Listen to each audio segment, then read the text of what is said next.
Good afternoon, everybody. Thanks for joining us for our earlier than normal meeting at 12:30 today at the CBRD office for a City of Courtenay Council meeting. I'd like to respectfully acknowledge that the land on which we gather is on the unceded territory of the Comox First Nation, the traditional keepers over this land.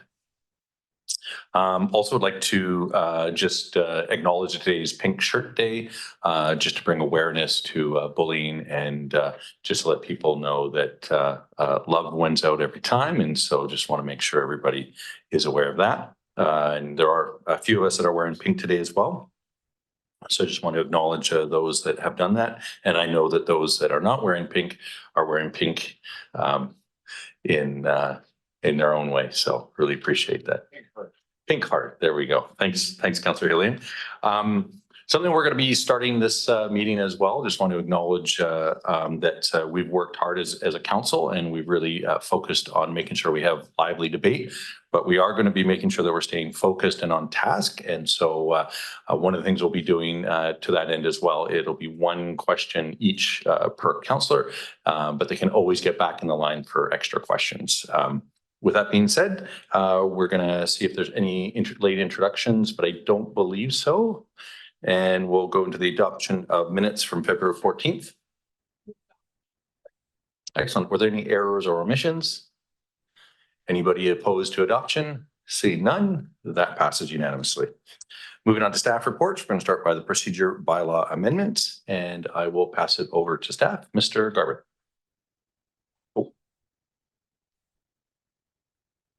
Thank you. Through the mayor, we have a staff report with respect to procedural amendments to our procedure bylaw.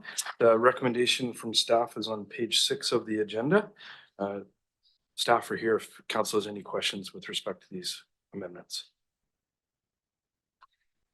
All right, Councillor Hillian. Thanks, Mayor. I shall move the recommendation that council direct staff to bring forward a bylaw to amend the council procedure bylaw number 2730/2013 with the items as noted on the agenda. All right, it's been moved and seconded. Are there any questions or comments? See no discussion. All those in favor? And that passes unanimously. All right, moving on to rec and culture. We have the research proposal for college and community social innovation grants. And I'll pass it back over to our city manager, Mr. Garvin. Thank you. Through the mayor to council. We have a staff report that addresses an opportunity to work with Langara College to address a three-year project whereby staff would participate and look at the opportunities to address the relationship between new immigration and our recreation services.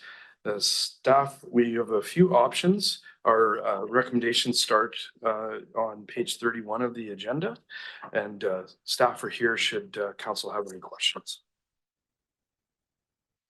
Excellent. Thanks for those comments. Are there any questions or comments?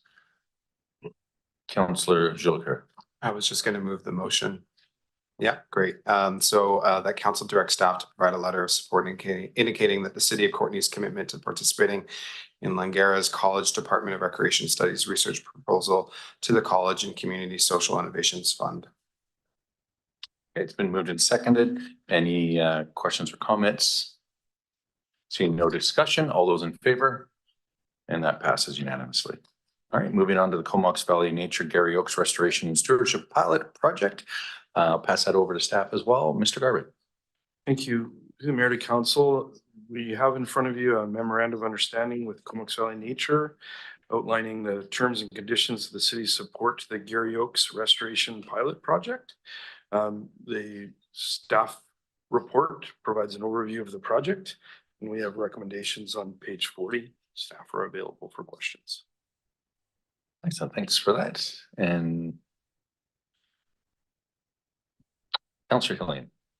Thanks, Mayor. I do have one question. I'm just curious if staff could clarify the extent to which what we're proposing works for the citizens group that is advocating for this project.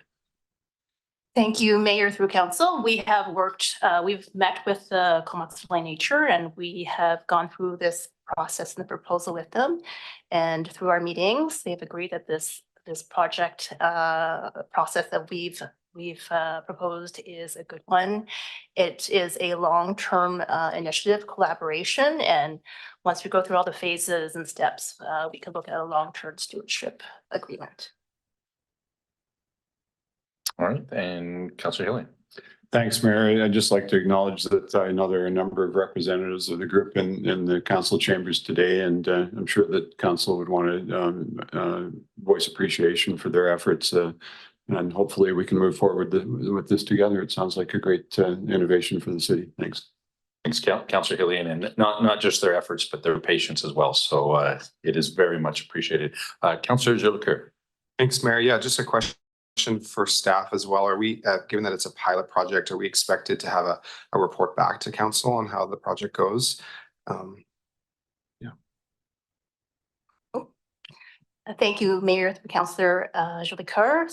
There will be annual reporting if we move ahead with the 5-year agreement. And part of that, we would also come back to council with an agreement, which council would approve, basically covering the deliverables required reporting that would be associated with the grant.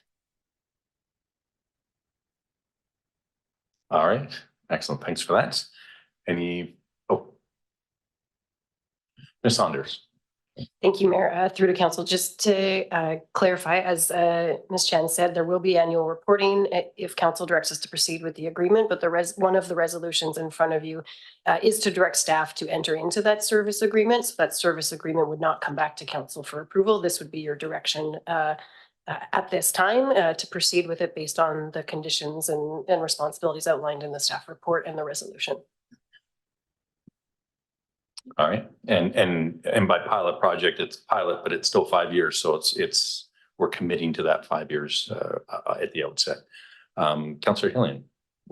Thanks, Mayor. I'll move the first recommendation. The council authorize staff to negotiate and execute a memorandum of understanding with Comox Valley Nature as required to initiate the Garry Oaks Remediation and Stewardship Project, and that upon the execution of the memorandum of understanding, council approve a grant up to $5,800 from gaming funds to cover tree risk abatement activities.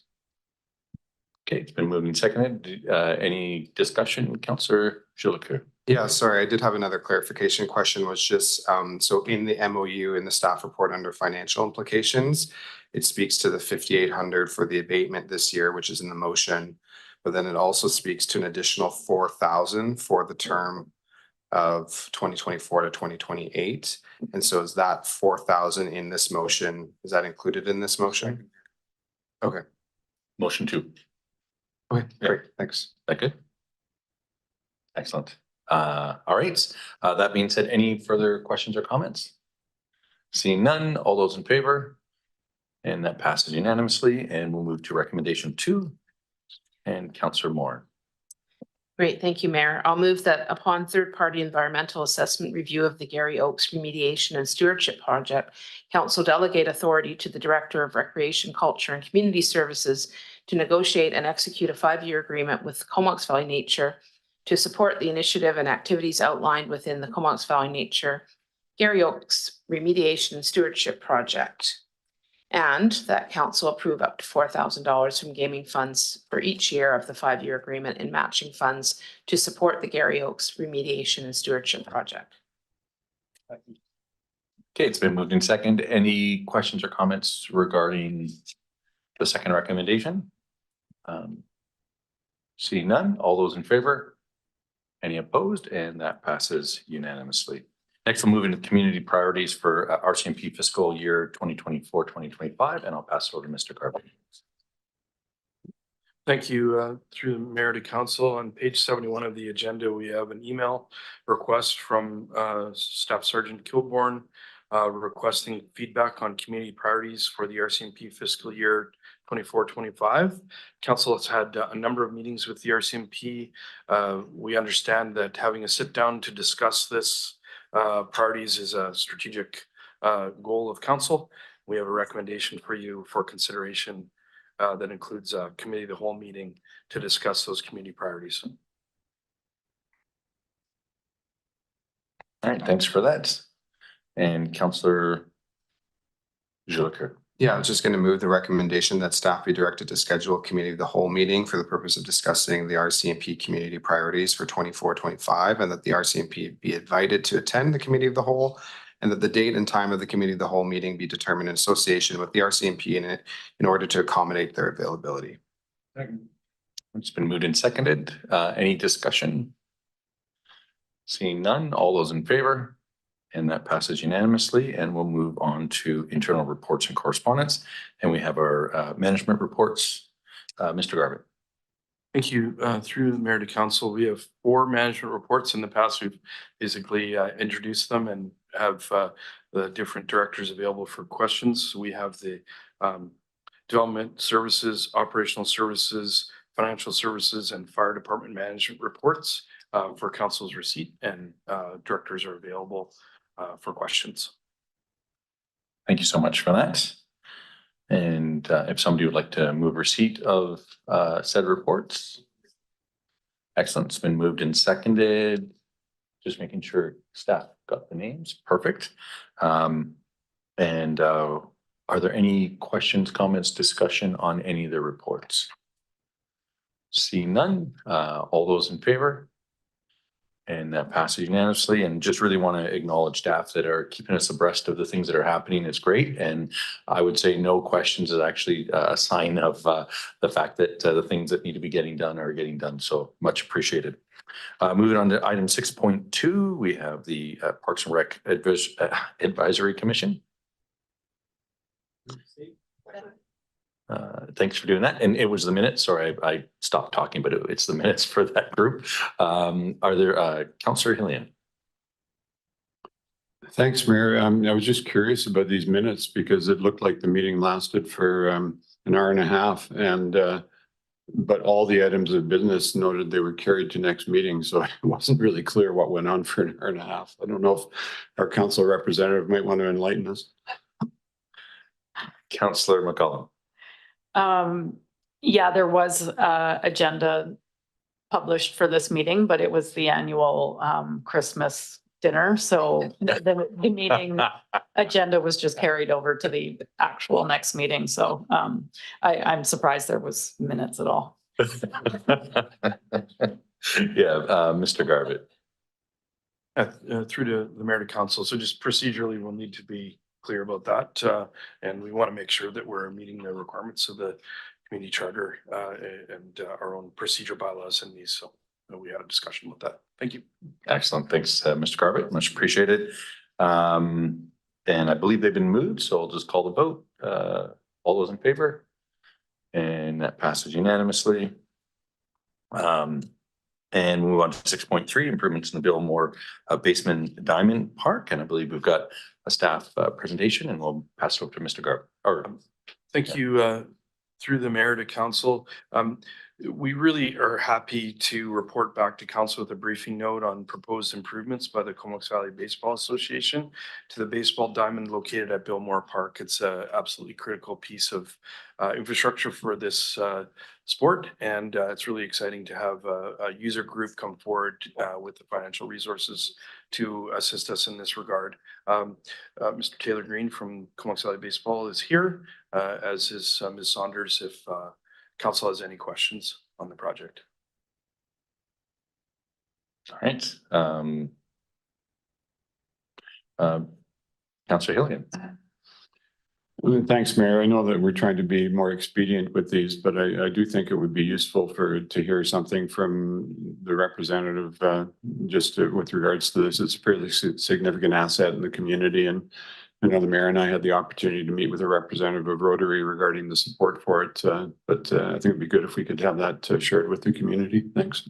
Thanks, Councillor Hillian. I certainly agree on this project. If you push your little button on the front there, down, big silver one, there we go. I'll get your microphone turned on. There you go. Excellent.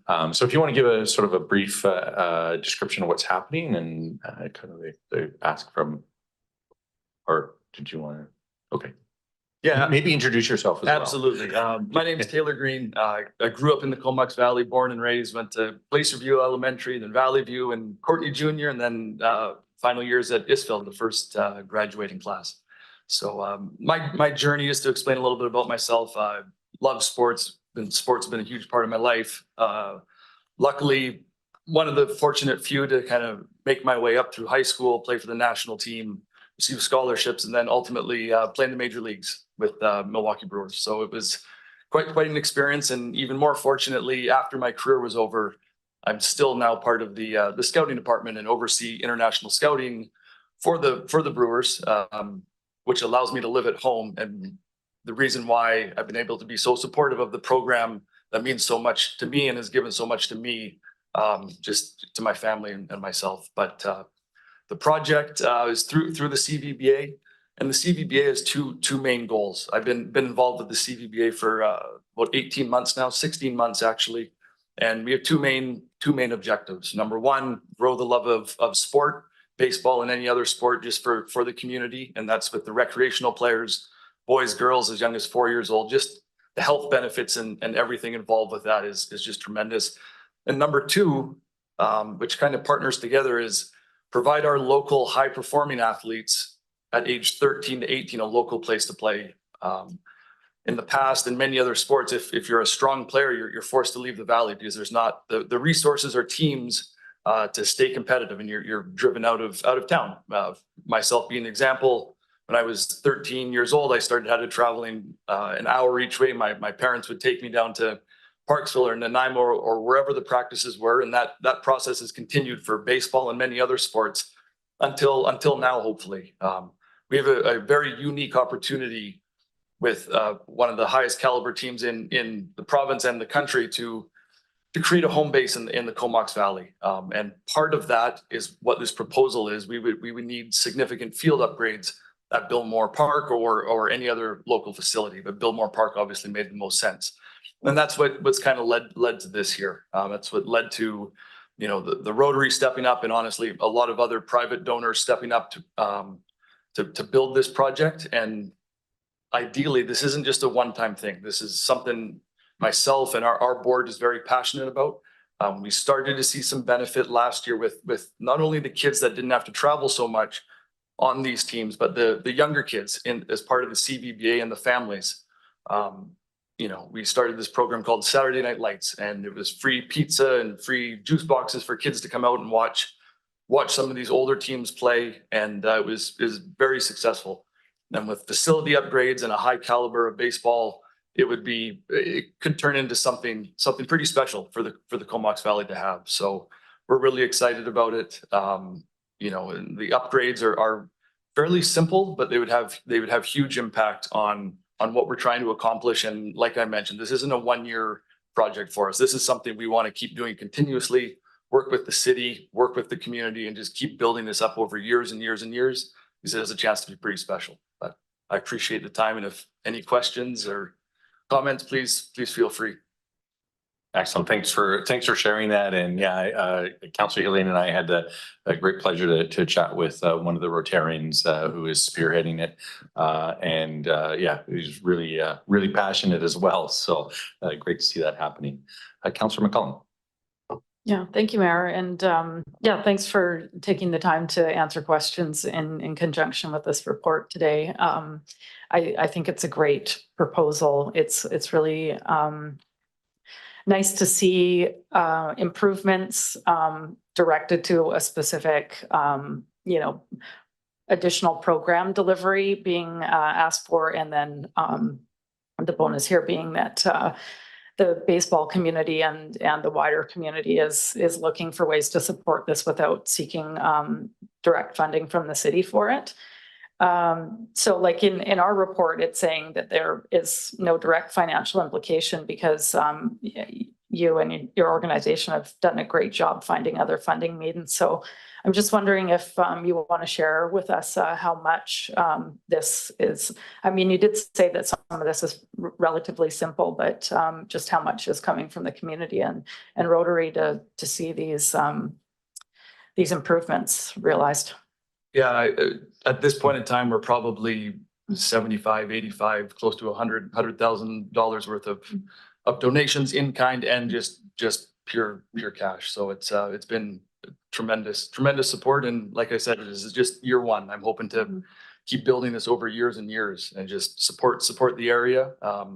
Support the park. It's a great park. It has a lot of potential. And we're hoping to fully realize that. Yeah, wow, great. That's an impressive amount of fundraising in a short amount of time. I first overheard about you looking for a location for this and kind of, I know you spoke with maybe some of the Comox counselors, and I personally think that Billmore Park is a really great location for doing this, and so I'm happy to see this come forward. So thank you for that. And I do have a question for staff and just how these improvements may fit in with some of the planning that we're doing around Billmore Park in the upcoming year. Sorry about that. Ms. Saunders. Thank you. Through the mayor to Councillor McCollum. So we do have proposed in the financial plan to conduct a park plan for Billmore Park in 2024. In the future of Billmore, we foresee both baseball and football continuing to be sort of prime users of that space.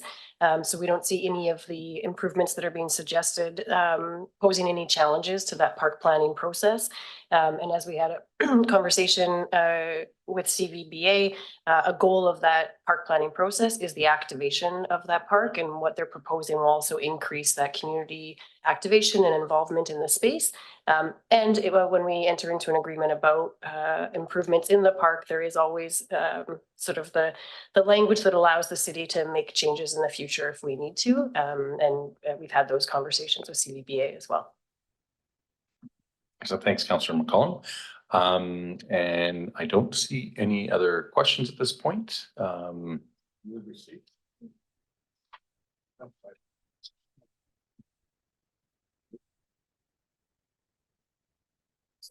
I did originally have Councillor Coburn moving receipt, but I didn't get a seconder. Okay. So, okay. Okay, thank you, Councillor McCollum, for seconding receipt of that. And now that we've got that figured out, all those in favor? And that's unanimous. Thanks. And again, thanks so much for your dedication. And knowing all the excitement that Rotary has behind it and the rest of our community, I'm pretty sure there's a lot of success ahead. So Thank you guys very much. Much appreciated. all right. Excellent. Moving right along, we're going to move into councillor resolutions, and we're going to start with Councillor Hillian and Councillor Cole Hamilton and their resolution. Over to you. All right, thank you, Mayor. Councillor Hillian and I would like to move that whereas youth are particularly impacted by the climate crisis, and Youth Climate Corps BC is an organization that has worked successfully with local governments in BC to empower youth, providing paid work and training to young people in climate action projects that foster hope by helping to reduce emissions, build resiliency, and adapt communities to the changing climate. Therefore, be it resolved that the council direct staff to explore and report back on the possibilities of the city working with the Youth Climate Corps, including potential funding sources and projects related to climate action to engage the public in promoting climate change, mitigation, and resilience. All right, thanks for moving to seconding it. I don't know if you need to speak to it as well, or maybe I'll speak briefly if that's all right. So Youth Climate Corps, it's a BC-based program which works with youths age 17 to 30, as it says, primarily on projects with local governments and First Nations that help to advance climate action in their communities. They've worked successfully with the City of Vancouver and the City of Kamloops in terms of providing climate-friendly homes programs, which is very similar to the Navigator program that we have here, which helps people find their ways through the various grant programs, and a way of getting youth actively working with the community on engagement programs that those communities were planning to do either way. And there was also a presence on the North Island. Dakota Smith is a First Nations youth who's their Vancouver Island North coordinator, and he helped them coordinate the Kwakwaka'wakw First Nations on a revitalization project on trail building, learning techniques of traditional land management and other forms of cultural learning and knowledge sharing. So I think there's a lot of benefits to be had here. There are aspects of reconciliation that are involved. I think having youth be able to engage constructively on things that work towards a better future is, I think, good for the mental health and well-being of all involved. And it is also shown to allow local governments to find granting opportunities that wouldn't otherwise be available. And the particular one I'm thinking of is the Sustainable Communities Program by BC Hydro, which helped to fund the work that was being done in Kamloops by the Youth Climate Corps there. So I see them having many different benefits, and that having our staff explore this and see if it's a fit with the work that we're wanting to do, I think is a great step forward. So thanks. Thanks so much for that brief description. Really appreciate it. And Councillor Moore. Great, thank you, Mayor. Yeah, thank you for all that detail. That's great to know. I just wanted to say we did have the regional district hosted the elected officials forum around climate action, and it was noted by many that youth are definitely the future in terms of climate action. We're not going to be around for the decisions that we're making, some of the decisions we're making today, and that we really need to look to young people around this. And I think the spin-off that you kind of alluded to as well is that if we are able to engage youth in this aspect, then there may be some spin-off in terms of more engagement with younger voters in terms of local government and other other bodies as well. So I think it's definitely a win-win. Thank you. Thanks for bringing it forward. Thanks, Councillor Morin. Seeing no further discussion, all those in favor? And that passes unanimously. Thanks again. And next on the agenda is the Comox Valley Chamber of Commerce funding request. Oh, what did we? Oh, I put it on the wrong side of the page. My apologies. 7.2 active transportation on Ryan Road. Councillor Frisch. Thanks, Mayor. Whereas the province and the city of Courtenay are both committed to the greenhouse gas reduction, poverty reduction, and positive healthcare outcomes. And whereas safe cycling infrastructure and active transportation in general is an important part of achieving these goals. And whereas the city has endorsed a cycling infrastructure plan and begun the investment to provide cycling and active transportation infrastructure on the portions of Ryan Road that fall within its control. Therefore, be it resolved that council directs staff to draft and send a letter on behalf of City Council to the Minister's office to formally request a meeting with the Minister of Transportation, inclusion of active transportation infrastructure within Ministry of Transportation corridors, and that the local Courtenay office be directed to work with the City of Courtenay staff to develop actionable plans for the inclusion of active transportation infrastructure on Ryan Road. Thanks. And to think about that one. Yeah. Those pauses. For suspense and effect. Yeah. Yeah, well, I think council is mostly aware of what's going on around our transportation, but for people otherwise I might be listening or want to hear more. We've been pushing, and I think it was Councillor McCollum's motion to get a sidewalk on Ryan Road in that area. We have cycling infrastructure up to the connector, up to the bypass, Highway 19A. And again, at the top of Ryan Road, we have infrastructure for cycling. And the piece in between is sorely missing infrastructure to facilitate, both walking and cycling and other active transportation methods. And so just wanted to push this forward and get some more action. I'm not really advocating for any expensive AAA level infrastructure here, though I'd be happy to see that. But I think we do need to carve out some space, both to legitimize active transportation in that section and to make it a little more safe for those who already use it. Lots of kids going back and forth between schools in the French immersion programs are traveling east to west, and adults for work and the like. So hoping to see support here and to see some support from the province in making this happen sooner than later. Thanks. Thanks, Councillor Frisch. Any questions or comments? I think this has been something we've talked about for some time, but Councillor Moore. Yeah, just wanted to speak out in support, and I was up the top of the hill the other day and just noticed with the housing going up there, and now we have the student housing going into North Island College. There were actually quite a few people out utilizing active transportation, and it just struck me how unsafe it is. I mean, we're talking about Ryan Road here, but I think just in general, that whole area. So we obviously have lots of people who prefer that type of transportation, and there is there are a lot of services up there. And as I said, the student housing and other housing going in. So I think we do need to push this. Thank you. Thanks, Councillor Moran. And yeah, I think it took a decade or two for the signaled crossing to go at North Island College. So certainly see this as a positive move forward, and really appreciate you bringing it forward. Seeing no further discussion, all those in favor? It passes unanimously, and we will now move into the zero carbon step code, and I'm bringing this back for reconsideration. Councillor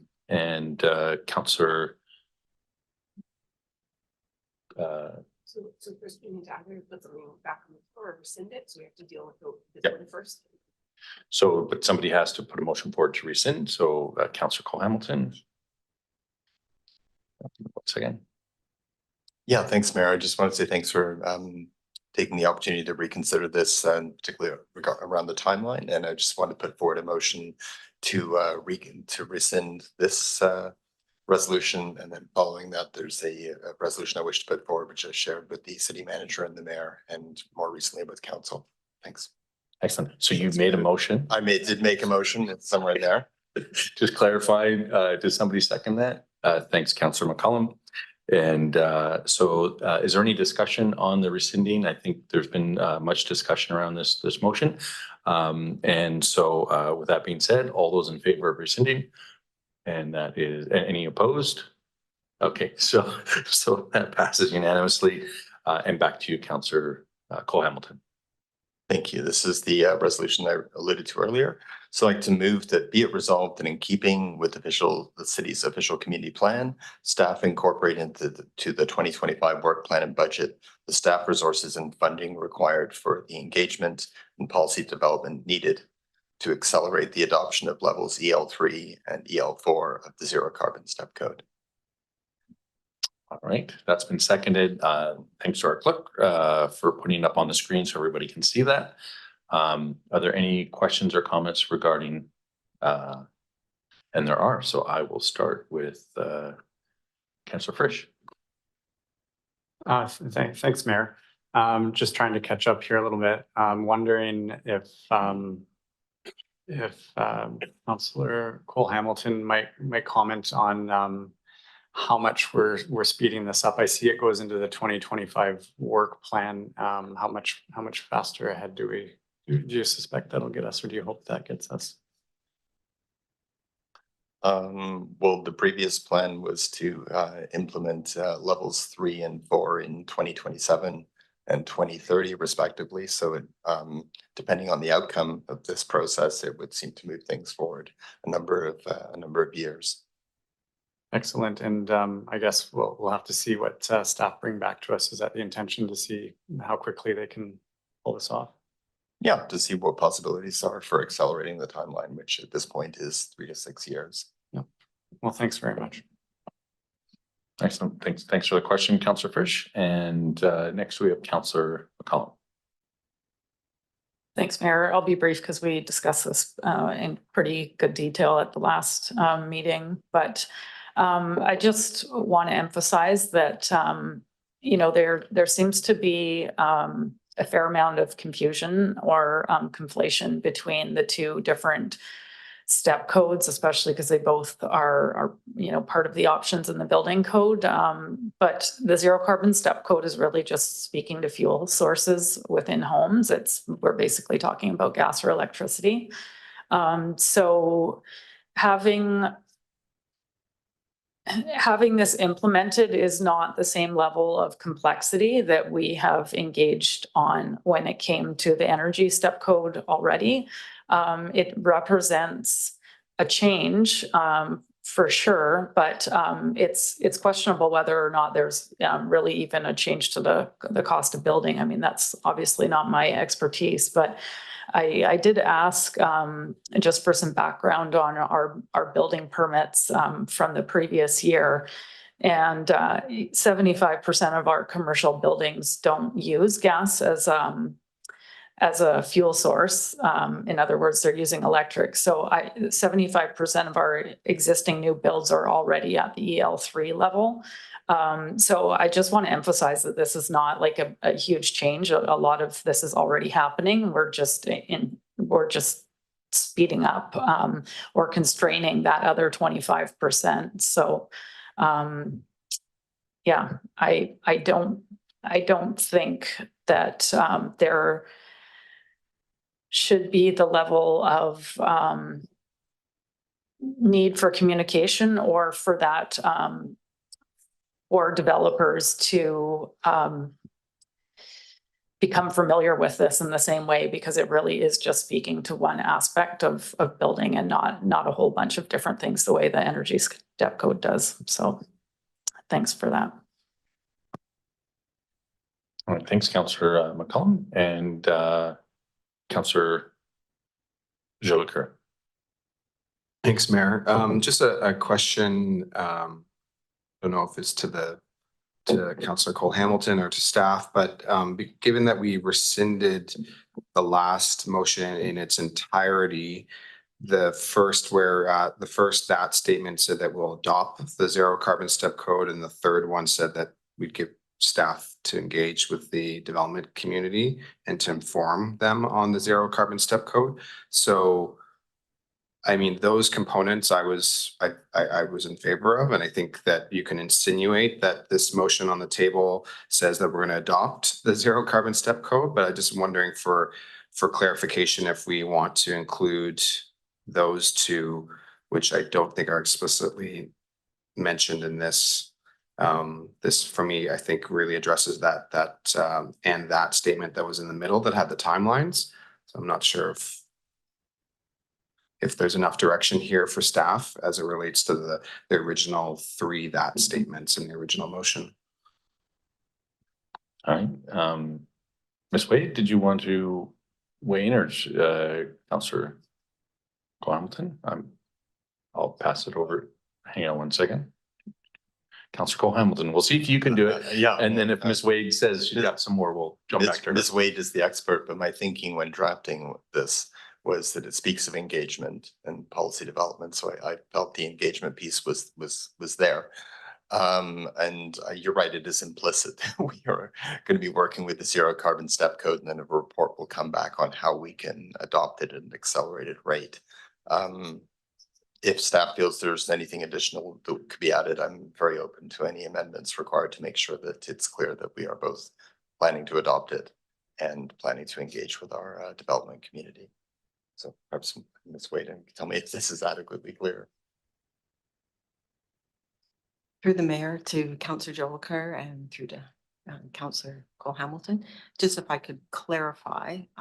So the previous one was about actually adopting it so that it would be ingrained right away, and that the E1 going to E2 would be starting as of that adoption. And the second part of it was to actually do the engagement that is up on the screen there without having the motion for adoption of the zero step code or zero carbon step code emission, all the acronyms, that it wouldn't be adopted right now, and we would come back with an engagement and all that, but it would not be adopted right now in our building bylaw. Right, right. So just with that, that was my understanding. So I think I'd like to propose that we're adopting the provincial zero carbon step code, and to make that clear in this motion. And the other thing that I think is missing, it doesn't speak in the original motion. It says EL2 in 2024, whereas this doesn't speak to EL2 or anything to do with 2024. So those two I'd like to add to this. So I would say it would be an amendment to the motion that says that council adopt the provincial zero carbon step code.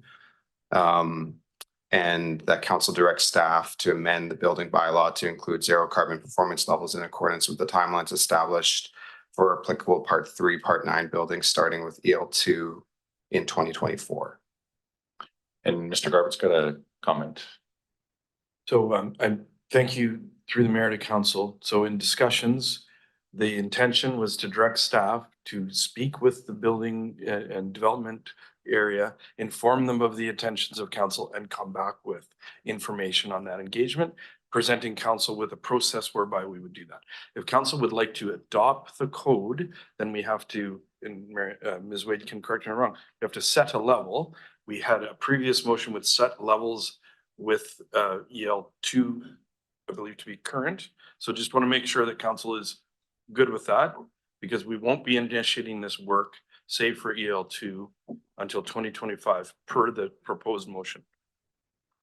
And I think one of the considerations is that staff are under a mountain load of stuff right now with all the legislative changes. So to add this in 2024 was potentially for success wouldn't necessarily put us where we want to be.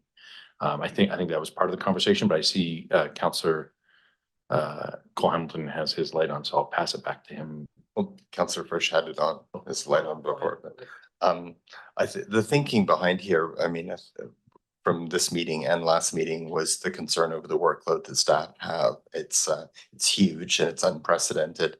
And so I've heard it described as an atmospheric river of legislation that you're addressing on housing, and that's got to be the priority, and we absolutely see that.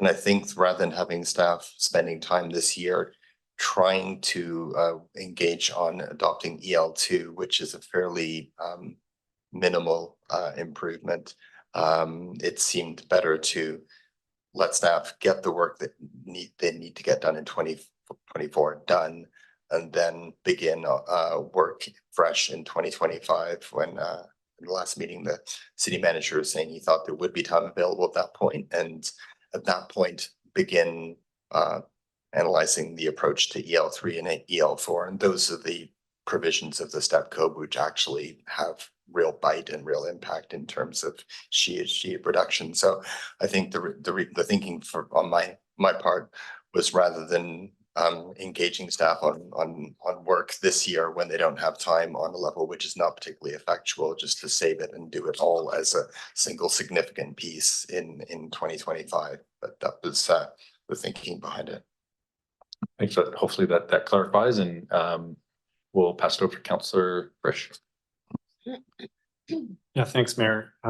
What I'm hearing is that the original motion, I think, encapsulated a supportable work plan by council, but in the second portion, the second paragraph that talked about timing on EL2, EL3, and EL4, we're trying to massage this to get a quicker adoption of EL3 and EL4. That's what I'm sensing. I would think most of this motion still applies. I think we still want to adopt the zero-step code. That's quite clear. We want staff to work with the development and construction industry. And so really, we're just talking about those last pieces in the second paragraph. I wonder if it's worthwhile to go ahead and adopt EL2 and then just ask staff to come back with a report, I guess, as soon as possible on how fast we can do EL3 and EL4. I don't know if putting the work off to 2025 is necessary. It sounds like the work to do that, to consider that, might have come up earlier, but maybe staff want to clarify when they were planning on doing that originally. All right, Ms. Wade. Through the mayor to Councillor Frisch, thanks for the question, and I'll try to clarify. Sorry, this has been a little confusing. So the intent was to adopt the zero carbon step code and to go to EL2 to align with the OCP policy to be one ahead, because right now there's no requirement, and EL1 would be the first one. So EL2 would put us that step ahead as per OCP policy, and then to go out to the industry and engage, and we would look towards 2025 because it is an atmospheric river right now. Okay, thanks for that clarification. Sounds like, yeah, it sounds like this is fairly similar to what we had before, except we're not going to adopt EL2. I wonder if staff have any comment on how much work it will be to adopt EL2.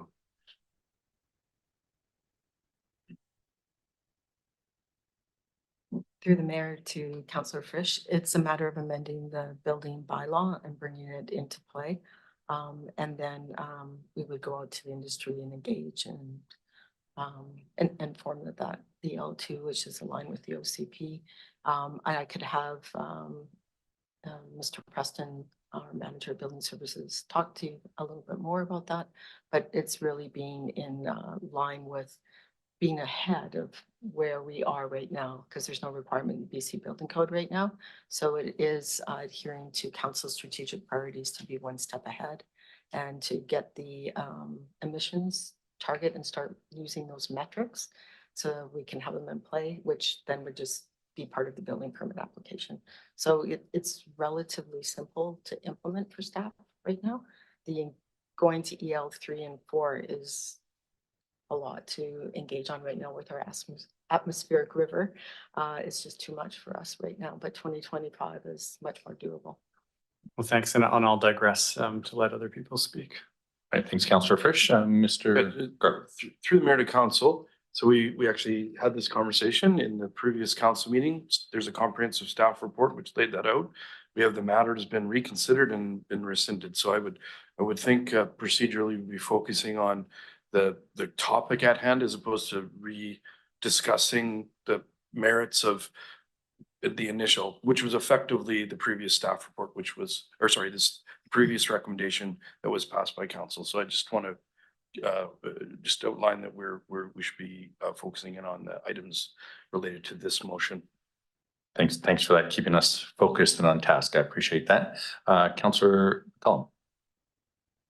Yeah, I think with that comment, I'll keep my comments brief, but I am in support of what we've put forward here. My comments in the last meeting was that I think it has yet to be proven that EL2 even would lead to a measurable decrease in greenhouse gas emissions. So tasking staff currently with implementing a level that is, to me, questionable whether that really even moves the dial in the direction that we're looking for. I don't see a lot of value in moving on that currently. I would rather see us focus on a work plan that staff have the capacity to do, looking a little further into the future, and will result in moving carbon emissions in new buildings down. So, yeah, I'll leave it at that. And I'm in support of the motion as it's written, without looking back. Thanks, Councillor McCollum and Councillor Hamilton. Yeah, thanks, Mayor. I think the real issue here, as I understood it, has been about making sure that the work we want to do here fits well with the workload that our staff have in this unusual time. And this resolution was specifically, it's really just about the timeline and was about adjusting it so that it would fit better with staff's workload. My understanding from speaking with the city manager and listening to his comments in the previous meeting is that 2025 is a time when staff would have available to do a comprehensive deep dive into this and work on an engagement rather than doing a small piece of engagement on level 2 this year and then a subsequent follow-up piece next year. It was just mainly to move this out of their way so they could get the work done on housing and then consider this in sequence. So in terms of timing, my understanding is this fits best with the availability the staff had. That certainly was my understanding when drafting it. And just we're talking a lot about EL3s and EL4s, and I think probably most people aren't entirely sure what all that means. So just very briefly, like as Councillor McCollum said, this is about fuel sources for appliances. That's all it's about. So to get to EL4, all you would need is an electric heat pump, an electric hot water heater, an electric stove in your kitchen. That's it. That's all. That is what we're talking about. And I just thought it might be useful just to sort of clarify so we can all picture what's being envisaged here. and what we're working towards. So anyway, I hope the timeline works well for staff, and I look forward to hearing council's thoughts. Yeah, thanks for that. And I might be speaking out of turn here, but I think one of the challenges that we have if we're adding or asking staff to do a particular thing as a council versus something that is being legislated by the province, I think the province's priorities trump ours, unfortunately. And so, you know, we're just not setting ourselves up for success. I think really at the end of the day, and this hopefully gets us to the success that we're really wanting, which is reducing those GHGs as quick as possible. Back to Councillor Frisch. Thanks, Mayor. As someone who works in the construction industry, I think it would actually be very beneficial to adopt EL2. And the reason is that it sends a signal and it warms the different players up to the idea of this regulation coming through. It gets probably the paperwork ready so that there's a list of things that they have to get used to doing. And then, you know, just understanding that this new terminology, EL2, what does that mean? Then they might look up what EL3 means and then, you know, be more ready. So I think there's some value in doing that. It doesn't sound like it's a lot of work. My question for staff is, at this point, because we've rescinded that previous motion, what options do we have if we liked the majority of the previous motion, for instance, adopting step code, for instance, adopting EL2, going back to the development and construction industry for their insight. What are our options for adding those pieces back into this current motion on the floor? Madam Clerk. So procedurally, right now, we have this motion on the floor. We had Councillor Jolicoeur who moved an amendment, but I did not get a seconder. So the amendment that Councillor Jolicoeur moved would have added the council adopt the provincial zero carbon step code, and then the majority of the subsequent paragraph ending with starting with EL2 in 2024. So that would have added that to this motion, but we did not get a seconder for that. Alternatively, it might be less confusing to, if council wants to defeat the motion that is on the floor right now and propose a new motion if it's going to be quite different than this one. Would it be possible for me to second that amendment at this point? And I'd like to second that, please. Yep, you can second the amendment. Thank you. And just if I can speak to it quickly, I think that adds in the pieces that I really valued from the last motion and leaves the pieces from this new motion that ask for staff to come back on perhaps an accelerated plan for EL3 and EL4. And I'm happy to support that if the amendment passes. All right, so we have a amendment on the floor. Are there any questions or comments regarding the amendment as proposed? And I'm going to go a little slow just as the words are being typed out.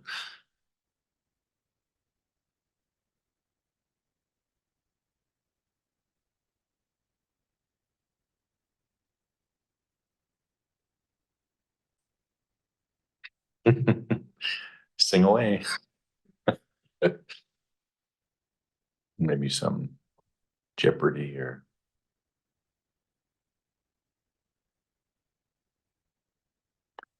Councillor Hillian. Just while there's a moment, Mayor, I'm going to vote against the amendment. We've just heard that staff don't have the capacity to do the work. And so I think it's counterproductive to propose an action that involves them doing work that they don't have the capacity to do. Thanks. Thanks, Councillor Hillian. Appreciate that. Councillor Frisch. It just inspired me to ask another question. I misunderstood then. I thought that staff felt they had time in 2025 to look at EL3 and EL4 and its implementation. Maybe they could just clarify if in the original motion they didn't feel like they had time to look at that implementation and not look at doing the implementation, but actually look at what that timeline would be or how they would do that. Okay, Mr. Garvey. Thank you. Through the mayor to Councillor Frisch, staff have the time in 2025 to do the engagement work to come back with a proposal or contemplated the implementation of an accelerated zero carbon step code. Thank you for that. Okay. We got a few going here now. Councillor McCullum. Yeah, I'm also gonna vote against the amendment. To me, it doesn't make sense to start a small piece of this process now and be directive on the time. I think it would make more sense to look at where we're trying to go with this and do engagement on that piece. And this really, I don't think helps with communicating where we'd like to go. And it doesn't seem like a good use of staff capacity at this particular moment in time. So I'm not supportive. Thanks for that. And Councillor Joker. Yeah, well, the original motion had staff doing engagement after the EL2 implementation in 2024. So I don't actually see this as any different. It's still happening in the previous year. I did hear staff in response to Councillor Cole Hamilton's question around EL2 in 2024 say that it is something that they could do now, that it would require the amendment to the bylaw. I did not hear that it was a lot of work. I think I heard staff say that it's something that could be done now for EL2. So I'm wondering if I could just get confirmation that I in fact heard that correctly.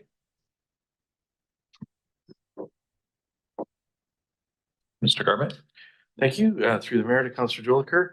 As per the original staff recommendation, we have the capacity to make the changes to the building bylaw and bring in EL2.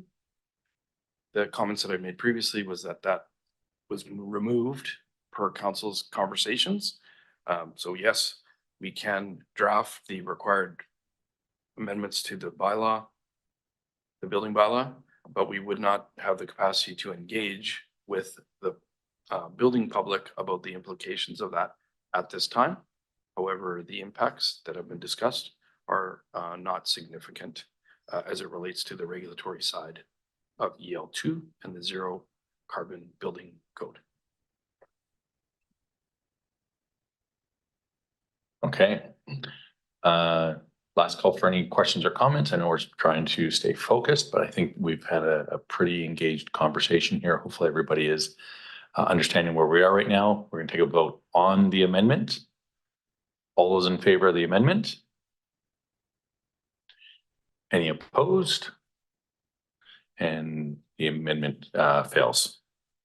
So going back to the motion unamended. And we'll just make sure the screen is good. And Councillor Frisch. Thank you, Mayor. Seeing that the amendment has failed, I can no longer support the motion. And so I'm going to look to defeat the current motion and just go back with the original staff recommendation. Thanks. All right, thanks for that. The original one was rescinded, so we're left with this. So I'm going to call, unless there's any further questions or comments on the main motion as presented today. All those in favor? And any opposed? And one opposed, Councillor Frisch. Thank you. All right, thanks for that discussion. I know it's a lot. We spent some time on it on our last council meeting. I just want to appreciate staff and council for staying focused on this one. As I think everybody agrees, it's that zero carbon step code, especially those higher levels that are going to have the biggest impacts on greenhouse gases. And with that, we will move to item 8.2, Comox Valley Chamber of Commerce funding request. And Councillor Morin.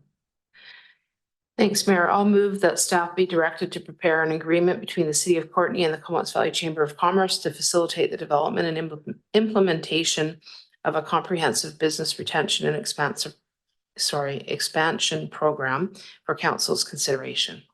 Second. All right, been moved and seconded. Are there any questions or comments? Councillor Joker. Yeah, thanks, Mayor. I'm generally quite supportive of this. I really appreciated the presentation. I'm wondering if staff can speak to, council had some questions around the split of the costs under the project budget and some conversations around Cumberland and the CBRD, because right now it's just Courtenay and Comox. So I'm wondering if we have an update from them and what would be the total cost that would be in here for those 3 years. Mr. Garbutt. Thank you. Through the mayor to Councillor Jolicoeur. A couple of updates. First, it's my understanding that the town of Comox agreed at their last council meeting to work with the chamber. The motion in front of you is for us to work with the chamber. We didn't know what the outcome would be. So based on the budget that was presented, I believe it was 66% Courtney, 33% Comox.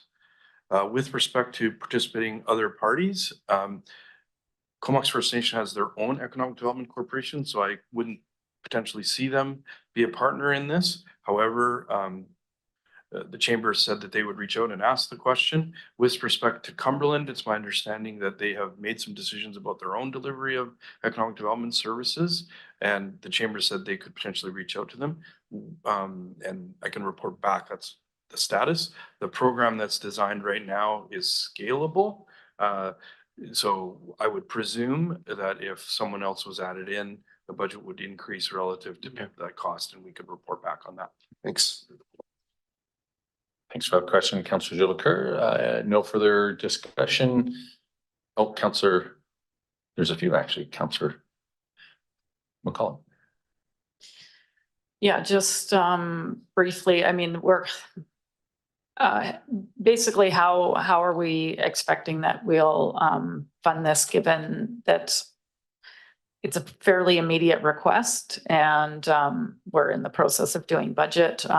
Just would like to hear from staff if we would be looking toward council initiatives type funding, or if we have room for this in the current budget deliberations, or I'm just kind of curious about timing of the request versus where we're at with the budget preparation. Thanks, Councillor McCollum. Mr. Garvin. Thank you. Through the chair, through the mayor to Councillor McCollum. We had previously budgeted for this work in 2023, and we have ongoing funds in this administrator's budget to address economic development initiatives. And I'll defer to my colleague, Mr. Langemeier, if I've need any further clarification. Thank you. That's an official thumbs up. Excellent. All right. Oh yeah, Mr. Garvin. So just to clarify, no budget increase as it relates to that. All right. And Councillor Frisch. Yeah, thanks, Mayor. I just wanted to make a comment on the money side of it. My recollection is that it was about $120,000 over 3 years. And it sounds like that number might change if there's more participants and more work to be done, but 66% of that puts us around roughly 75,000. I don't know if staff want to comment on that, if that sounds like kind of the ballpark we're talking, but thought I'd throw that out there for others. Lots of nodding heads. So yeah, that's pretty close. Excellent. All right. Any further discussion? Seeing none, all those in favor? And that passes unanimously, and move on to the Brazilian Foundation funding request. And Councillor Jolicoeur. Yeah, the council provide up to 5,000 from the other council initiatives budget in support of the Brazilian Cultural Foundation to cover event expenses, including food and housing for cultural leaders, rental of Comox Big House, accommodations and transportation, and that staff provide the Brazilian Cultural Foundation with information regarding the Comox Valley Community Foundation's grant timelines. Okay, it's been seconded. Any discussion, Councillor Hillian? Thanks, Mayor. I think the second part of the resolution is significant because it implies that we don't necessarily suggest that this group come back to apply to council, that if they want these types of grants in future, that they should go through the community foundation. I think it is worthy of some support. I note that this comes from gaming revenues, which we have some rough understanding that part of the way we spend gaming revenues is in a way that benefits the entire community that supports the casino. So it doesn't have implications for the taxpayer. But I think what we're trying to do is send a message to most groups that would approach the city for this type of funding that we've switched the way we do grants, and this is the way to go in future. Thanks. Thanks, Councillor Hillian, for those comments. I mean, yeah, to be clear, this is a one-time funding. And Councillor McCollum. Yeah, thanks, Mayor. Yeah, I have some concerns around supporting this recommendation, mostly out of the fact that we currently provide funding through the recreation grant for events. We set aside as a region, a fairly significant amount of money that serves this exact purpose, that organizations that are planning arts and culture and sport events can apply to the rec culture and arts grant for this specific purpose. And as a organization, we've already contributed to that. So when we received the delegation, it did not sound as though that they had sought out that funding. And so I would prefer that we provide them with the information around the Comox Valley Community Foundation grant timelines and direct them to that granting system. It's in place for a reason. I do have a hesitation around us reverting to providing funding when we're getting delegation requests, when we're setting money aside for the Comox Community Foundation system that we've agreed on and as an equitable way of receiving monies. And we're also funding it in another funding source that we're just creating another system that is a bit ad hoc and lacking policy. And my other concern around this request is that it sounds like a wonderful event, but it's not open to the public. And we're using public dollars to support something that is for, a limited group of people. So I would prefer to see us direct this funding request to the channels that we've already put in place for these kind of asks. So with that thinking, I will not be supporting the recommendation. Yeah, I'll leave it at that. Thanks, Councillor McCollum. Appreciate your comments. Any further discussion? Seeing none, I'll call the question. All those in favor? Those opposed? And motion is defeated.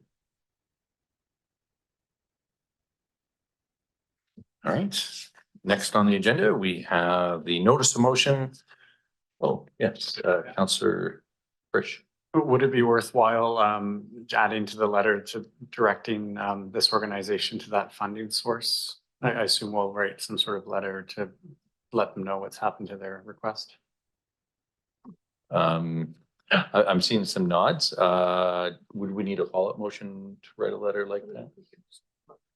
Thank you. Appreciate it. I think staff have that. Councillor Cole Hamilton. Yeah, just as a note, adding to spurred by what Councillor Frisch just said, that I think this was suggested to them when they appeared 2 weeks ago, and I think it was mentioned at that time that the deadline is March 1st. So the letter would have to go out fairly quickly. Now. There still is time, but I think that was drawn to their attention. So hopefully they've had an opportunity to put an application in. Yeah, thanks. Yeah. And I think, the person chatting did say that, this is sort of her first kick at the can. So learning who's who in the zoo and where to apply, all that stuff is pretty new to her. So fully appreciate the comments from today. All right. Notice of motion from Councillor Jolicoeur. The notice of motion is on the screen. This is to do with mental health and addiction treatment beds. Looking forward to the discussion at our next meeting. All right. Thanks for that. And we'll get into council reports, starting with Councillor Cole Hamilton. Councillor Morin. Yeah, I have a question. I know we don't obviously discuss the notice of motions, but if there is some kind of a wording issue, we would discuss that next week. Okay, or next, when it comes back. Yeah, absolutely. And you could talk with the councillor that has the motion there. So Okay, thanks. basically this gives us a framework, and then there may be some tweaks to it. For instance, I mentioned that in addition to the letter, maybe we request a meeting as well. So those kinds of things can kind of be talked about between now and then, or at next meeting as well. Councillor Frisch. Yeah, and does that conform to our procedure, that if we come back with something that's substantially different, is that a problem? Going from a notice of motion to a motion that is somewhat different? I'm going to look to our legislative expert, Ms. Broton. Sorry, If, I can rephrase if the notice of motion, when it comes back as an actual motion, if there's significant changes, does that still follow our procedures in terms of complying with? Thanks. So if it significantly changes, then the correct procedure would be to provide another notice of motion with the changes in it. Or of course, council can always resolve to consider the resolution immediately and not provide a notice of motion since it's council's procedure bylaw and you can choose what to do. Thank you. So, yeah, so to reiterate on this particular one, if you've got any suggestions or questions or comments, follow up with Councillor Jolicur as soon as possible, as we'll be setting the agenda within the next week. So, and in fact, if any changes were good by Friday, that would be awesome, because that's when we'd want it in so that we can get proper eyes on it before we move forward. Okay, thanks for the questions. Appreciate that. Moving on to council reports. We'll start with Councillor Cole Hamilton. Sure. Thanks, Mayor. And at the risk of making my colleague Councillor Morin blush, I'm just going to say that on February 17th, I went to the 25th anniversary of the girls groups in the Comox Valley. And Mayor, I know you provided valuable tech support there. And although it wasn't exclusively about Councillor Morin's, but she has been a pivotal part of that program for a quarter of a century. And it was really quite moving, and I have to say, as a father of a daughter, to hear young women who'd found their voices and felt a renewed sense of confidence and a love of hummus, which I believe Director Councillor Morin can explain. But it was a real celebration of something that's been a big and an important part of the life of young women in this community. And just thanks to Councillor Morin. Thank you, Councillor Cole Hamilton. Appreciate that. Councillor Frisch. Oh. You're going to get your own time, though. Well, sorry, you were passing? Okay. And that gets us to Councillor Hillian. Councillor Jolicur. Yeah, thanks, Mayor. I'd just like to highlight that the Comox Valley Coldest Night of the Year took place on Saturday. And just have it up on the screen right now. You still have the opportunity to donate. We haven't quite hit our goal of 200,000 for the community. We're at 88% of that goal, and you can donate until March 31st. Thank you. Excellent. Thanks for that. And moving on to Councillor McCollum. And Councillor Moore now. Sorry. I don't have a report. I haven't had many council activities, but just wanted to say thank you to all those who walked. And coldest night, I have a very badly sprained foot and I wasn't able to walk, but I did try to contribute to as many people as possible. And just to say thank you to Councillor Cole Hamilton for those kind and generous words. Thanks. Thanks, Councillor Morin. And yeah, and I did attend that event, and it was amazing to really get the history of it and a sense of how it impacted people in a positive way.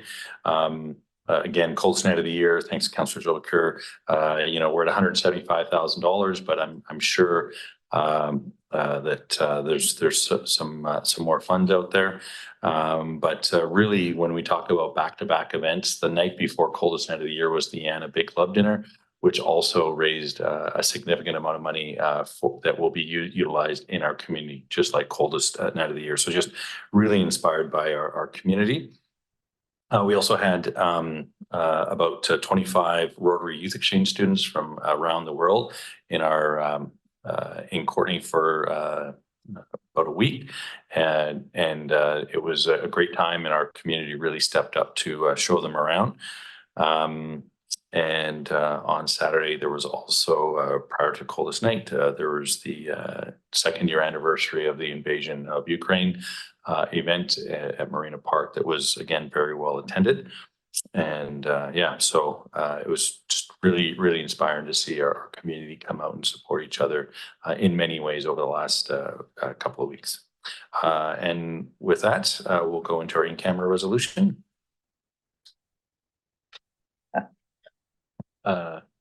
Okay. It's been moved and seconded. Excellent. All those in favor? And that passes unanimously, and we will Bill and Cameron. Counselor. Just on a point of order, Mayor, is it given that we're reconvening the open portion of the meeting at 4 o'clock? Is that the Yep. intent? Absolutely. So we'll be taking we'll be going in camera, and then if we finish before 4 o'clock, we'll take a period of time, but we will come back at 4 o'clock. So, yeah. And then that way, because we'll be talking about financial plan, that allows any members of the public, because they are allowed to ask questions. So, yeah. Thanks for the question.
All right, welcome everybody to our ongoing council meeting today. It's 4 p.m. We're reconvening and continuing on with our financial plan engagement.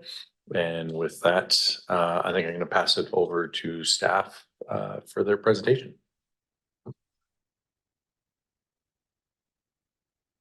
Thank you, Mr. Mayor. Very pleased to be presenting our 2024 financial plan. The first component is a staff report they have in front of you that we used an online engagement tool to help us with the baseline of where we're heading. As council's aware, our budget's made up of many things, and that this tool, we talked to members of our community about how they want to allocate funds inside the budget. Mr. Langemeyer's here for any questions if you have any.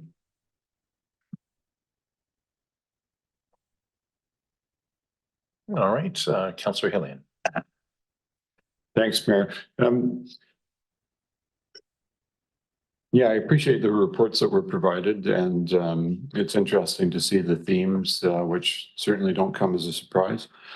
As usual, there's people who like bike lanes and people who don't. But more substantively, I think none of us would be surprised at the themes that come out. What I'm curious about, as we do continue to get feedback from people, and particularly we did get some in relation to the fees and around our utility rates.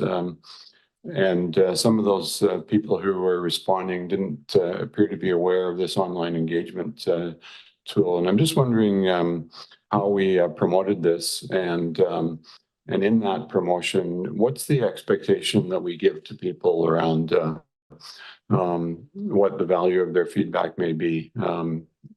Because obviously, in hearing what people think, we don't necessarily respond to every suggestion that comes forward. So I'm just wondering what the expectation is of people who do provide feedback through the online tool and how we did promote that. Thanks. Mr. Langemeyer. I can speak to how we promoted it. It was mostly promoted through our social media channels because it was an online engagement place. The report before you is the first year of building this. So we had 125 respondents, and I want to pump that number up over the years. So it's an interesting start. And the approach we did in Powell River is we also did a paper version of this because we recognize that not everybody is comfortable with the online piece. So as we go through this process, we'll likely hear feedback that's like, I didn't do it because I'm not online. Thanks. Mr. Garvin? Thank you. Just the second part of the question in terms of what's people's level of satisfaction or expectation from that.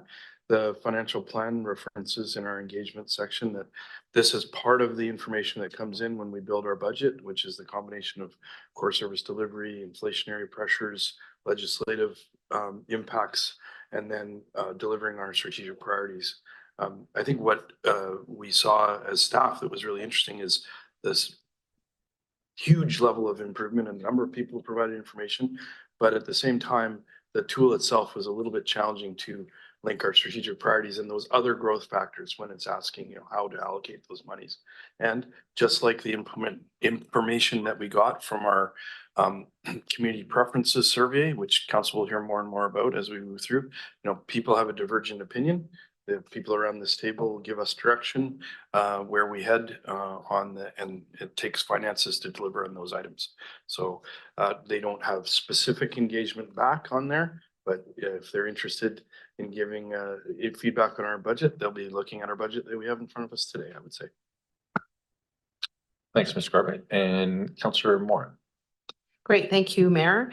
I was curious, I know we don't have the numbers probably to compare to, but when I look at the breakdown of who responded, there are two areas that stood out: the percentage of people who rent versus own, and also the age demographic of who responded. And I guess I'm wondering, I didn't have a chance to look at the census and the housing needs assessment, et cetera, around what the actual breakdown is in Courtenay, but I would say that it probably doesn't match. 79% own,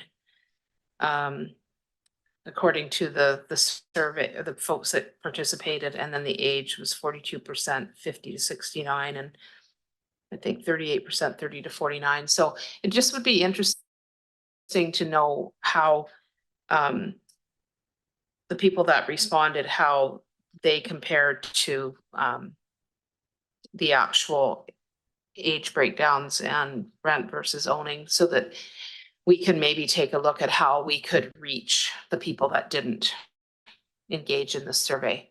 So if there's a missing demographic, what could we do? So I guess my question would be, do we have a mechanism to take a look at that for improvements or changes for next year? All right, and start with Mr. Garvin. Thank you through the mayor to Councillor Moore. We use statistically valid methods to work through our community preference survey. As Adam had said, or Mr. Langemeier had said, we're starting this.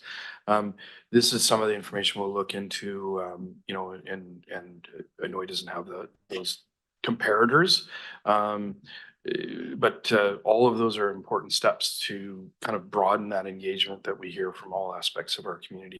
And look forward to the next steps, and we'll be coming back with a report for our next financial plan based on whatever council gives us direction on this item. Great, thank you. And Ms. O'Connor as well. I just wanted to touch on what Mr. Langemeier mentioned regarding this is just the start. So when the engagement initiated around the budget process, we were just wrapping up the communication strategy. So the engagement approach in that sense didn't follow the recommendations of the communication strategy because one predated the other. So you would see changes now automatically in next year's engagement process as a result of the strategy recommendations. In addition to that, we also have the actual engagement strategy that is on the books for this year. So that's really looking at how do we get that feedback. If you remember from the communication strategy, we did specifically engage with equity seeking groups and vulnerable populations. So I would assume we will be taking the same approach with the engagement strategy.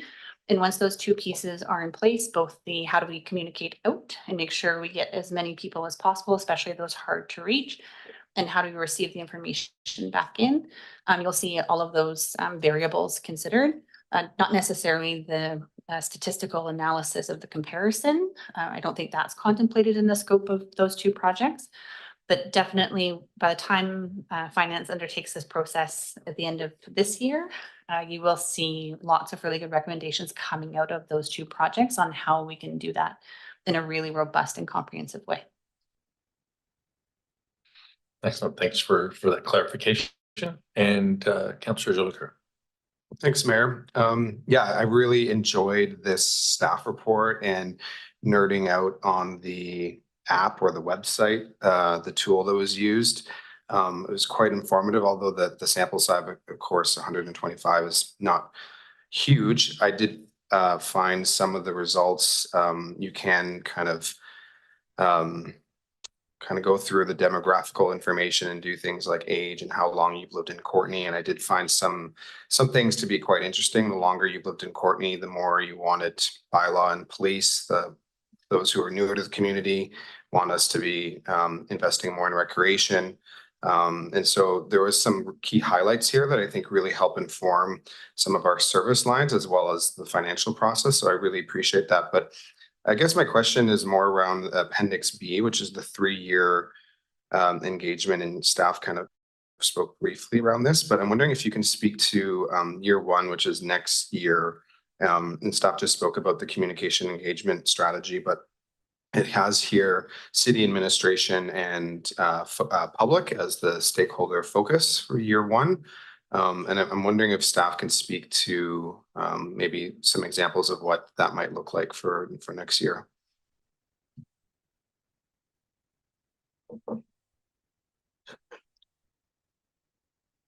Just wondering which staff member would like, oh, Mr. Langenmeyer.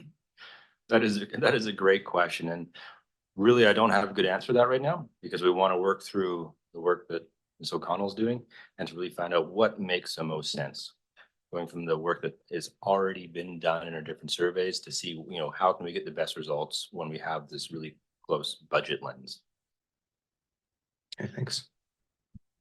Thanks for the question. I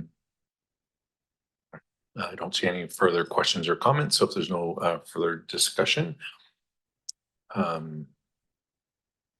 guess the recommendations that we receive the plan engagement. So if somebody would like to move that. And didn't look like there was much discussion before, so all those in favor, and that's unanimous. Excellent. All right, so moving along now, we got the actual 2024-2028 general financial plan, and I'll pass over to Mr. Garvin. Thank you, through the mayor to council. Again, really excited to have in front of you the 2024-2028 general fund operating capital budget. That staff report starts on page 236 of the agenda. As we have done in past years, we're going to start with a general overview through Mr. Langemeier, and then we'll have directors come and speak to their agenda items at the podium. And I just wanted to, in advance, as the city manager, thank all of our staff for the incredible amount of work that goes into this budget. And I'm very proud to have that in front of you today. Thanks so much.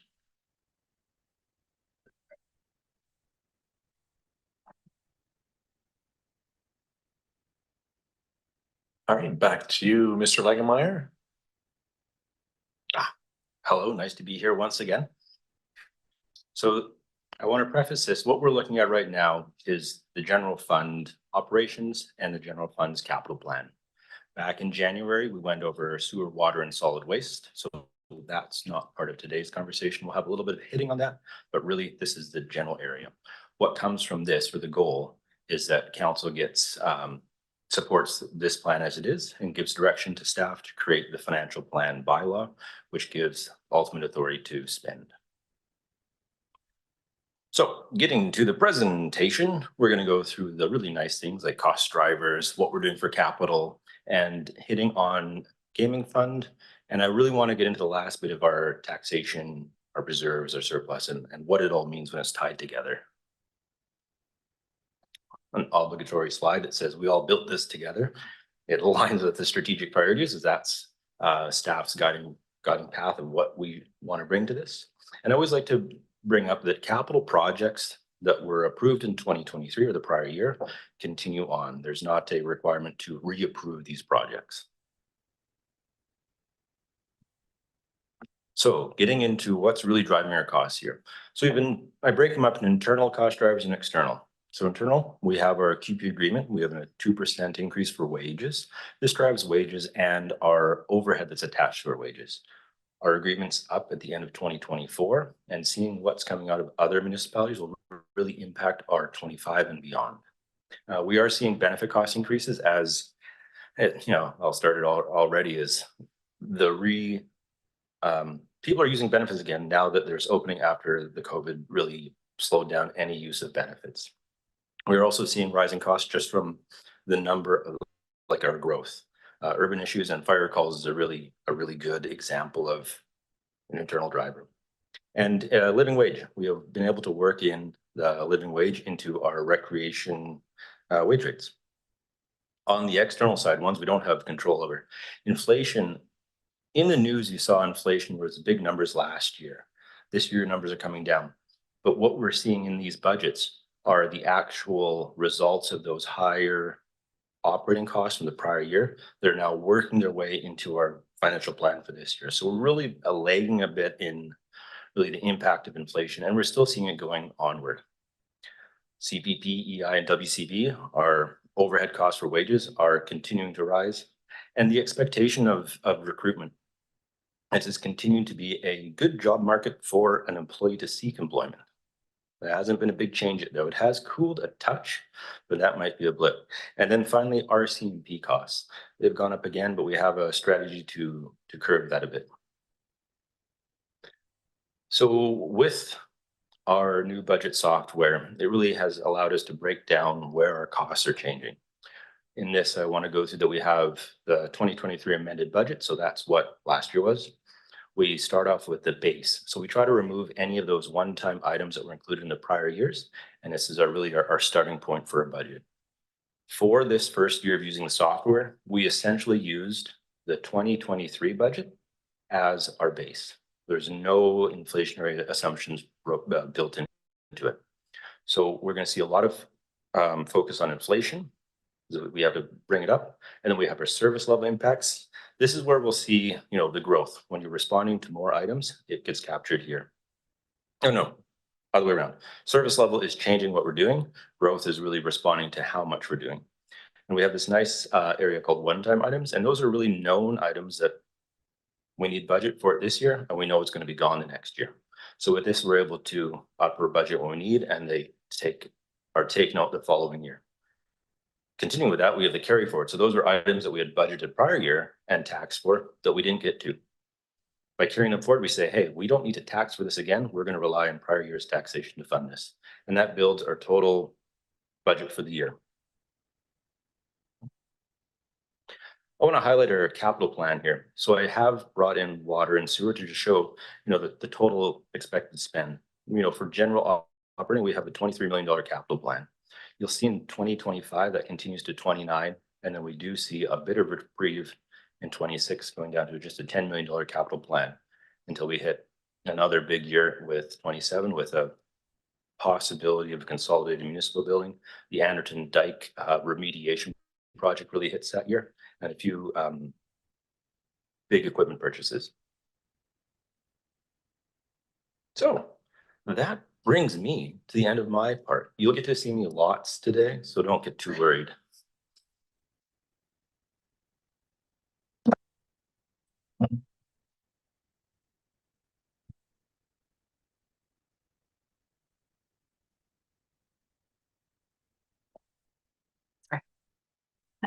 Thank you, Council. Today I'll be going over the corporate services budget requests for 2024. So just a brief high-level overview of the corporate services department.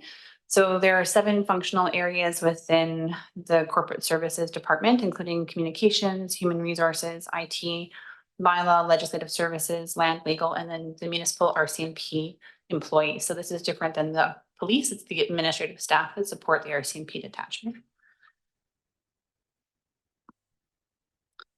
So just similar to previous years, I've used the color orange to identify what are council strategic priority items.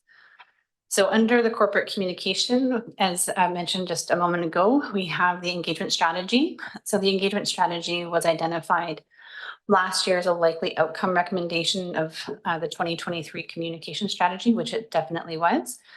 And then the next component is the online engagement platform. So This is looking at a tool to facilitate that online engagement regarding a variety of city programs and services.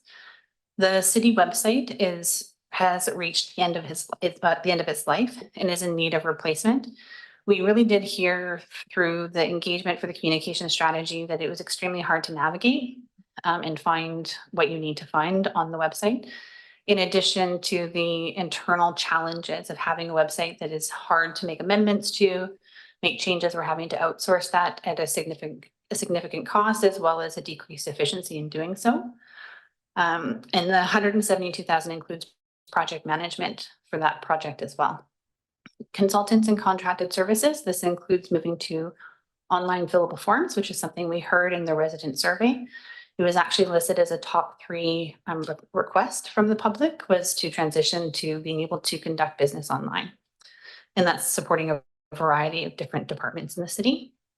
For brand enhancement, this is essentially buying audiovisual equipment, the tents and the banners to facilitate and support events, as well as the ongoing training to the staff involved in the brand standards. Under bylaw services, as mentioned in November, we'll be moving to a 7-day-a-week service. The $21,000 covers overtime during vacancy periods, as well as potential shift differential moving into evening and weekend service. In regard to implementation, in 2023, council approved a lot of different policies and approaches under bylaw. So this year we're moving into the implementation of those, including the Parks Control Bylaw Committee, obviously subject to approval of the bylaw, the Good Neighbor Guides, bylaw adjudication, and the Tempest Calls for Service. Under human resources, we have the carry forward of the anti-racism strategy. So that's no new funding for this year, just move forward. We have a net new position for a labor relations manager, and that is proposed based on growth requirements. We have a $20,000 increase in legal fees, again, based on last year's actuals and the trend. And if you're wondering what the legal fees are, those typically have to do with third-party investigations. We've also moved HR into a new building just due to lack of space at our current building. And so there's an annual rental fee for that. And then you'll see some numbers moving, but so the 186 is just a reallocation from one internal budget to another. So there's not actually a budget implication for that. Under the general corporate services, which is me, under council resolution, we've got we would be working with a consultant to identify, to do some engagement around a community safety office, or some have referred to like downtown community policing office. It's kind of been titled a few different things. Proposed department clerk that would support both corporate services generally, as well as bylaw services, which would represent quite a significant increase in the quality of customer service, getting the bylaw officers in the field and having a consistent voice on the other end of the phone. We've got some regulation signage that's required, as well as the same thing. We've actually split the corporate services department budget and allocated a specific division budget to legislative services. So same as what we did with OHS. Under legislative services, we have the privacy management framework. This is a new requirement under FIPPA that came into place last year. And we also have $20,000 for ongoing records management projects. Under IT, we continue to see significant inflation on our licenses and permits. These are really things that are beyond our control, unless we want to do a wholesale change in the type of software we're using. So this is everything from Tempest to Microsoft to Adobe. This is the combined cost of that inflationary impact. And unfortunately, software's rate of inflation is far greater than any other rate of inflation that I'm aware of. We have the implementation of Office 365 coming this year, as well as we have a requirement under our cybersecurity insurance to have a penetration test done every other year. So this is one of those years. Under IT capital, we have the continuation of the implementation of the budget software for the finance department. We continue to maintain a $50,000 new emerging software fund. This is essentially for things that arise throughout the year. We may not necessarily know what we need until we find out we need it. So this is our contingency. And for the photocopiers, the same thing. We do our best to estimate their lifespan. But there is always, with the number of copiers we have, some form of failure that comes earlier than expected. The same goes for the large format printers or plotters. So overall, in the operating budget, all of the costs are either due to growth. So positions with the growth can be seen in HR, can be seen in IT. The pieces that are to do with council strategic priorities are those special project plans that predominantly fall under my specific responsibility, or encompass things like the engagement strategy or anti-racism.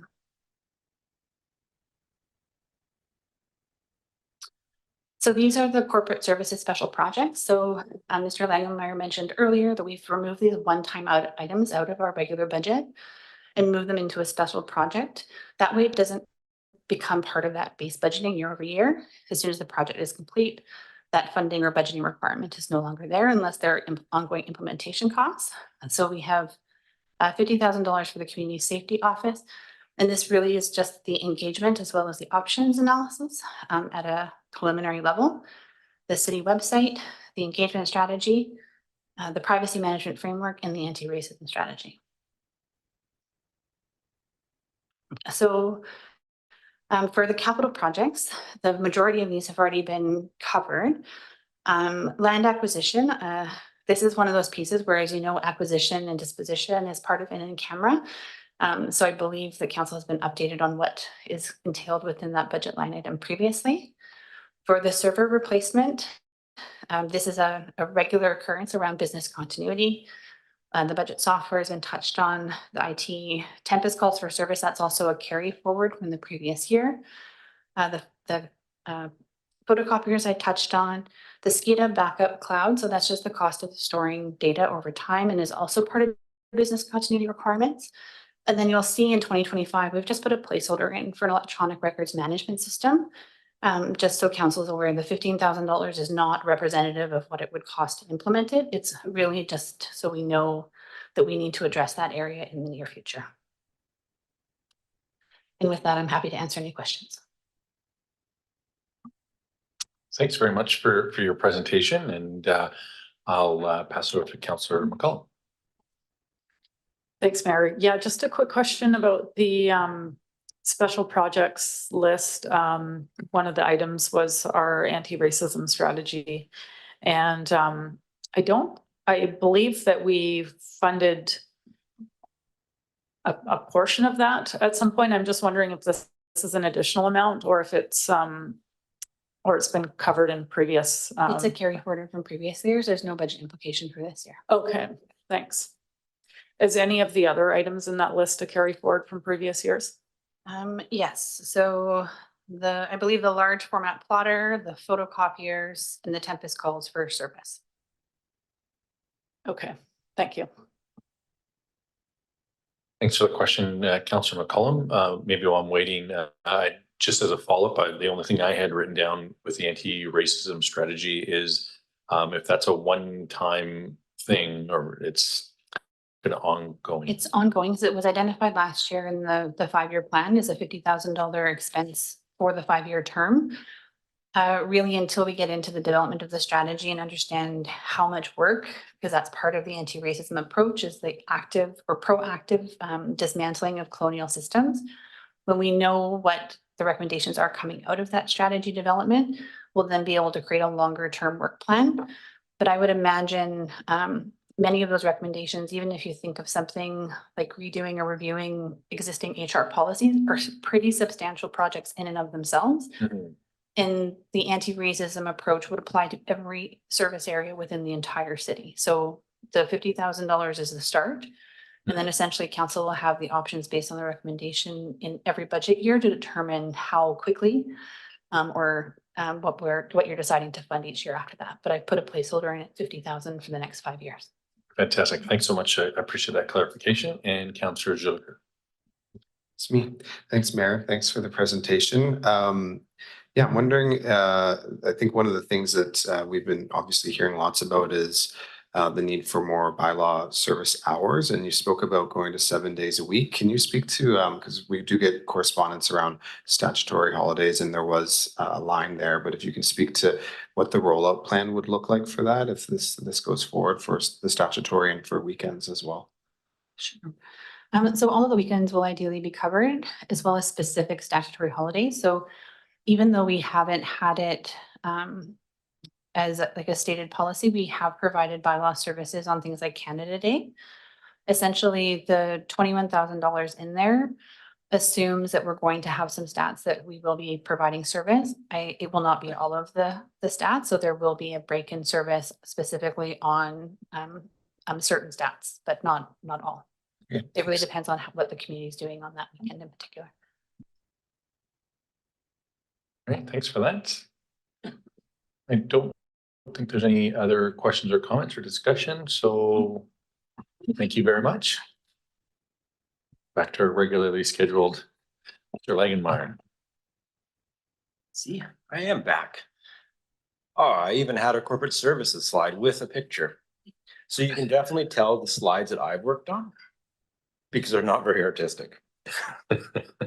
Just the numbers. Just the numbers. So getting right into it. I'm in charge of the financial services department and I get to talk about it today. We all do the fun stuff, financial planning, which is taking up a lot of my time right now. Payroll, business performance, procurement, risk management is one that I'm going to hit on a bit more today, because that one hasn't been talked about a whole bunch in the past. Our regular financial reporting, some fun changes coming to that this year for our financial statements. You'll hear about those in a couple months. And then our inventory we have. So my area isn't quite as big. We're seeing the majority of the change is a new person request in the budget analyst role. And being that the finance department is majority is wages, that's where you're seeing such a large inflation number, because that's where our 2% wage increases are coming from and our exempt wage increases. So what are we working on? We're well into the weeds on working on the social and Indigenous procurement policy. That one's been a really fun project that is continuing on. Council approved it or adopted it back in 2023, and it's really hitting the strides of how do we bring this into what we do with what we buy and how we act. Some boring bylaws are in the way or are in play. We still are waiting on the 6th Street multi-use active transportation bridge. First Street lift station, that project just has been re-tendered and we had some responses. And we will see another one for the Comox Road catchment replacement, formerly known as the Puntledge sanitary catchment replacement, just to confuse everybody a whole bunch. Other big items is we've moved the granting over to the Comox Valley Community Foundation, and we want to report back within a year. This council direction was how that's going. Furthermore, on the tip-top task list is our permissive tax exemption, how we're doing it. And sometime when we finish all that, we really want to finish off our budget software implementation, which will really, I'm excited for that one probably the most, allow for flexing the muscles of what the software can do and give better information going forward, so we can really pull this information together in a much less labor intensive method, so we can free up capacity to get on doing what we like to do, which is asset retirement obligations for our financial statements. Said no one ever. Municipal, the MRDT. So this is one we approve each year. This year we did the Appendix 1.8, which allowed us to use the online accommodation platform monies to go to specific affordable housing projects. And just last week, the week before, we were receiving information that was approved. So it is not built into this budget yet because we just received the information, but it's a nice piece. There's about $914,000 available that we can action on into projects into the future. This is where I wanted to hit on to some of our risk management. So we pay about $630,000 in various insurances in the year. You might say, holy crackers, that's high. One of the pieces that has been surprising is that if you look at the inflationary factors on our insurance and over the last number of years, it's been relatively soft for inflation, which has been nice. But just in the last year, we've really seen that insurance market get harder. So our year-over-year increases for 22 to 24 are more substantial than we would think. But if you look at it over a longer term, it is pacing with inflation. The budget analyst position is the new ask for the year. We really want to get this process really well defined and get not as much of my input into the day-to-day of hammering to the numbers. I do like being right in with it, but we have a position, the business performance position, who's kind of been morphed into doing this budget work, which isn't the best fit for that role and wasn't the intention of that person's original role. The expected salary is $86,000 a year. Oh, yes, I get to talk about the miscellaneous items. So this is where we capture MRDT payments going out, some city hall common costs, and a bit of insurance and admin for the small church that is within the cemetery. Not a whole lot of change in this area. These expenses plug along. And I will speak to the CIO operating budget a bit, but my thing is now frozen.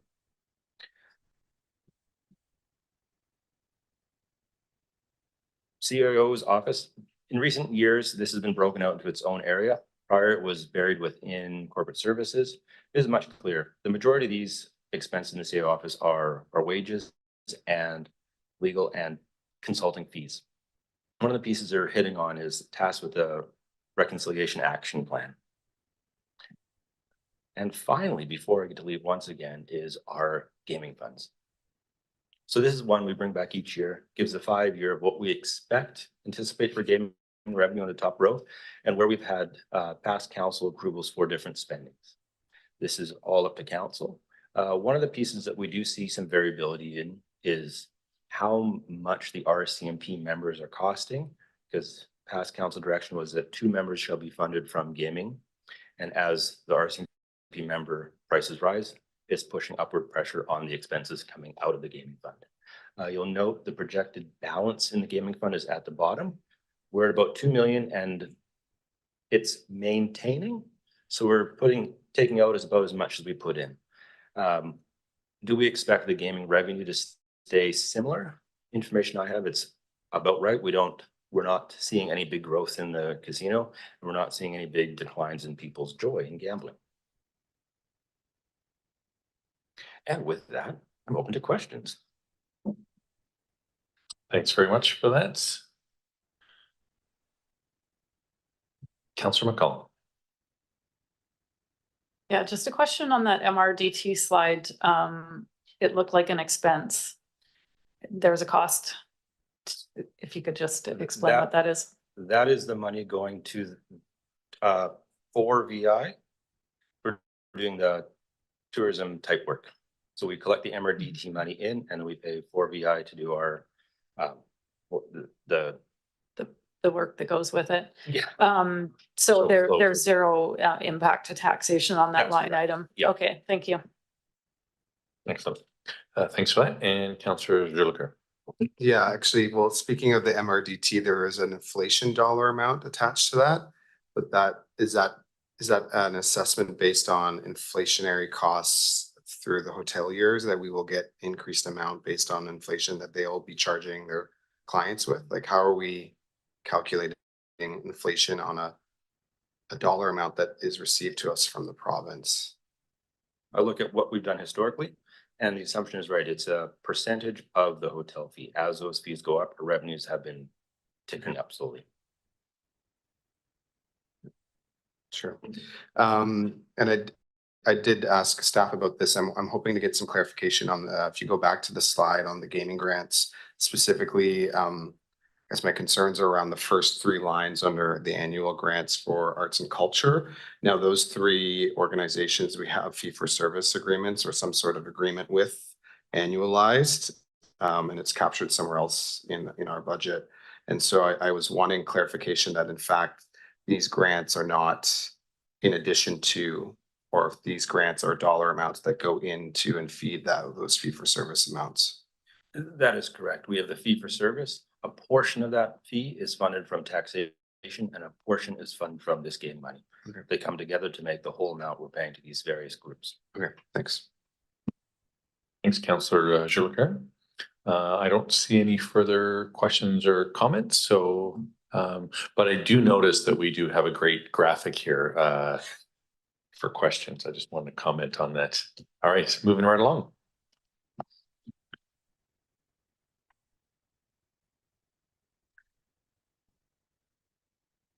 Thank you for being here today. We'll do a quick overview of the fire department budget for 2024. So the fire department continues to be responsible for the responses to emergency and non-emergency incidents. We perform fire inspections in the city and the protection district, fire investigations, public education, and also have had the emergency program added to our portfolio. Our department composition remains 7 full-time staff, 50 volunteers. We have 20 recruit firefighters that are at various stages of their training program.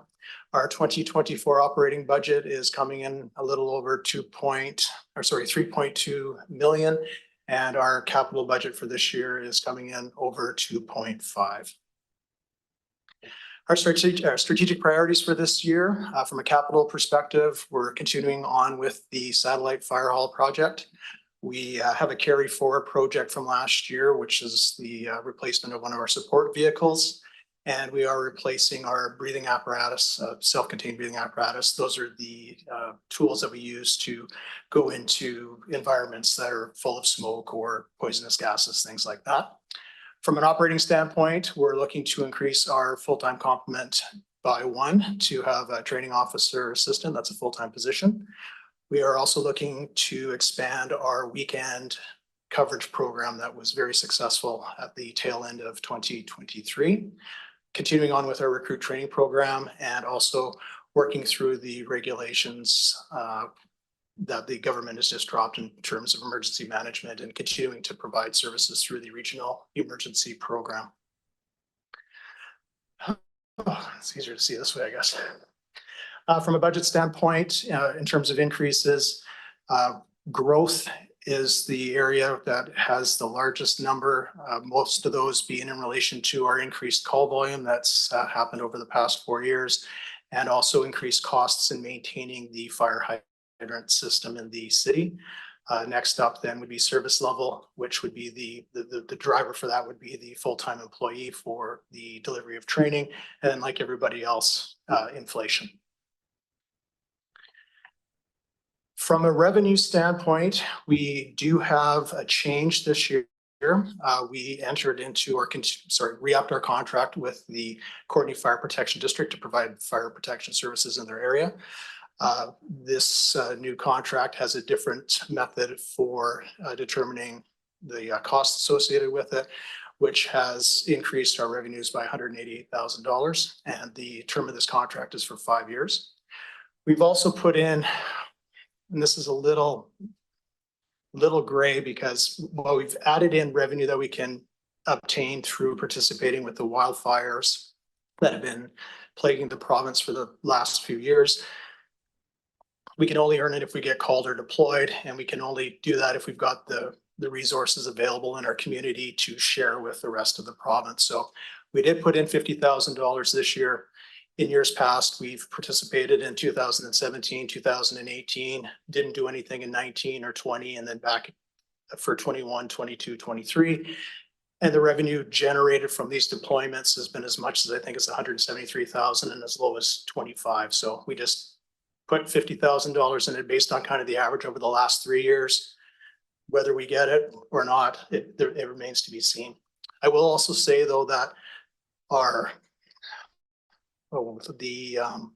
outreach program that we provided during the last cold snap, we generated some revenue from EMCR to help with that, which will also be going in as revenue. And then we had did a flood watch during the last set of king tides and when the weather was a little suspect. And again, we also got some money from EMCR to do that, to recover some of the costs. So we will be bringing in revenue, but it's very difficult to say like it's going to be X amount for the year. So just so everybody's understands what that looks like.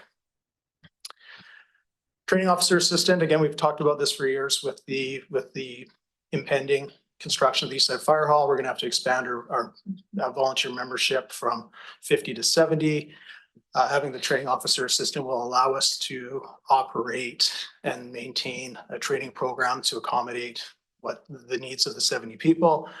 We'll be able to divide our training nights into 2 nights. We will also be able to ensure that when the fire hall is completed, we will have trained personnel ready to respond to calls from that hall. It also will provide us an opportunity to provide some more in-house specialized training and some additional courses that we have to provide to maintain the level of service that we currently are. And the operational budget increase for this position, including benefits, is $115,200. As we know, our calls have increased. In 2020, we responded to 834. Last year, we responded to 1,455. So that's about a 74.5% increase in call volume over that time period. We're basically increasing our volunteer. The cost of these responses has gone up $118,000, and we're putting that in the budget to properly respect or capture what our actual expenses are. Because as you know, if the calls keep coming in, we're going to respond regardless of what the budget number is. So we're just trying to properly account for this increase. Firefighting equipment, again, most of that is inflation. We are increasing the number of turnout gear or number of sets of turnout gear that we're purchasing so that to accommodate for the opening of the new fire hall. Turnout gear has basically a lifespan on it. So we're just trying to keep up with the standards, but also make sure that we're not going to be presenting a large number in the budget in 2028 to accommodate for the increase in staffing. Training, again, everything's going up when you bring in outside instructors to deliver courses like our Swiftwater Rescue. You're paying for their meals, you're paying for their hotels, and as we know that it's just getting very, very expensive to do that. That is one thing that we're going to be doing or targeting our training officer assistant position is by getting them the trainer courses. We won't be relying on outside people to come in and deliver the training, which should help out with the costs that we're currently paying. The summer weekend daytime coverage program, looking to make that a year-round service. So council approved the pilot project that we ran last year, hugely successful. I really can't emphasize how awesome it's been for the morale of the department, the interest it's generated from our volunteers to come down and work on the weekends. It has reduced our general pages during that time period. So Saturday and Sunday, 8 in the morning to 4:30 in the afternoon, by 50%, because we've got the people at the hall that are able to respond and deal with the calls that aren't as significant in nature, that only require a limited response. They're already there. So it's achieved the goal of giving people some more downtime so they can, enjoy their families and not continually, as you can see, we're busy, it's quite busy right now. It's also been very good for officer development. We've had people that have met the requirements of WorkSafe to be team leaders, if you will. They're now getting in the position to make some decisions, run some minor calls, basically develop the experience that when they get to 5-10 years of service or whatnot, then they would be eligible to become an officer and benefit the community with the expertise that they've gathered. And the increase for this is $37,800 to make this a full year-round project or program. Here's the slide that compares our department with the 6 departments on the north end of the island. Slide that we've all seen before, just with updated numbers. Again, Campbell River leads the way in terms of fire responses.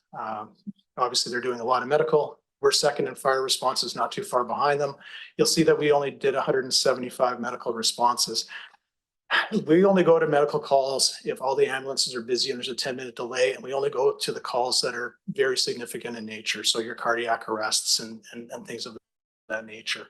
If we responded to the same types of calls that Campbell River does, you'll see in the box highlighted in yellow that we would have done another 2,690 calls. That's how many we turned down. I don't want to say turned down, but that's how many calls that didn't meet the level of service that we are currently providing. And then there's our operating budget totals in comparison with those other jurisdictions and their populations. So that's basically where we sit in comparison to everybody else from Powell River up. Capital projects. So this year we've got $2 million in for the new satellite fire hall. And then we'll have, we're in the process of getting some cost analysis done on different options. So the 2025 number might be bigger, might be smaller. Obviously, council will have to look at those and make the decision on that. The replacement of our self-contained breathing apparatus, it's $500,000. We're currently working through finding, the best value and how we're going to approach that purchase. The $25,900, which is to carry over for the support vehicle that I spoke of earlier. And then you can see the map that we have for the next 5 years. And as Mr. Langenmeyer was graciously enough to let us know that this is all covered by capital reserves from the 2024 reserves for the capital stuff anyways. And with that, I'm open for questions. Excellent. Thanks so much. It's generated some interest. I'll start with Councillor Hillian. Thanks, Mayor. Thanks, Kurt. I'm wondering what determines how many people go on call outs, particularly for some of the urban issues that you're dealing with, which represents a fairly significant increase in the fire department's work. I realize that, well, actually, I don't realize. I'm a little confused because I saw a fire truck in City Hall the other day with 6 staff dealing with 1 person. So I'm just curious what the standards are that the requirements that determine how many people would actually go on call out. Good question and a complicated one. So you've got 2 branches. You've got emergency calls and non-emergency calls. Non-emergency calls would be along the lines of smoke alarm going off in a person's house at 2 o'clock in the morning, an open burn on a residence, maybe a strange smell in an electrical room. We would send 1 individual. They would respond, get there, do an assessment, figure out what's going on, and then add in more resources as needed. Because we're a volunteer department, if it's an emergency call, so that would be a cardiac arrest in the case of a medical, dumpster fire, car fire, whatnot, we do a general page. We don't have certainty as to who's going to show up. That's why we have a department of 50 people. We've also decided years ago that we would roll with 6 on an engine. The reason why we do that is because volunteer members want to help. It provides them an opportunity to go out and do that and gives us lots of hands. So as soon as the pager goes off, whether we've got 10 people show up or all 50, 6 people on an engine, 6 people on a ladder, 6 people on rescue. We do have the small vehicle that we do roll to the medical calls. However, as we're finding that our call volume is increased, we're starting to have overlapping calls. So you might have seen an engine down at City Hall for a medical call because we were tied up at another one. It was 2 days ago and I haven't looked at my phone to see exactly that particular instance. Today, for example, we were involved with the Wounded Warrior. We were basically leading a parade of the individuals that were participating in that. We had 6 people on the truck. On their way back, we had a medical call. That engine went to that call rather than the 4 because we already had it on the road. So there's lots of things that go into it. But at the end of the day, we want to try to get 6 people on the truck so the volunteers are getting the experience and also the reward for coming down, making the effort to get to the fire hall. Thanks, and that's my one question. Thank you, Councillor Hillian. And on to Councillor Moore. Thank you, Mayor. Yeah, I just wanted to comment actually that it's interesting to see revenue coming in and just to obviously know that we don't really want that revenue because most of that revenue is coming from people in not good circumstances. So I just thought it was interesting to see revenue coming in but the reason for that is because there's, not great stuff happening. So. Yeah, I don't like talking about it, as you could probably tell, just for that very reason. I mean, you feel like you're profiting from other people's misery, but at the end of the day, we are helping. In some cases, we're supplementing a service provided by others that isn't meeting, the requirements or, meeting the need. So, we do have to cover. No, I absolutely support it. And I know our members have been amazing and we got really great feedback about during the cold weather, and the service that the members provided to people unhoused in the elements and helping them, assisting them and stuff. So, yeah, always good work coming out of the fire department. Thank you. Oh, I will comment on that, that actually there has been, again, unexpected benefits. And not that we're starting to get called out to more of those medical calls and have more interactions with them, through burning and stuff like that. But because we were out helping when it was really cold and that, the interactions definitely have become a lot more positive. Not that they were negative to begin with, but it's just a lot, it's just a lot better. So it's been very positive for our members as well. Like it definitely was something that worked out better than you could ever imagined. So it's good. Excellent. I had maybe just a follow-up on one of Councilor Moore's questions on the budgeted amount of $50,000 just as kind of like a placeholder for revenue. Is that pretty much going to be like, if you look at what the expenses are going to be, wages, maintenance, wear and tear on equipment, does that kind of wash out a little bit, or is that much lower, or the wages paid separately, et cetera? Generally, that's the net.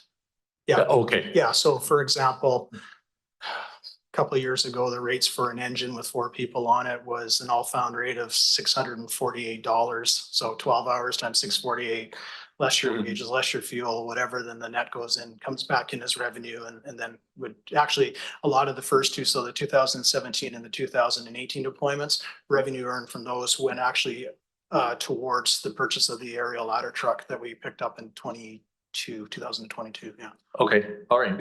That's great. Cause when I just saw it as revenue, I was like, does that could offset with something, but that it's actually the net revenue. The intention is for it to be the net. Yeah. Okay. Thanks so much for that clarification.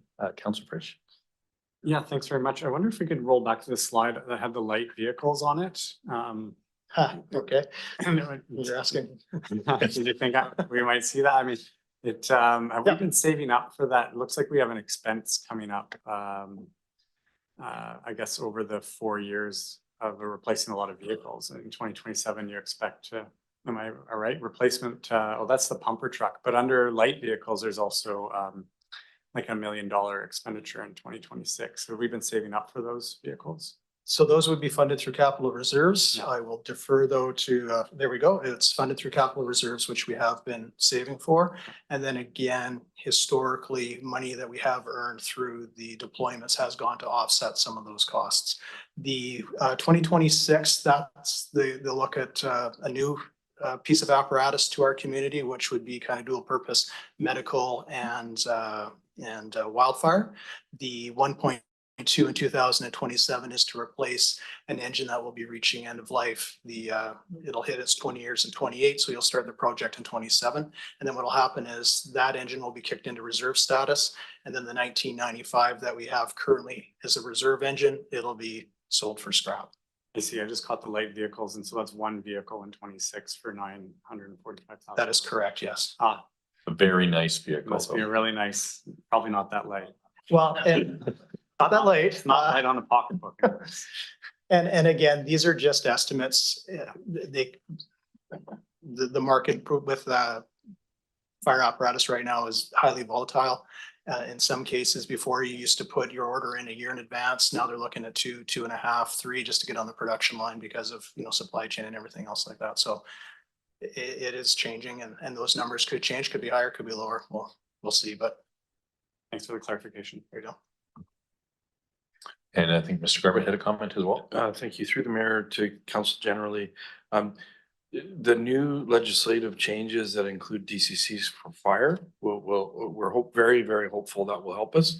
I couldn't speak directly to vehicles and fire vehicles themselves, but certainly there's a lot of discussion as it relates to that. And also, I think there's quite a bit of discussion that you may hear at your tables, AVICC, UBCM, about provincial pressure or requests to the province to pay for medical supplies related to our medical responses. And these are really important items that we do, but taking them out of general taxpayer dollars is something that's quite challenging. So we'll stay on top of that, but news hopefully coming on the DCC and front. Thanks for that. I don't see any further questions or comments, so I think another great slide for questions, but I think we're done. Thank you very much. I really appreciate that. And back to Mr. Langenmeyer. Nice to be here once again. Today I get to talk about police, or RCMP as we call them here. Police budget.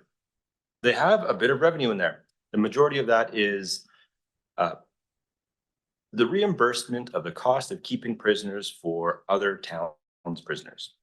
We also have some fingerprinting fees and false alarm fees. That one is a nice one. So if your alarm goes off too much and it continues to go off and they keep getting calls, we bill you for that. Looking at this, though, what I really want to bring your attention to is that bottom line.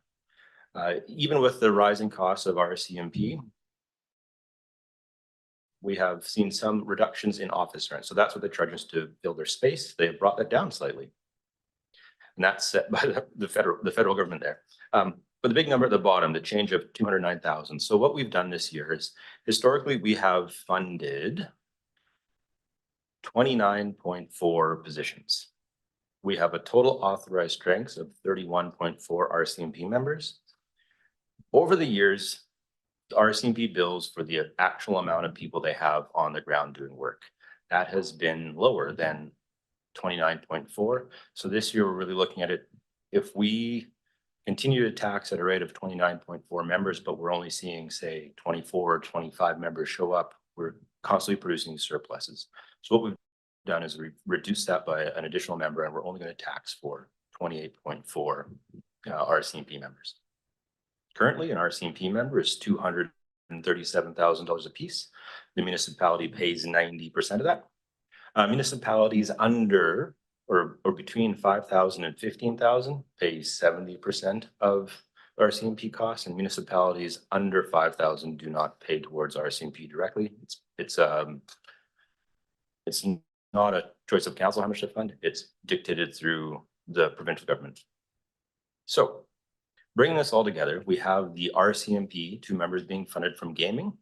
We have traffic fine revenue that we get of $272,000. That goes directly to fund our RCMP officers. So we bring a total police expense of about $8.5 million. When we wrap up all the funding that comes in the various sources for RCMP, we have $861,000, which leaves about $7.6 million to be funded by the taxpayer. That represents 22% of our total tax take. So overall, as a single line, RCMP are our single biggest item. And that's all there is for it this year. Excellent. The question slide. Oh, in the question slide. Very nice. Councillor Helene. Thanks, Mayor. I think the report says here that we're putting 250,000 into the police contingency reserve for this year. Is that correct? Yeah, let me, on the report, what page? Page 6 of 29 of the general fund financial plan. Yes, so the RCMP reserve is set by bylaw, and we can contribute up to 250,000 per year into that reserve based on the last year's actuals for RCMP. So when we have a surplus in RCMP costs, we put it into reserve. Right. So, and my understanding is that that is there in case we have exceptional charges like a murder case and that type of thing. That is correct. Yeah. Any idea how much we have as a total in that reserve fund, and to what extent it's been drawn down in the last few years? So in the bylaw, the optimum balance of the reserves fund is 750,000. We have a bit more than that as we've had interest earned on that. This is actually an item you'll see me bring up within the next year of requesting a change to that optimum balance. I'd like to bring it up higher so we have more ability to put money away when we have a big RCMP surplus and to increase that buffer when we have something that occurs. Okay, but if nothing is spent out of that reserve over the course of a year, we maintain it at 750,000, is that what you're saying? That's our goal. Yeah. The interest earned in that 750 will stay in that reserve, so you'll be above the reserve amount every year. Okay, where do we get a report that indicates to what extent we've had to draw on that reserve if there has been some exceptional murder case or whatever else we cover? And Mr. Garbett wanted to make a comment. Thank you. Through the mayor to Councillor Hillian. In the 3 years, almost 3 years in April that I joined, I'm not aware of significant draws on that. Mr. Langemeyer we're going to be discussing specifically protective services, the future of protective services, which includes our fire department and our RCMP. Council is aware that they've been talking about a new RCMP facility for a long time. We have a changing environment as it relates to our neighbors in Comox and Cumberland in the next census cycle.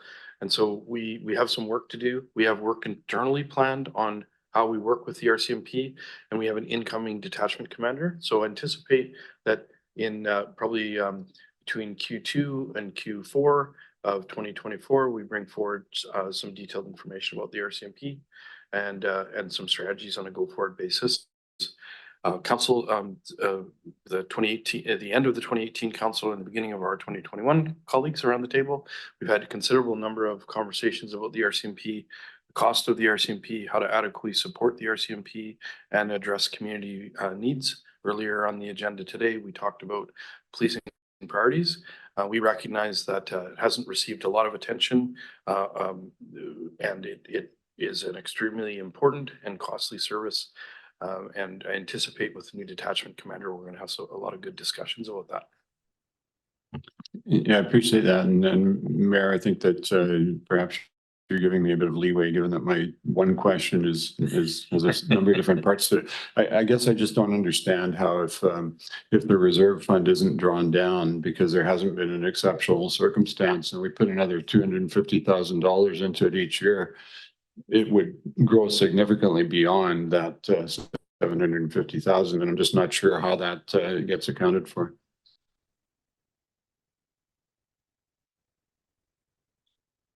So looking at it closer, each year we also budget 250,000 to come out to offset the tax impact of the RCMP.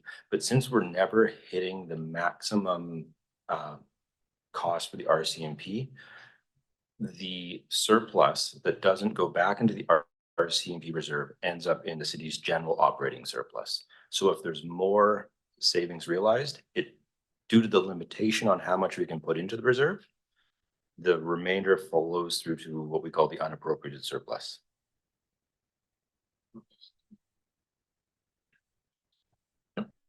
Mr. Carver. Thank you. I just really appreciate those questions. I just for council's reference, and Ms. O'Connell, who is also, we've kind of a dual, we have two people involved with our RCMP service, just for council's reference. So if we have a major crime in the IHIT group, which is involved, that can average between 750 and $1 million. So we may have some monies there, but this does happen in communities on a semi-regular basis, and we've been quite fortunate that we haven't had that. But we need to make sure that we're in a position, and we do know that we do have some unallocated surplus that absorbs this, because no one is going to be there to help us when we have to pay those bills, and they often stretch across multiple years. So we have to be in a financial position to meet our obligations with our RCMP partners. But I just wanted to share that, and I appreciate Ms. O'Connell, giving us a little bit of background in that regard. Thanks for that. And Councillor Cole Hamilton. Yeah, thanks, Mayor, and thanks, Adam. I just wanted to ask a little bit about, I guess it's a perennial thing that we never get quite as many RCMP as we'd hoped to have. And it looks like last year we ended up only spending about 71% of our budget on, we budgeted 8.4, we spent just over 6. Is that by my recollection, that's a fairly typical disjunction between what we're budgeting and what we actually get in terms of our CMP. Is there any thought ever to adjusting the amount that we're budgeting, given that it seems to be a perennial thing that it's quite a substantial, and then that of course goes into, the prior year's surplus? Yes, for this year, we reduced the number of members funded by 1. So in the past, we funded 28.1 or 29.1. We brought that down to 28.1. So a $237,000 reduction in the budget. We have to. I appreciate that. I was just wondering if we were looking at sort of the bigger picture, because I mean, obviously 2.4 million, that's a significant amount of yeah. And resource. Mr. Garbutt just wanted to make a quick comment. Thank you through the mayor. Excellent question. And we are constantly having this discussion of what is the appropriate amount to budget.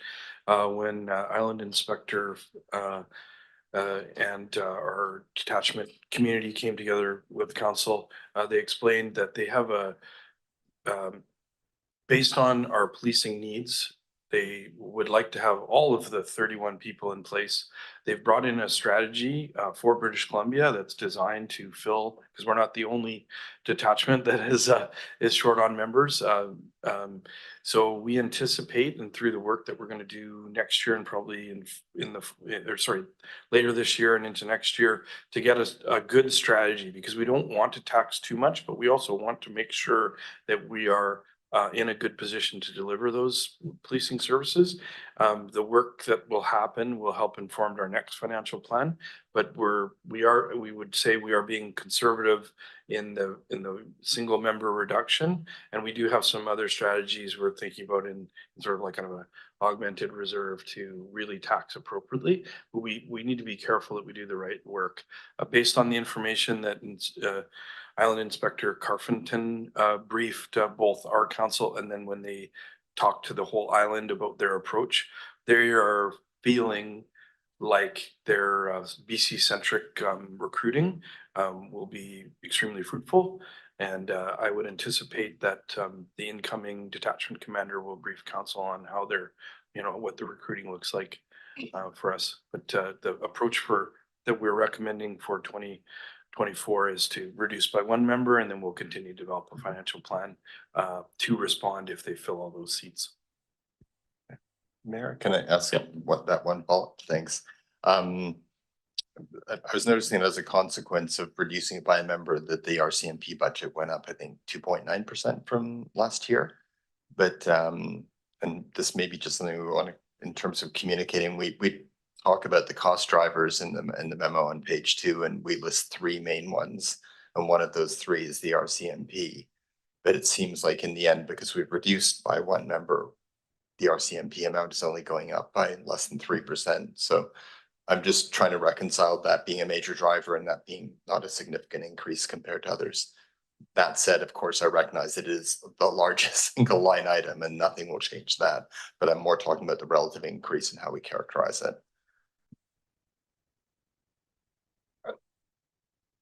I don't have a response to that. That's very accurate. What I've presented is something that we can manage that change. So if we didn't change anything and continue with the status quo, RCMP would be a big driver. And I really wanted to highlight that it continues to be. If you look at the RCMP per member costs over the last 4 years, it has increased substantially. So yes, we are not taxing as much for this year, but it's still an impactful piece. Thanks for that. And Mr. Garbutt has a comment as well. Sorry. Along the RCMP line, we do remember that we have incoming equipment in the form, and I believe that hasn't been included in this budget, in the body-worn cameras, as well as the software and personnel that's going to be required to manage that. And as of this financial plan, we're not sure exactly when that will land. It's in pilot, I think, in parts of Canada, but I think again, at the island session with Inspector Carfenton, they had said that it's coming. So Currently, we've taken a step to manage it, but it will continue as those items land. And I believe that from a public safety and accountability perspective, it's seen as being very important to have that roll out. But there is very significant costs as well as personnel related to managing that information, which we will hear more, I guess, to stay tuned on that when it rolls out. Okay. All right, thanks for that. And Councillor Moore. Great, thank you, Mayor. Well, listening to all that, I now have two questions, so I might have to wait in the queue for the second one. But just following up on what Councillor Hillian was talking about with the contingency. So regardless of where a major crime may occur, whether it's in Cumberland or Comox or the regional district, is Courtenay the only local government that would pay into that, pay for that IHIT? Thank you very much, Councillor Moran. So the way that IHIT works is it's actually on the jurisdiction in which the crime either occurred or where the indication of the crime occurred. So in my past experience, as an example, when I worked for Squamish, there was a body dump that took place in Squamish where the actual crime took place in Surrey, but Squamish incurred 100% of the IHIT costs. So it kind of depends on. So sorry, say that again, the person. So the crime itself, like the murder took place in another municipality, but the body was found in Squamish. Oh, okay. So Squamish took on 100% of those costs, but they contribute, which is a bit different than what we do. So we build reserves here in order to cover those crime related costs. So that's all your forensics and the things you see happening on TV. Whereas the Lower Mainland municipalities and Squamish is included in that area, they contribute to an IHIT fund, and it's basically like a co-op. So because they have lots of municipalities that all pay into this, whether or not you use it or not, the money is gone every single year. So it's essentially an insurance plan is how the Lower Mainland works. Here we build the reserve. In the event that there is something that occurs, we draw from that reserve to cover those exceptional costs. So that means that all the other local governments here would be responsible as well? 100%. Yeah, okay. For the pieces that take place within their own municipality. Mm-hmm. Okay, thank you. Yeah. So, and as they, Comox's population is increasing in Cumberland, those dollar amounts are just gonna continue to go up.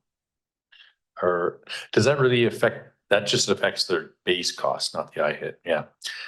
Councillor Jolicoeur. Thanks, Mayor.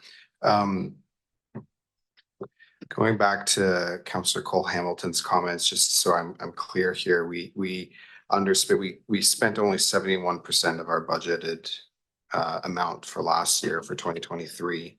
It was about 2 million. And the recommendation is to decrease the FTEs by 1, the funded FTEs by 1, which is about 237,000. And so I guess I'm just curious in our forecasting for this budget that we're considering, how we reconcile actuals from this fiscal that we're finishing to base our upcoming budget, if there's in fact such a large discrepancy. And so I've got that question. I do have another question about that same piece, so I'll pass it to you.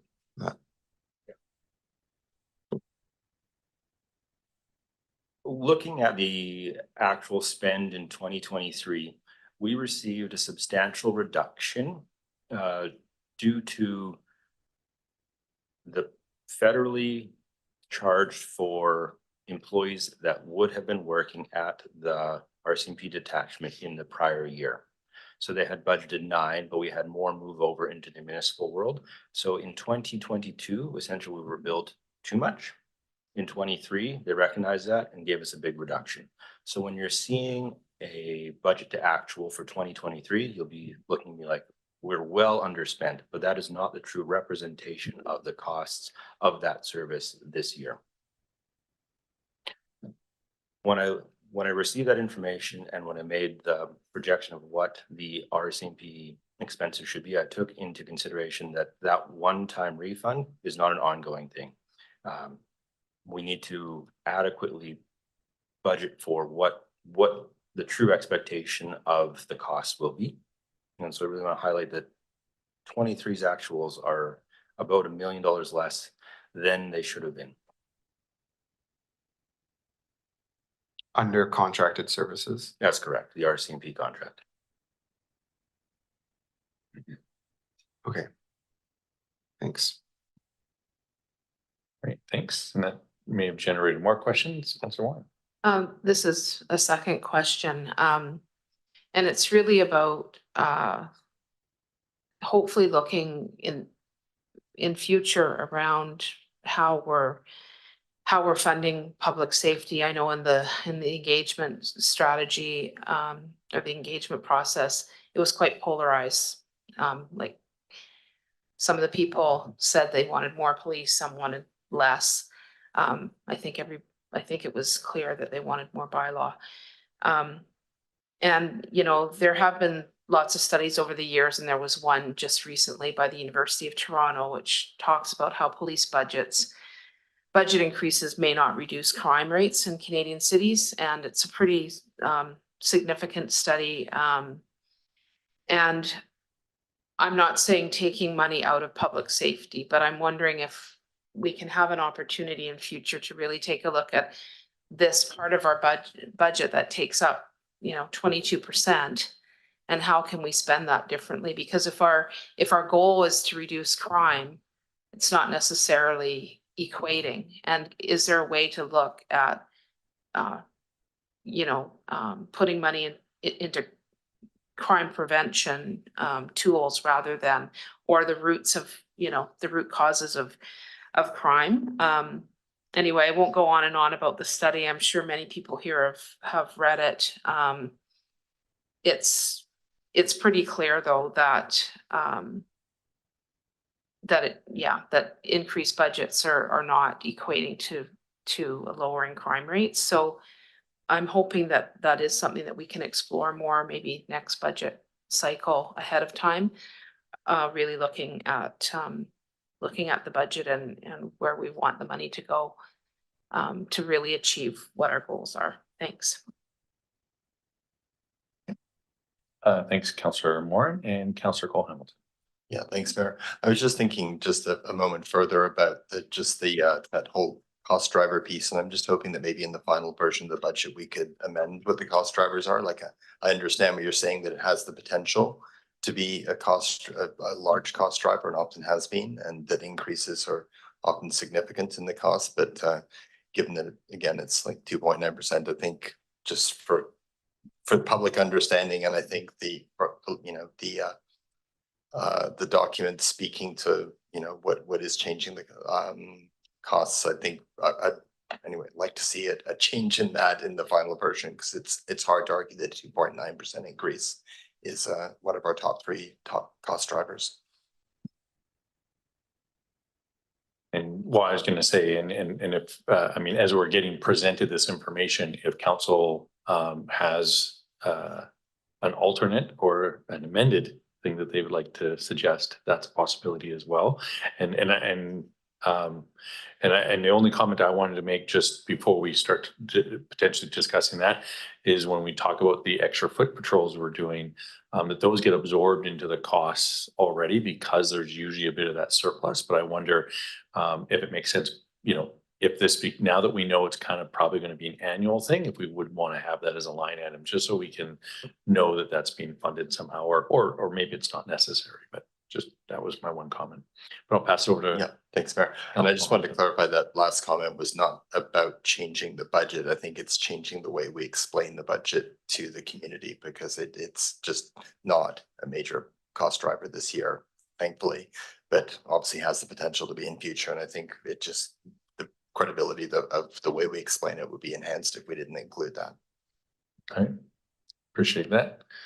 And I don't see any further questions or comments for discussion. So on to the next department.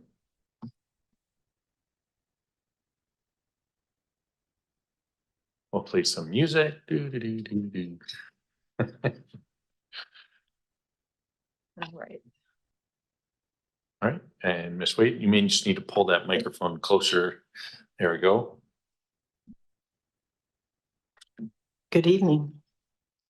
Thank you for my first budget to present to you this evening. It's been an interesting year with development services, starting off on a path of discovering and exploring, and then having the atmospheric river thrown at us. So it's been an interesting few months. So first of all, I wanted to talk a little bit about the department itself.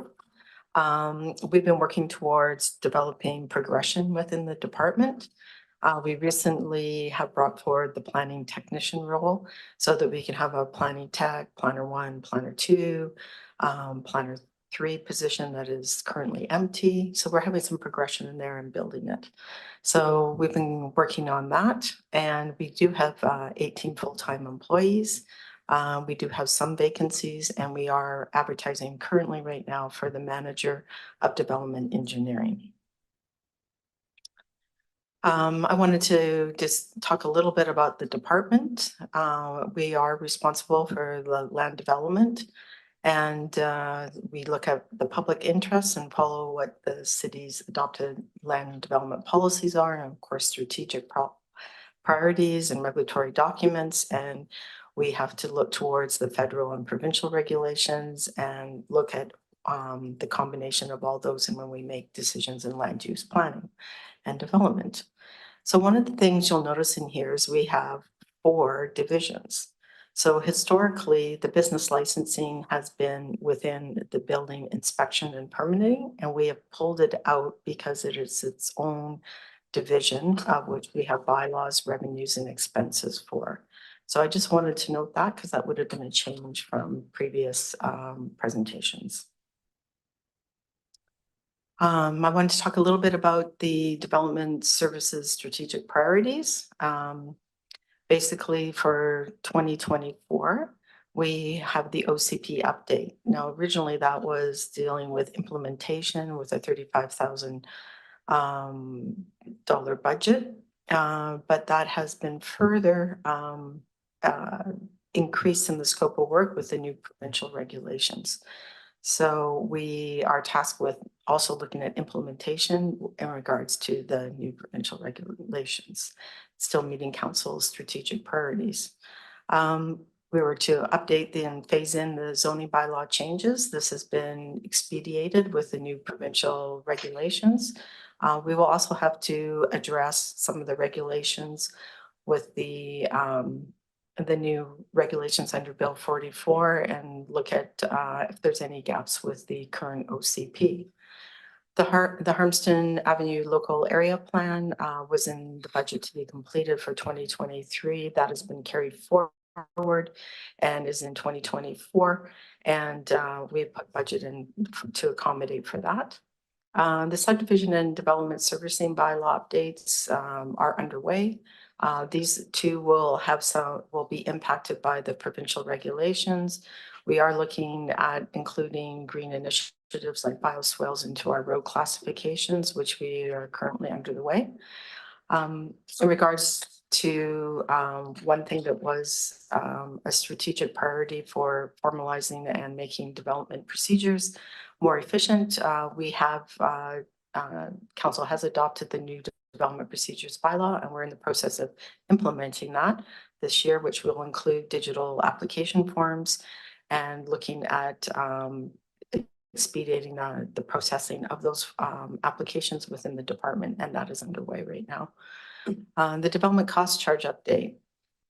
So that was underway. Now our development cost charges bylaw has a little curveball thrown at it with the new provincial regulations. So we will be expanding this to cover some of the components that the bill has provided for us to do, which I can talk about later. And then also with amenity cost charges, that wasn't something that was on council's strategic priorities. So but it is a strategic priority because it's a new item, and we do have to address this because of the changes with the community amenity contribution policies that are in fact with the new regulations. The Development Affordable Housing Reserve Fund Policy. We did manage to do the non-market rental housing, affordable housing waiver for the DCC, and we still have further work to do, which will be underway this year as well as to the housing reserve policy. We've also been tasked with reviewing city property for partnerships with BC Housing. That is underway. We've been updating council and that will continue to progress. So here's our atmospheric river. I like that phrase. So here's Bill 44 and 46 and 35. So these 44 is your what we call the SHMU, which is the small scale multi-housing developments for the zoning. 46 is dealing with a lot of the amenity contributions and financing, and 35 is the short-term rental. So one thing we are tasked with doing, and I'm going to bring all these up because when we go into our operating budget, you'll see that we've had to restructure, reschedule, add. And so these bills have impacted what council's strategic priorities were and expanded the scope of the work for the department. So with the short-term rental, that was a council strategic priority. It's been expedited. It will come into effect May 1st. So we will be amending the business licensing bylaw to have rules and regulations about short-term rental aligning with provincial regulation. We will also have to update the zoning bylaw to define short-term rental and how it'll be applied. Also, the one thing we have to do is update the population projections in the OCP because it's currently only on a 5-year instead of a 20-year. So under the new regulations, we must do a 20 years projection. And we have to have that done by January 1st, 2025. We're also required to update the housing needs assessment, and it must align with the provincial regulation framework, which we have not received yet. But through the CBRD, we are updating the housing needs assessment, which is underway, but it is in the old framework and not the new framework. So there'll be some adjustments going with that. But that has to be done again by January 1st, 2025. We also have to look at the amending the OCP to align with the updated housing needs assessment and population and growth management. And all that has to be done by the end of December 31st, 2025. In regards to the SHMU regulations, that is right before us right now, and staff is undertaking and working on that. It is has to be adopted by council by June 30th, and we are working away on that diligently at the moment. The DCC projects have been expanded, and we can now include fire facilities. We can include solid waste facilities and police facilities. And in addition, we can deal with Ministry of Transportation highway projects and look at cost sharing with them as well. So all those would have to be run through a formula based on the projected growth population so we can figure out what the fees are. So that's an expansion of the DCC project. The development, we have to develop the amenity cost charges, and that will replace the community contributions policy. This will include recreation centers, libraries, community centers, and other things, which we do not know yet. We are waiting to hear what those regulations are, but they are to be associated with new growth in areas associated with the SHMU regulations to help municipalities put the amenities in place for those areas. So overall in the budget, we've done some restructuring with taking business licensing out, making it its own division. So you'll see some minuses and pluses in areas. We've also taken out the major projects that were previously either under contracted services or purchase services or another line item.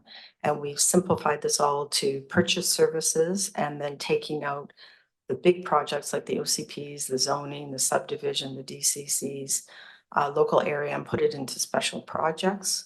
The rest is carry forward some inflationary costs with wages and benefits. There's been a little reduction in the business licensing revenue just because we had some pretty significant big projects. So we've lowered that a little bit. And then basically the budget reflects where it's at today. A lot of it, you'll see that we have one-time grants in there that we're receiving in regards to the additional work, and some of the scope has been expanded because of the additional work through the new regulations, and also to identify some of the projects that were underfunded that needed some more money. So our special projects have been pulled out. And the one thing that we have done here too is to cast forward so that we're aligning with the regulations that we need to do with updates. And the idea is that we have to look at things every 5 years. And that has been in the LGA in the past, but it's also becoming very much more, the province is going to be reviewing us that we do these things with the new regulations. So the money has been cast forward to do that work. And so we have the building bylaw updates, the zoning bylaw updates, business licensing, DCC, and NACC. It'll be a separate bylaw. And then the subdivision and development servicing bylaw, OCP, and then the Harmston local area. So you can see there's quite a few special projects, and there's a few of them that are going to be regularly repeating. Something like the Harmston local area plan is a one-time project, but we will have other local area plans that we have to address moving forward. So this just highlights some of the budget changes that I've been talking to as we work through these slides. And it is about, business licensing being pulled out, addressing inflationary increases in wages and benefits, how we've moved the major projects into special projects. We've added future budget for those bylaws so that we're forward casting and in preparation for those regulations and updates that we'll need to do. We do have a one-time complete communities grant, which is $150,000, which has to be completed by the end of August of this year. And it is underway, and it's about spatial analysis and looking at growth and how it will impact all our services, transportation, active transportation, water, sewer. So it is a significant piece of work in which we're leading it and integrating with various other departments. And it will also inform subdivision servicing bylaw and DCCs. I talked briefly about the adjustment in building permits, and then we have the one-time fee for the $150,000 for Harmston local area plan. We've added in some money in regards to that because a local area plan takes about $150,000 to do. A one-time local government capacity grant we just received, which was $286,000, and that's to help us with our new housing regulations. And we've spread that out over the budget in the various special projects, what it's associated with. And I also want to note with the one-time complete communities, we have put some of that money into the other special projects so that we have the money to support the projects we need to get done. And I just briefly wanted to highlight on just affordable housing, because I know it's a top of mind topic for council, and just highlighting that, the city is building relationships with BC Housing and private landowners. We're having good conversations about purpose-built rental housing right now and foresee some of that coming in. And we just found out that through the MRDT, the online accommodation and platform funding has been approved. So we have that money, which will be adjusted into the financial plan bylaw, and that it's one of the things is to allocate it for the housing action plan. Then I also wanted to just say that with the SHMU, there's pre-zoning, so it does reflect the CACs, but it increases housing supply. And the SHMU is a specific project, and then we'll be looking at the creation of ACCs to support the infrastructure for growth areas for the livable areas in the community where new growth is. Just want to talk a little bit that the CBRD, there is a relationship, a role for the CBRD and a role for the city. And that in their budget, they're looking at the emergency land shelter acquisition and homeless supports. And the RGS is looking at the housing needs assessment and the housing action plans. But we will have to, with our own plans, inform and align with the overarching plans that are coming in. So that's a work for staff as well. And with that, I'm happy to answer any questions you may have. Fantastic. Great presentation. I really appreciate it. And we'll start with Councillor Cole Hamilton. Thanks, Mayor, and thanks, Marianne.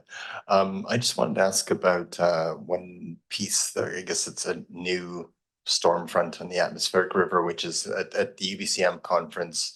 Minister Kahlon announced that there would be, because the ACCs don't include provisions for affordable housing contributions, that inclusionary zoning will be introduced as a tool this spring to do that. I didn't see it listed up there, but would that get folded into the DCC, ACC kind of line item in terms of just costing out that one more piece of work that's being handed to you by the province? Well, I'd have to see what the regulations are, and I haven't seen it. Yeah. Usually with inclusionary zoning, it's about how you would include something in through the zoning bylaw and the OCPs. And I'm not sure what he meant about financial recovery with inclusionary, because the other thing that we need to address is housing density policy, because one piece that we can look at is having if there's a base zoning, we can bring in the housing density bonusing, which was a strategic priority of councils as well. And so we're going to be looking at that as we move forward with the zoning bylaw, because that allows us to do inclusionary zoning, but it also is about how do you deal with the density that is beyond what's there. So we have a few tools that, and I wish I could give you more, but we're waiting for those as well. But and we're just drinking from the fire hose right now. But from a budgetary perspective, I guess those new pieces can get folded into the line items that you have there. There's enough resources there for new things as they continue to roll on towards us. Okay, thanks, Marianne. Okay. Who knows, maybe they'll come out with even more in the near future. Councillor McCollum. Yeah, thanks, Mayor, and thanks for the presentation. Yeah, there's no shortage of work to wrap our minds around going forward this year.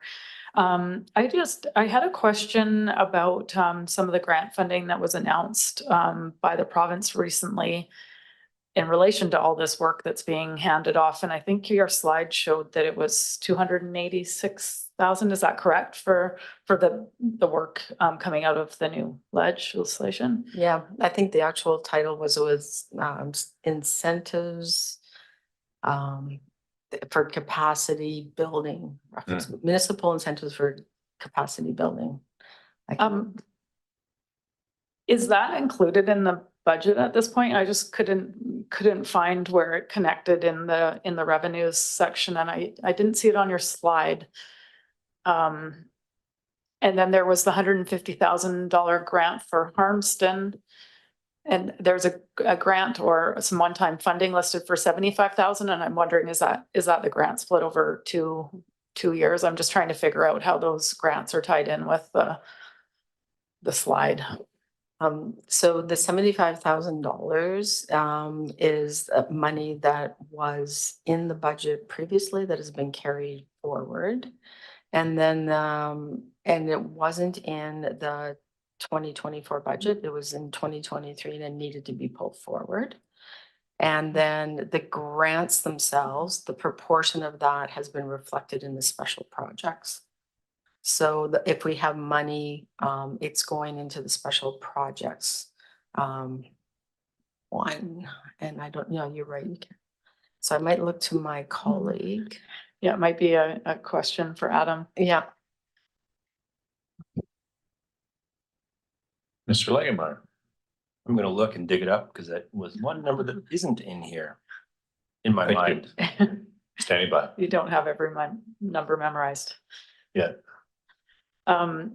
while Adam's looking that up, I also had a question about, you had a list of special projects there, and one of the lists was an OCP bylaw update. And I just wanted to clarify, is that there was a mention of a requirement of updating some of our population projections, but just given how recently we adopted that, I'm just wondering if you can expand on what the work is that's related to that project specifically. Yes, so one is the population projections. They're on a 5-year instead of 20-year, so that has to be adjusted. We're also looking at the housing needs component. We also have to update the schedules that will reflect the DCC's projects and that overall schedules to inform what we can do. We're going to have to actually look at some of the development permit areas in relation to make sure that we're following the regulations with the SHMU, because the DPs can't be in a position that would prohibit density. They have to be able to mitigate and support. So there's quite a bit of fine tuning that we have to do to go through the OCP for alignment, and any gaps that are recognized, we're going to have to address it as well. The population being one of the biggest ones, it'll have a big impact. Okay, yeah, thanks. That's helpful. It sounds like there's plenty to revisit there.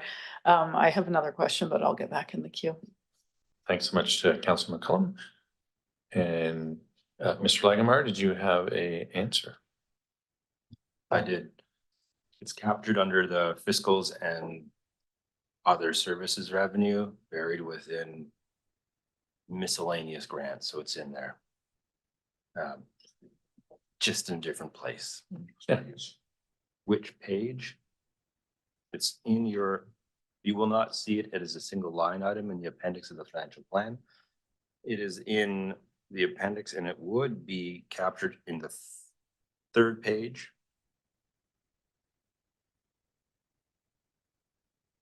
Under general revenue, there's a $5,025,000 line. Within there, it's one of the items that makes up that $5 million line. We'd have to have special software to drill down and see the actual, that one item within that. Yeah, fair enough. Okay, well, thanks for finding that. Much appreciated. And Councillor Jolicoeur. Yeah, thanks, Mayor. I'm happy that this slide is up because my questions were primarily around this. So in the staff report, it speaks to how these special projects are going to be funded. And your slide, one of your slides lists a few of the grants that we have, and portions of one grant will be going to this. And then we have the provincial funding as a result of the bill. But we also have the Housing Accelerator Fund that we've applied for. And so I'm just wondering if you can speak to, if we are successful in that application, where that funding will go to support, if at all, any of these projects. And assuming that that is funding that we will get, that will mean that we have some surplus in the ways that we are planning to fund this now. So kind of two questions. Yeah. Sorry, you did that. Sorry. Yeah. So yes, we don't know about the Housing Accelerator Fund yet, so the budget doesn't reflect any of that right now. And once we know about that, then we would look at amending the financial plan to reflect that and where we would place the revenues that we would get from that, because it's based on a plan that is outlined over 3 years and building permits and stuff. And so there would have to be some adjustments in regards to that. But the funding can be used for things like efficiencies in applications. It can be used for incentives for various housing. It can also be used for research and some staffing. So those are kind of the high level ones. And we had quite a detailed submission that outlines the various components within it. So the main idea of it is to get housing built and to give us various tools to do that. And then incentivizing is one of the big ones in there. Yeah. Okay. I'll get back in line. Thanks. All right. Thanks, Councillor Jolicoeur and Councillor McCall. Yeah, thanks. I had a question about the bill, the business licensing. it looks like we've maybe just moved that from another department. I don't know if it was maybe not previously in development services. Just because there's no previous or base, so I'm assuming that that's a transfer from somewhere. But my question was actually around the short-term rental bylaw, because we will be bringing in business licensing associated with that. And I realize it's early days, but it seems like a good opportunity to make a comment around where that might be going, in that this regulation and administration of this going forward, and then the costs that are now also being incurred by the city to manage these further regulations. I think that we want to consider in that bylaw fee, maybe not defaulting to what we would charge a regular business, but look to it as a means of recouping costs. And possibly, I know some municipalities charge quite a lot for those business licenses, and I don't know if we want to go quite as far as Victoria or Tofino went, but I think it would serve us to look at the full cost of administering it and not just charge our regular business license fee. So it's not really a question, it's more a comment.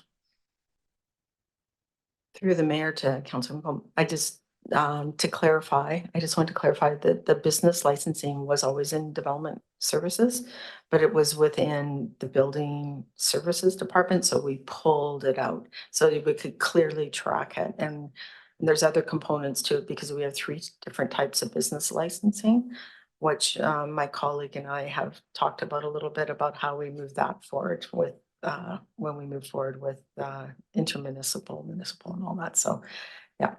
And then just to talk a little bit too about the short-term rental, yes, staff will definitely research those fees and make some recommendations within the guidance of the regulations as well. Yeah. Right, thanks for that. I don't see any further questions or, oh, sorry. Councillor Hilliard. Thanks, Mayor. I just want to comment briefly on the Harmston Local Area Plan, which I'm really enthusiastic about. But given all the increases in costs, I'm hoping that maybe the scope of that will include how we can generate some revenue out of that piece of land. It seems to me that with the way finances are going, something like that may need to be in scope. So that's perhaps a discussion for a future date. Thanks. Okay. Thanks very much. I don't know if you have any response to that other. Through the mayor to Councillor Hillian, I would just say that as we go through the local area plan, we'd be looking at the land uses and what possibilities would be there as part of the land use plan. Excellent. I don't see any further questions or comments on this department. We are at 6 o'clock, which is, we've sort of said we want to keep 2 hours breaks. So I think what we'll do is we'll take a 20-minute break. We do have, I believe, food in the other room. So we'll be back at around 10 after 6.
Fantastic. Thanks, everybody, for waiting for our meal break. And we are back from our recess. We're going to jump into recreation, culture, and community services. And I'll pass it over to Ms. Saunders. Thank you. Through Mayor to Council, I'm here to give an overview of recreation, culture, and community services and our budget. So recreation, culture, and community services consists of 5 service divisions. We're broken into facility operations, programming, business administration, culture, and community services, which is a new division added in 2021. We have 28 full-time staff, some part-time staff, and 173 casual or seasonal employees throughout the year. We have an operating budget that nets out about 4.3 million with revenue of 2.3 million and expenses of 6.6. And then we'll cover the special projects and the capital budget that recreation is directly responsible for. There we go. Thank you. So recreation, culture, and community services is responsible for providing quality recreation, leisure, special events, cultural opportunities, and community services for all residents in Courtenay of all ages and abilities. In 2023, we conducted an organizational structure review, which I'll provide a bit more detail on in some future slides, but made adjustments to some of the roles and responsibilities between programming and facility operations to enhance our focus on program development and also some capacity building. It's important to note that the vast majority of the department's resources and budget are aligned to the delivery of public recreation. It's our core business. So as I said, the vast majority of staff and budget is in programming and facility operations. There are only 3 staff assigned to business administration and community services. With 2023 being our first full post-COVID year, we're still seeing and experiencing a substantial increase in service use and expectations. We're also experiencing a more challenging environment due to some of the impacts of urban issues, high staff turnover rates, and affordability in general. So just a bit of context in terms of what we're experiencing. The slide gives an overview of what each department is responsible for. Our recreation programming team coordinates and facilitates all of our participant programs, registered and drop-in, including our licensed preschool, our recreation access and LEAP program, community-based special events, and other registered programs. Our facility operations team oversees all of recreation's facilities and their day-to-day operations, of course, supported by our colleagues in civic facilities, as well as the wellness center and outdoor pool. They're responsible for all indoor and outdoor rentals and the use of community halls and field houses and act as our sport field liaison. And they oversee our custodial and administrative teams and have direct oversight for our 2 civic special events, Sims Concert Series and Canada Day. Our business admin team, which is a team of 2, supports all of our long-range and strategic planning for parks, recreation, and culture, is our cultural liaison for the CID, the Art Gallery, the museum, and Comox Valley Arts, and provides oversight and administration of all of our agreements, as well as oversees our student bursary and street entertainment permit programs. And community services, our new team of 1, it currently is focused on developing our strategic plan for community services, but also responding to some urgent needs as they arise, and is focusing on partnership and relationship development and council strategic priorities that fit into this area of work. In terms of 2024 strategic priorities, the operating budget includes resources for the following strategic priorities. So we have a budget allocated for parkland acquisition and looking at our park standards strategy, the Florence Fieldberg facility assessment, sports field allocation and administration, which is actually funded through a CVRD grant, responding to council's motions around safe and inclusive access and facilities, and the Parks and Recreation Master Plan implementation. We are carrying forward funding for the Community and Social Development Framework, the Strategic Cultural Plan and implementation, as well as follow-up on the Aquatic Services Strategy in relation to the outdoor pool. I also want to note some of the operational strategic projects that are a priority for our group this year. We have a number of agreement renewals with our cultural and community partners, implementation of the Recreation Fees and Charges Framework, a focus on community youth development, recreation program development and risk management enhancements, and also some emerging work around violence prevention based on the context and the community sort of changes that are happening right now and are showing up within the recreation system. For budget drivers, so the number, or sorry, I shouldn't say the number one, some of our service drivers that are showing up in the budget, we're still, and I know for many, COVID ended quite a while ago, but we're still in COVID recovery. So we're seeing an increased demand for programming in a great way, but also changes in what people expect and want to participate in programming. So we're having, of course, to adapt to the community needs. We're seeing changes in Cozy Corner Preschool as we become eligible for more provincial funding and also trying to respond within the confines of licensing to what families are looking for. Increased use of the Recreation Access and LEAP program. You can see on the slide there the substantial increase in utilization of our financial access programs. We are definitely needing to respond to changes in the community from everything from homelessness and substance use and how that impacts the recreation facilities and programs to access and inclusion. And then a big service driver for us is going to be the implementation of the fees and charges framework, because it's a fundamental shift in the way that we establish our rental fees. Some of the large budget drivers, for the most part, it's wages and benefits. As was mentioned earlier, we have budgeted to bring all of our recreation staff up to the living wage, the 2022 living wage. Just to note, that's what's in the budget. It's a $30,000 impact. And then in terms of, we're also seeing substantial staff turnover, and we've, as I said, changed our organizational structure, which has a financial impact. Increasing supply and material costs, funding to support the ongoing implementation of the strategic cultural plan, resources for long-term planning for culture and community services, and the Parks and Rec Master Plan.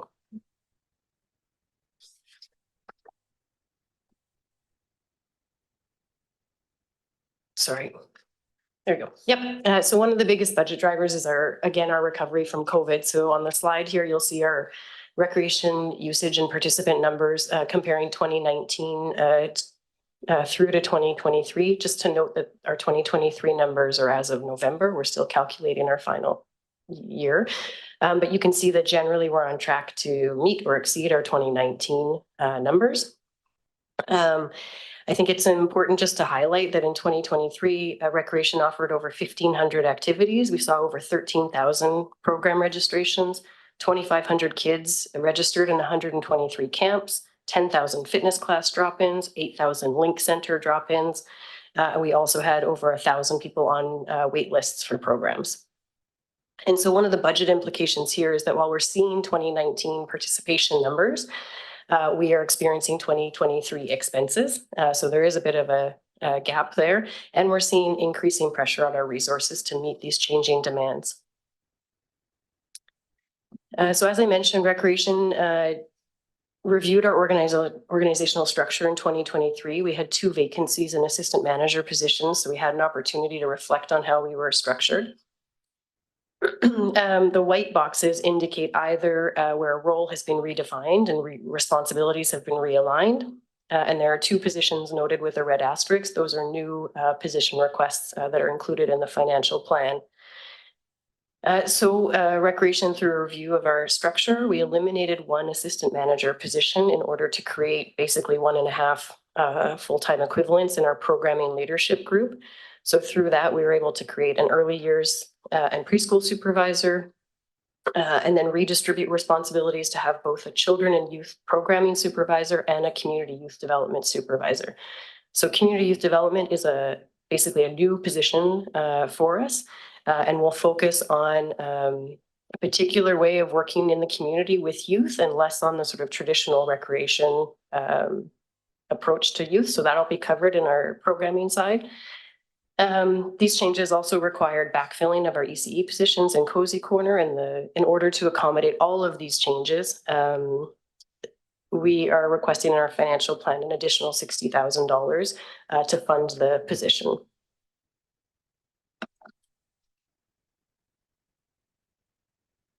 So later this year, a report will be coming to council with the implementation of the recreation fees and charges framework into our fees and charges bylaw, as per council's direction when the framework was adopted previously. The framework uses a benefits-based approach and looks at the actual costs of providing a service or space and then recommends the level of taxpayer subsidy or cost recovery based on the community benefit provided. And so the continuum on the left, the benefits continuum, is from the framework and is recommended that we apply cost recovery and tax subsidy targets you can see outlined on the bottom. On the chart on the right, you can see our actual current cost recovery levels, and you'll note that in no situation are we recovering the full cost of offering the space, and also that our recovery rates are inconsistent across types of rooms, facilities, and also inconsistent across rental categories, so community, private, or commercial. For context, last year, we completed over 1,700 indoor rental bookings for a total of 15,000 hours and a total of 3,600 outdoor bookings for over 11,000 outdoor rental hours. We do expect, pending obviously council's direction, that if implementation is approved, we'd be looking at a fall timeline. And so there are no corresponding revenue increases projected in the financial plan. And it's also due to the fact that in 2023, indoor rentals were slower to recover than programming. So we're still assessing what our actual rental business will look like into the future. So to give a high level on our operating budget changes, our revenues generally remain pretty consistent. We're not projecting increases as we're still trying to sort of assess the impacts of, assess how 2023 was after we've completed. We have the full financial statements of 2023 and we're well into 2024. We'll have a much better sense of how we're going to perform financially. You'll also see increases in Cozy Corner, and that's really due to receiving grants, the Child Care Fee Reduction Initiative and the Wage Enhancement Subsidy, but they all have corresponding expenses. So there's not a net increase to the net increase in that sense.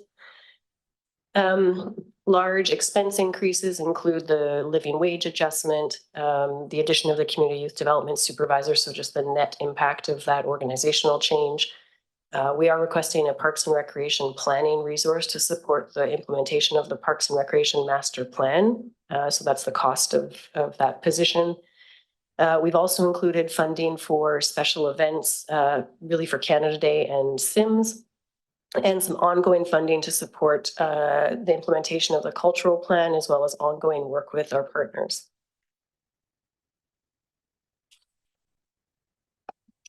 So you'll see the recreation budget is broken into rec admin, rec programming, and rec operations, as well as revenue and expenses. So the administrative bucket captures all of our salaries and wages for full-time exempt staff, plus funding for strategic and operational priorities, and all the cultural partner funding agreement that is funded through tax. Programming, as I mentioned, covers all of our program costs, including supervisor and instructor wages, materials. And then the operations group includes the custodial and reception costs and building operation costs associated with the facilities, as well as the wellness center and the pool. And I just want to note that the recreation budget is a little bit unique in that the revenue is a significant component of our budget. So our actual expenses are 6.2 million, and it's the generation of 2.2 million in revenue that reduced the tax subsidy to just over 4 million. Also important to note that generally speaking, all of our revenues and expenses are linked.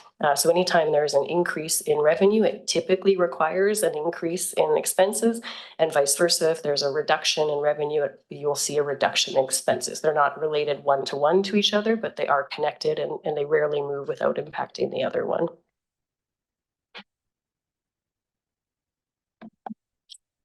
So to speak more specifically about revenue, what you'll see is generally just adjustments in the growth section to where we're seeing the changing demands from the community and where they're wanting more programming and registering more programming and where they're wanting less. So we're seeing substantial participation in fitness and health and wellness and lower participation in arts and leisure. The changes in preschool, they look substantial. Part of that is the increased funding from the provincial government. Part of it is the reorganization of responsibilities that I talked about in the previous slide. So moving children and youth and preschool programs around to align with our new supervision our new supervisory model. Oh, sorry. And in operations, there's small increases due to rental revenue, but it's quite small because we're just seeing we're seeing a relatively slow recovery in the indoor rental portion of our work.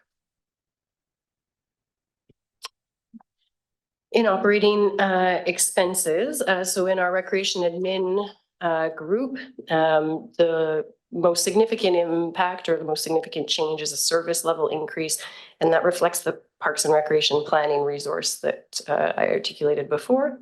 We'll see small or relatively small inflationary increases for the cultural groups, and those are based upon annual increases contained within their management and service agreements. You'll see changes where there's $25,000 coming out of each cultural services group. What that is that's funding that we had allocated for feasibility studies that we've now pulled into special projects. So that's just a reflection of a reallocation to a different budget line, but the work will continue.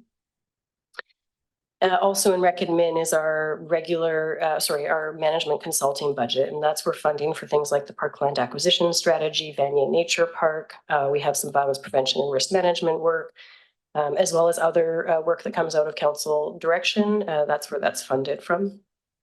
In terms of programming and growth, again, any decreases you see in terms of revenue is where we're seeing participation decrease. And then, of course, we see a corresponding decrease in the expenses for instructors. We will see an increase, or you will see an increase in summer programs as we need to address and increase our staffing levels and ratios just due to some of the increasing complex behaviors and requirements in supporting kids in camp these days. And also in terms of special events, our programming team is now running all of our community-based special events, Easter, Christmas, Halloween, and there's some additional funding that's required there. You'll also see in programming, some of this is just the adjustments between the structure, but you'll see that's where the funding for the new community youth development position is as well. In facility operations, most of the changes you see are due to reallocations of custodial and reception between different facilities. The actual financial impact is quite low, but there is a service level increase there for support for July 1st and the Sims concert series. This slide provides an overview of our special projects, so our one-time funding, the community service, and you'll see a variety of names for the community service development framework or social community and social development framework. It's a working title. It will change. That is a carry forward from previous years. So it's $110,000 to conduct that work, and that will be done this year. You'll see the cultural facility feasibility planning, $75,000 to support that for 3 cultural facilities, the Philburg facility feasibility study as well. And that was previously in our operating budget and again reallocated special projects. So those are the special projects for 2024. In terms of capital projects, I just wanted to provide an overview of the short-term priorities that are identified in the Parks and Rec Master Plan Implementation Strategy. Some of those are going to be in 2024, and I'll go through those quickly, but this gives you an overview of what we're working towards. So we have the Philburg and Lewis Center feasibility studies. We have a court usage study and pickleball feasibility, and it's combined into one. We need to do the court usage study first, but the likely outcome is that there is a demand and need and desire for pickleball. And so we've also built in the capital funding for that, but it'll be a 2-part project. We have community park planning. So Billmore and Harmston are planned for this year. Of course, the Harmston Park planning will be done in conjunction with development services and the local area plan. We'll be doing the nature park planning for Vanier Nature Park. We're in the process of the playground design standards strategy, and then we'll be implementing those standards into our park playground renewals. Also park and sport field amenities. You heard about some of that earlier today. And then of course the outdoor pool. Engineering will be talking about McPhee Meadows, which is a significant capital project. And then other capital construction projects will depend on the earlier planning work. And then we have the park land acquisition strategy.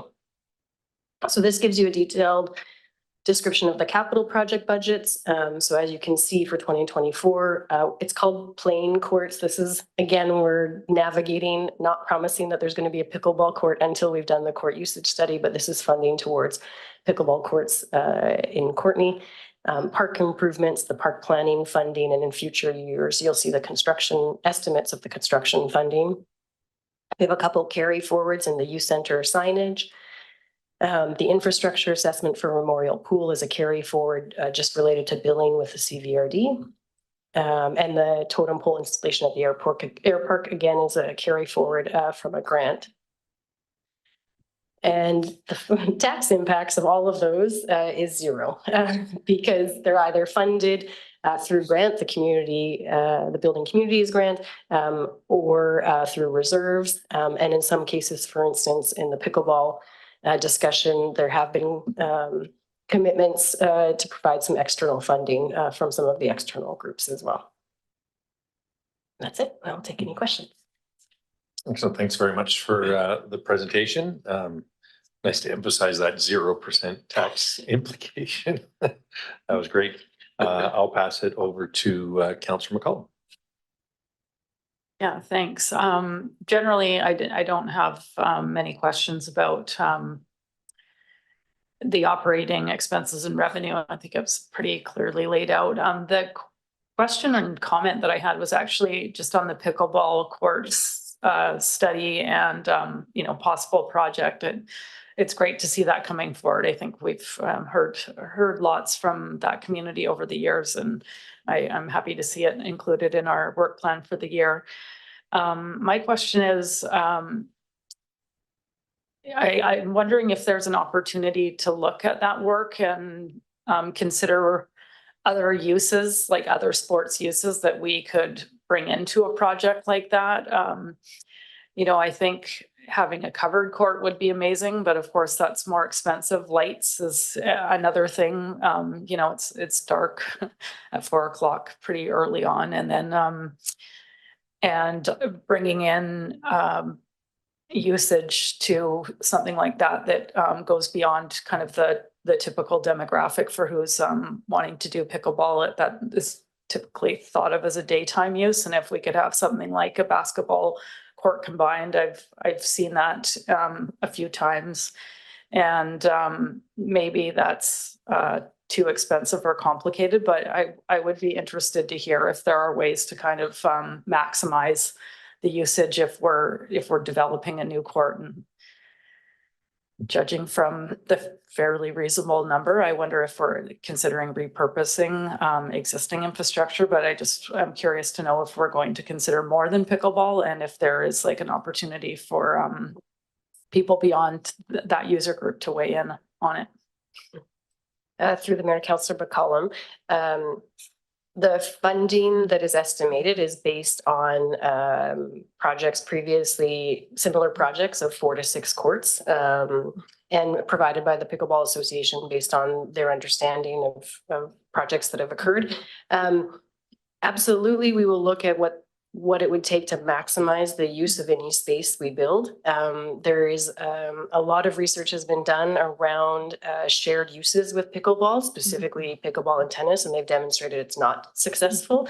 That doesn't mean it's not possible, but I just want to make sure that that's very clear. And we're hearing very clearly from the Pickleball Association that there's enough demand that these courts will be filled the majority of the time. The lights, I think, are a very key piece of that, because that absolutely extends the use of the facility. And we can explore what that would look like if lights are added. How does that maybe change the demographic that could use that space? The other key consideration for pickleball is noise and sound. And so part of the work that we'll do will be understanding where we can actually locate this facility that will fit within the park and the space and serves the needs of the users, but also recognizes that there are sound and noise impacts from pickleball, and we have to plan for that carefully. Thanks. All right, thanks, Councillor McCollum, and Councillor Moore. Great, thank you, Mayor. Thanks for the presentation. I was curious about the Partners in Parks and what the uptake is with that, and what are the types of projects and how people find out about it, because we certainly have many folks in neighborhoods who seem to value parks and actually would like more amenities, but yeah, just wanted to get a bit more information about that. Through the mayor to Councillor Morin. We haven't used the Partners in Parks program since I've joined the city. My understanding is it was, I think it was actually on hold even during COVID. My understanding prior to that is it's a very opportunistic type of funding. It's from our reserve, so it's not tax funded, and it's meant to match capital funding that's coming forward from the community. Now that we have a Parks and Rec Master Plan implementation strategy, we have an ability to prioritize the projects we'd like to see happen. Prior to that, what would happen is groups may approach the city about projects, but we weren't able to say where they fit in the priority list. And we need to make sure that any projects that are coming forward align with our Parks and Rec Master Plan, or OCP, and that implementation strategy to ensure that we're not jumping the queue on things that the community has said are the most important. Right. So we don't have a formal process for that, how that happens. But my understanding is typically a group would come forward with a project. In this case, at this time, we would make sure it aligns with the implementation strategy and timelines.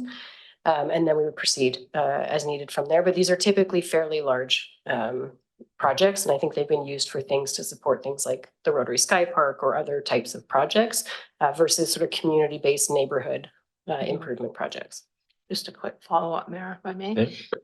Excuse me. So the idea would be that neighborhoods or groups would come to the city with some funds in place, like 20 grand or something, and then we would match it to work on the project up to 50,000, or no, not 50,000 for one project, but for that whole.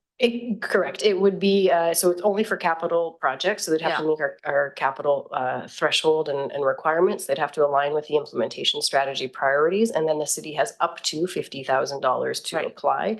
And we're typically, as I said, my understanding is the way it's been applied is typically in fairly large projects where the city's providing a portion of it. I can't speak to some of the more specifics, but we can also provide a list of previously funded projects. But we haven't done any in a number of years. Thank you. Thanks, Councillor Moore and Councillor Jolicoeur. Thanks, Mayor. I've got two sets of questions, so I'll just ask. The first ones are related to the Parks and Recreation Planning resource. In the staff report, it's quite limited, the description, and there wasn't a ton in your presentation. So I guess I'm curious around, previously we had the master plan, and planning activities would typically, my understanding, would happen through the planning department with the subject matter expertise coming from the department that's responsible. So rec in this case. And so I'm just kind of curious around what the, I guess, long-term vision is for this position, given that the implementation strategy is explicit around what those activities are. And then if you can point me into the table of which budget line that position is captured in. Through the Mayor and Councillor Jolicoeur. And again, in my experience, the planning department has not been involved in Parks and Recreation planning. That is a function of the Parks and Recreation department. So we have one resource who leads all of our planning work, strategic planning, all of our business work, our cultural partners agreements. And we have, to be very frank, since the Parks and Recreation Master Plan was adopted in 2019, we have not progressed on significant pieces of work in that master plan, partially due to COVID. It happened right after, but also with one person doing all of the work, including all the strategic priorities for council, there isn't capacity to deliver on that. So this resource and Ms. Wade and I are in conversation about how this resource would function between our departments. But if council wants to deliver on the implementation strategy as approved, it will require additional staffing resources to accomplish it at that pace. Without that resource, then we would need to reprioritize those pieces of work and then pace them differently. And then where, just as a follow-up, quickly, where in the budget is that position? So it's in our recreation admin expenses, and it's captured in our salaries. It's rec admin expenses. And if we look in the expense, actually, sorry, I can do this. Look at that. It's really small. The sort of second line from the top, the RCCS admin line under recreation administration expenses, all of our full-time exempt staff are in that line, as well as any staff within the rec admin function, which includes our manager of business administration, our department clerk, and our community services development coordinator, and then this park planning resource. The reason is that it's not clearly articulated is because we eliminated an assistant manager position. And then that shows up in our recreation programming expenses. So. Okay, thanks. Well, thanks for that. And Councillor Hillian. Thanks, Mayor. I noted your earlier comment that staff turnover has become a significant issue. First time I've heard this in rec, and I'm just wondering what the analysis is of the factors involved. Through the Mayor to Councillor Hillian, we're still understanding it. We are seeing, for instance, in our full-time custodial team, we're of 5, we're down to 2. In our reception team of full-time receptionists, I think we've had 4 or 5 of 6 or 7 move through, and these are substantial positions for us, and the knowledge loss can be significant. We're seeing a number of things. The changing work environment is part of it. It is becoming a more difficult work environment. We're seeing, prior to COVID, maybe we would see 1 major incident every couple months. In COVID and kind of coming out of it, it was maybe once a month. We're now seeing multiple times a week, if not daily. So the work environment is challenging, and that's changing for folks. We're seeing different preferences around work, whether folks prefer part-time or full-time or casual, and trying to just navigate what that right fit of positions and offerings are. And of course, we're not, sometimes we're open 24/7, but we're open first thing in the morning till late at night and weekends. And so finding folks who are interested in working sort of all hours and all schedules can be a bit difficult, but those would be what we're seeing as the factors right now. And that's why in the operational priorities, you're seeing a focus on that program development, that risk management, the violence prevention, and some of those really internally focused pieces of work that, to be honest, were quite on hold during COVID and weren't the same priority. OHS from a COVID perspective was the priority. And so we're shifting now that we have our feet kind of back up underneath us and we're busy again. And so that's why those need to be really core focuses for us going through this year. Thanks. My one comment is that it would be good to know a bit more about those challenges. For example, do we, because we provide a SHAR program, does that bring more people into the building who present risk factors for staff? I'm not suggesting it does, but it would be good to know if that is the case. And I think, enhances our arguments to other levels of government about the cost to the city of some of the issues that are out there. Thank you. Thanks, Councillor Hillian, for that, and Councillor Jolicoeur. Yeah, thanks, Mayor. The largest increase in service level for rec ops expenses is Canada Day. And the total Canada Day budget's going up by 30,000. So I'm just wondering if you can speak to that significant increase. Thank you. Through the Mayor, Councillor Jolicoeur. Yes, so a couple of pieces. One in the growth area is going to be related just to the volume of work and what we're seeing in that area and how much it costs to run that type of event. The most significant piece, though, is, is $20,000 to support a contractor to come on to lead portions of that event. So previous to our organizational review, we had an assistant manager dedicated solely to special events. And as we looked at the demands for recreation and the services we provide and the focus we need to look at how we provide those services, having an assistant manager dedicated to special events is not sustainable. And so we reallocated our community special events to our programming team who are best suited to do those types of events. But we need to bring in extra resources to support both the Sims Concert Series and Canada Day. Currently, much of the special event on July 1st and the day before are actually run by volunteers. And so this is also in recognition that Some of our volunteers are stepping away, and there's much less capacity for those volunteers to do this work. And we need to bring in extra resources to be able to provide this level of service. We do apply for grants for July 1st, and what we receive varies every year, but I think in the number of years I've been here, as low as sort of 5,000 to as high as 15 to 20,000 received in grants. Okay, thanks. Good. Thanks, Councillor Jolicoeur, for the questions. And I'm not seeing any further questions or discussion.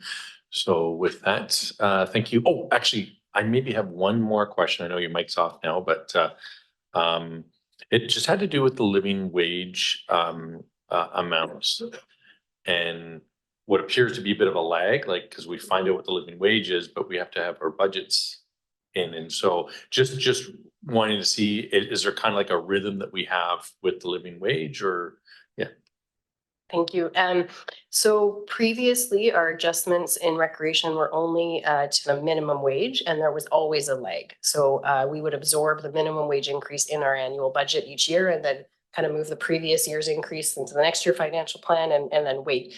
This is the first year that we're adopting the living wage. And really, it's a matter of timing. So when the financial plan was prepared, we were still under the 2022 living wage. After it had been prepared, the announcement about the 2023 living wage came out, and that number, that budget's not in this year's financial plan. So it's really a matter of timing. And so depending on when they release it and when we're preparing our financial plan is when we're able to estimate the total cost. So we have in the budget to bring all of our recreation staff up to that living wage, and it's about a $30,000 impact to get it to the 2022 wage level. Excellent. All right. I appreciate that. Thanks very much. Sorry for calling you back on that little piece, but certainly helps me wrap my head around it. And next we're going to get into, I believe it's engineering, but it still says recreation and culture and such, but there we go. Look at that. Engineering. Mr. Davidson, the mic is yours. Thank you very much. Good evening, everyone. Through the CIO to Mayor and Council, here to present engineering services budget. So starting with a department overview, three main groups within engineering. We have a capital project group with 3 staff, an environmental group with 2 staff, and new for this year due to a reorg is an asset management group also with 3 staff. Okay, next slide. Okay, so here you see the engineering operating budgets. So major budget drivers, the largest increase is $60,000. So it's proposed and service level cost due to a request for 1 new engineering technologist. This is directly related to a significant increase in the capital program over the next 5 years. So this represents the general portion of this ask only, and there will be an approximate $17.5 thousand increase for both water and sewer as well. The EngTech position funding is split across general water and sewer 60-20-20. And I have some further justification discussion to support this in some upcoming slides. Other budget drivers, $56,000 increase in inflationary costs due to wage increases and catching up the operating budget for the manager of capital projects position, which was approved last year. And then lastly, we're requesting a $25,000 increase for our engineering consulting fee line item. This increase counts for approximately 25% increase. Budget item is used to cover unforeseen studies and designs that arise throughout the year. Has been used in the past to cover 6th Street Bridge expenditures, flood management plan, IRMP, things like that. Things that come up throughout the year that we didn't plan for. Special projects.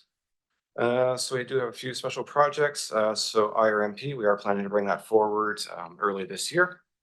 So we have funding for that to cover completion of the project and then also to cover off some of the key recommendations from that project. Same story for the flood management plan. So we are also planning to bring that forward early in this year. And then that's funding both for wrapping up the project and also the key recommendations. Climate action plan, updating the one that was done back in 2009. So this will cover, so this is the corporate climate action plan, just to be clear. CBRD Home Energy Concierge Program, or also known as the Home Energy Navigator Program. So this was $50,000 contribution to take part in their program. Bridge building demolition, of course, $100,000 allocated to demolish the bridge building. And then LGCAP future implementation projects. So these are projects that we hope to do or hope to start before the year is done. to be determined once we've completed further work on the climate action plan. So that climate action plan will inform these works.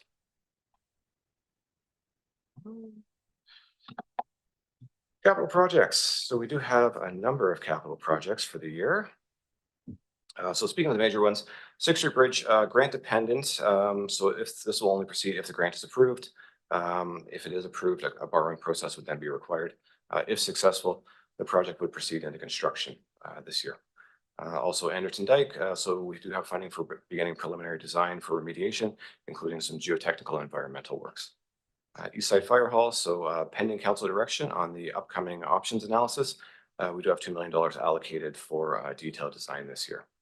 Lake Trail Multi-Use Pathway. This is also grant dependent, will only proceed if the grant is approved. This, of course, is a multi-use pathway from Lake Trail Elementary to Arden Elementary. Memorial Pool, working to address some immediate concerns found during condition assessments. We have $75,000 for that, and also an options analysis plan for a future pool at the existing location, $125,000. And the last major project, McPhee Meadows Phase 1.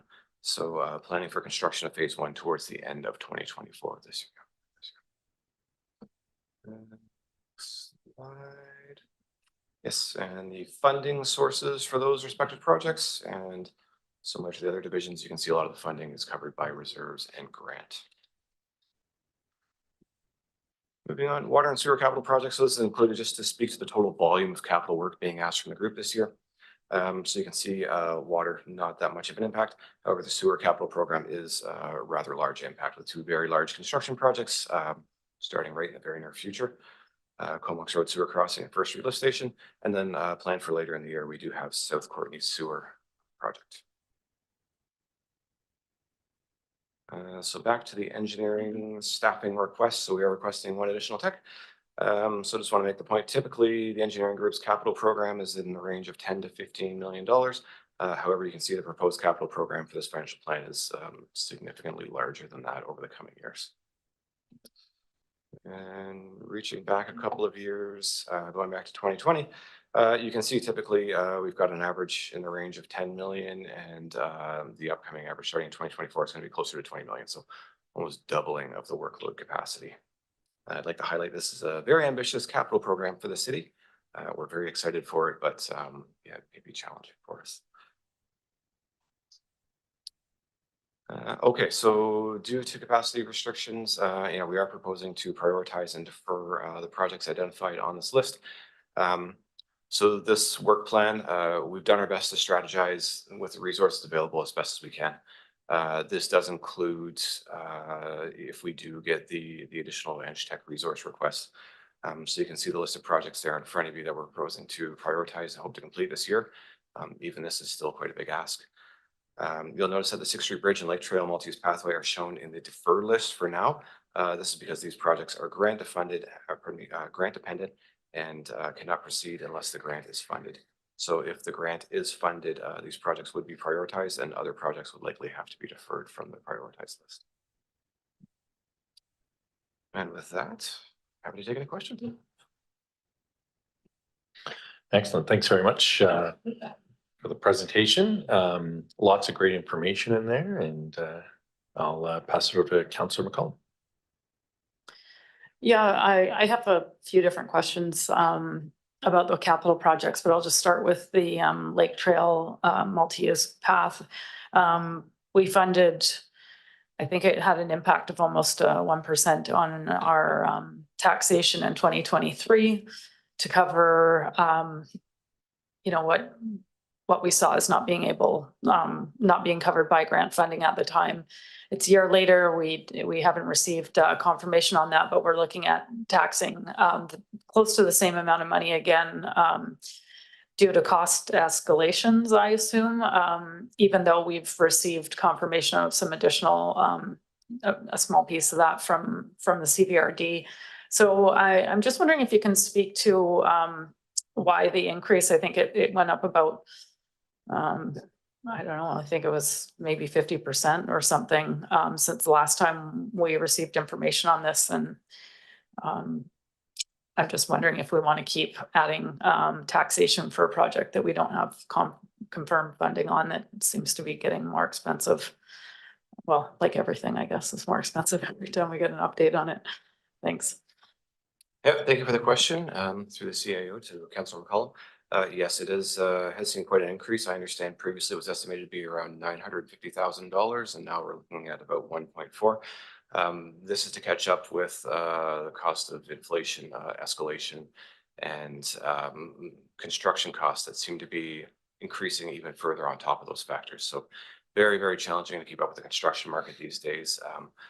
We're not sure what exactly is driving it, but the costs do seem to keep coming in higher and higher and higher. So this is our best estimate to try and get ahead of what we foresee to be a costly project, unfortunately. Excellent. Thanks for that. And Councillor Hillian. Thanks, Mayor. I noticed a number in 2025, I think it was, of $10 million for South Sewer. Is that correct? Yes, that is correct. Can you speak to what exactly the city's commitment is to that project and how it comes in at that number? Well, yes, thank you for the question. Yes, so through the CIO to Mayor Council, so we do have $1 million in 2024 for detailed design and then $10 million estimated 2025 for construction of phase 1 of that project. So the history of this is that it goes back to 2013 and the city's boundary expansion south. So my understanding at the time, there was a commitment made to provide sanitary servicing for all the properties that were acquired in that boundary expansion. I understand there wasn't much progress on that front. And so this is our attempt to remedy that. So this is what we believe we're required to do. So that's basically the section of the city that goes out to the Royston border that hasn't been hooked up to sewers yet. That would include the Millard-Piercy area. Yes, that's correct. And just to be a bit more clear, phase 1 is the Old Island Highway and sort of the Christie Parkway area, and then phase 2 would be sort of areas uphill of that, if you will. Yeah. Okay, thanks. Thanks for that. And Councillor Jolicoeur. Yeah, just I mean, there's a few of these projects that have had some delays that are on here. And I guess more of a question perhaps for our finance team, but you know, we've got some major projects with significant project cost dollars attached to it, and those are only going up. And I just get curious around at what point do we have a conversation around re-examining our financial approach to these projects, whether it be the level of borrowing that we have planned for, the level of reserves that we're planning to use and or grants for some of these projects. I get curious around at what point do we start to have a serious conversation around the go, no go for some of these projects? Mr. Garment. Thank you. Through the mayor to Councillor Jolicoeur. The source of the capital projects, there's some legacy projects, and that many of them predate my time with the city. However, they're designed to address our strategic priorities. So I guess if in the big picture, we have talked about our overall approach to financial planning, and perhaps with council direction, if council chooses at a later date, we can continue, maybe look at some of these items to continue that dialogue. There are a number of expensive projects here, but they are all designed to address these strategic priorities. They're in alignment with either our master plans that are in place, whether it's land use, sewer, water, recreation. And these are the sources of the majority of where these projects come from. Perhaps there might be a few that are influenced by legislation or existing infrastructure capacity. But that's the source of these projects. And again, as I said, some of them have been carried forward with the decisions that have been made by previous councils. But what's in front of us is relative to the direction that we've been provided through the last 3 or 4 financial planning processes. Yeah, just as a follow-up comment, I think it's just, we're looking at a fairly significant tax increase again. And when I look at these numbers and the cost escalations we've seen for some of these projects over the years, I think it's responsible for us to have that conversation around the ingredients within the makeup of the finances around each of these projects. Should we take on more debt? Should we look to other grants? And I know that staff are constantly doing that work behind the scenes, but I appreciate the city manager's comments around perhaps we need to have a conversation about these projects separately. I'll get back in line because I do have another question. Thanks. All right, thanks for that. And yeah, and if we look at the deferral recommendations, if attached to that, it would be a guesstimate, but basically what that cost escalation would be by deferring. I think that might help as well, so that we go, if we're going to defer this, a planned deferment versus, we can't get a job done for another reason, then we can contemplate that impact as well. Councillor McCollum. Yeah, thanks. I was actually hoping that we could go back to that deferral slide because there's quite a bit of information on there to digest, and I don't think it was in our report. Yeah. Yeah, so I guess, I mean, I have lots of questions on these because we don't get a lot of opportunity to kind of check in on them, but I guess my first question is, I see on the carryover from 2023 and close out, the Ryan Road sidewalk options analysis. I think that's now been, this will be maybe the 6th budget that we've had this project on. And I understand why it's in the deferral list, although it looks like in the capital plan, we're pushing it off for multiple years. But at what point are we going to see that options analysis? I think that was actually funded both in 2023 and in 2022. So yeah, just wanting some understanding of where that's at. Yeah, great question. So we are currently working on it now, and we do plan to report out on that within the coming months. I don't see any other mics on, so I'm going to carry on here. Yeah, and then I guess I just wanted to understand if we are making a decision to defer, which I mean, it's a recognition of capacity. I don't think there's really much of a decision there. There's only the ability to complete so much work in a year. But it does appear that those some of those projects, like thinking of the Lake Trail construction, last year we were fairly clear that we didn't have grant funding in place, and we included that in taxation. And now we're kind of doing the same decision-making process again, still with no grant funding and taxing for it again, but also realizing that we won't be able to get that work done this year. And I'm wondering why we wouldn't just put that off and further into the financial plan, and what the justification would be for including that in this year's taxation, knowing that we can't get that project initiated with our current funding or capacity. Yeah, that's a great question. I would highlight that we did have a council resolution to proceed with the grant application. So it is dependent on the grant application being successful. We're certainly willing to take council direction on this. So just to clarify, if we do get confirmation of that grant funding, but it's in this deferred list, would we be proceeding with the project this year? Yes, that's the plan. So that would be bumped up to the prioritized list, and some other projects would likely be deferred, unfortunately. Okay, thanks. I have another question. I'm gonna. Thanks for sharing your mic, Councillor McCollum, and we'll pass it over to Councillor Jolicoeur. Yeah, thanks, Mayor. This was the most exciting slide for me tonight, I think, because I don't think we've had something so explicitly laid out for us yet in this way, all on one slide. And so my other question was around the request for an extra FTE for an engineering technologist. And I really appreciate the 2 slides you had that shows the total capital that we manage in terms of the total costs for the projects relative to how many staff we have.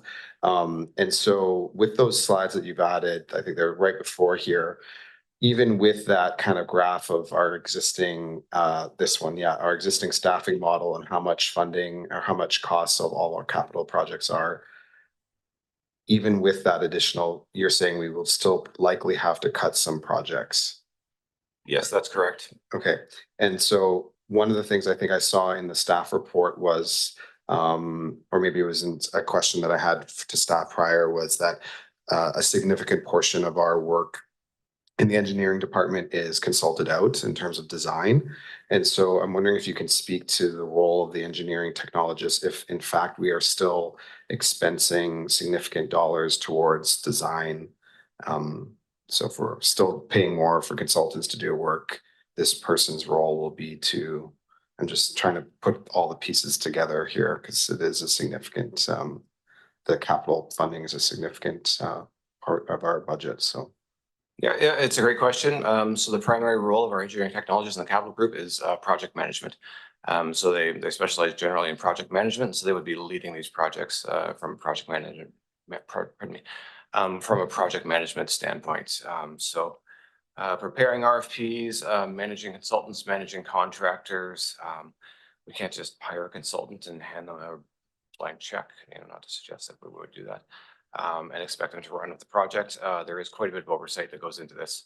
And then of course, meeting needs the city as well. So we want to make sure there's no shortcuts and things are built to our standards as needed. Okay, thanks. Very excited that we don't give out blank checks. That's fantastic. Councillor McCullum. Yeah, the other question I had, and it may be coming up when we get to the public works piece, but I thought that we had 2 grant applications and one was for the Fifth Street bike lane extension. But I don't see that anywhere in the list unless I actually just didn't catch it in that project list. Yes, thank you for the question. That is coming up in Director Shaw's slides, I believe. And yes, I do believe we have a grant application for that. Okay. However, it is the same grant as the Lake Trail Multi-Pathway. Okay, thanks. And Mr. Garbutt's got a comment as well. Thank you. Through the mayor, just I would like to maybe potentially clarify the double taxing question with respect to some carry forward projects. If we have taxed for the entirety of the project, we aren't taxing again, but perhaps Mr.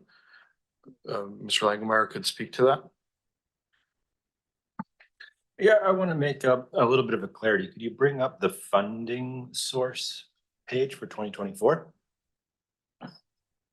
So in here, you'll notice that the 2024 general revenue, so typically that'll represent taxation. Since we're talking general fund, is property tax that funds that. If a project has had taxation money levied on it in the past, it's captured in that reserve for future expenditure line. So last year we taxed 225, we didn't spend it, it's carried forward. Just a clarity. But a project can still escalate in cost in and of itself. And then that would be the extra little bit of tax, I think. Yeah. Yeah.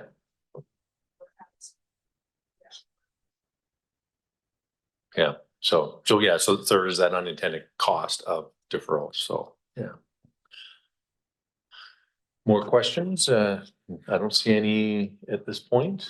Questions, comments, or discussion? That being said, thank you very much, and we'll move on to Public Works maybe, since I. Thank you. Operational Service, sorry, I haven't memorized the new name.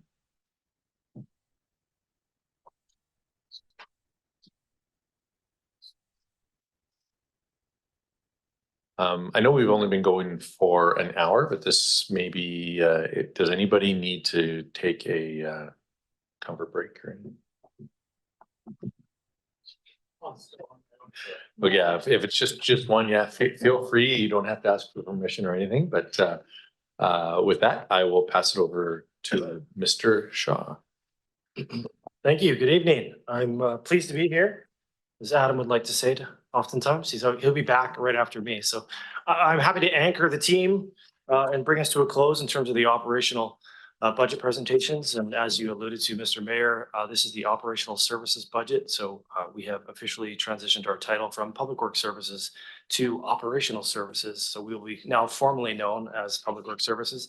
And if you grew up in the 80s and the 90s, there's a joke in there somewhere for you. So with that, operational services is supported by 6 divisional areas, including our administrative service area, which is led by Carla Stiles. It's our operational center assistants that look after taking out all of our public inquiries and dealing with all the administrative needs for the operational services department. Public Works Services, which is formerly known as the Transportation and Fleet Services Division, is currently a vacant position as the manager of that role has now transitioned to engineering services under the new asset management group. Park Services, which is led by Mike Kearns, Civic Property Services, which is led by Eric Jernslit, Utilities or Water and Wastewater Services is led by Rod Armstrong, and our Solid Waste Service team is led by Chris Thompson. As Director Davidson noted, the Asset Management Technical Services Group officially transitioned over to the Engineering Services team on December 4th of 2023. And so we're still transitioning through some of those roles and responsibilities and clarity of understanding as we collaborate into the new year. Very optimistic about that transition. And with that, the operations team complement totals nearly 80 staff during peak season, with 57 full-time employees, 4 full-time seasonal employees, 9 students, 7 casuals. And the group oversees an operating budget of proposed for this year at 11.1 million, with special projects in and around 143K. With a capital program at about 5.4 million. So this is just a snippet of the total operational services oversight. Is about a third of the total operating budget that we oversee. The solid waste budget that council has already seen is about 4.1 million. That takes us up to just over 15, and then you add the 2 water and sewer utilities, it puts us in just over $30 million of the city's total operating out of the operational services group. Lost my, there we go.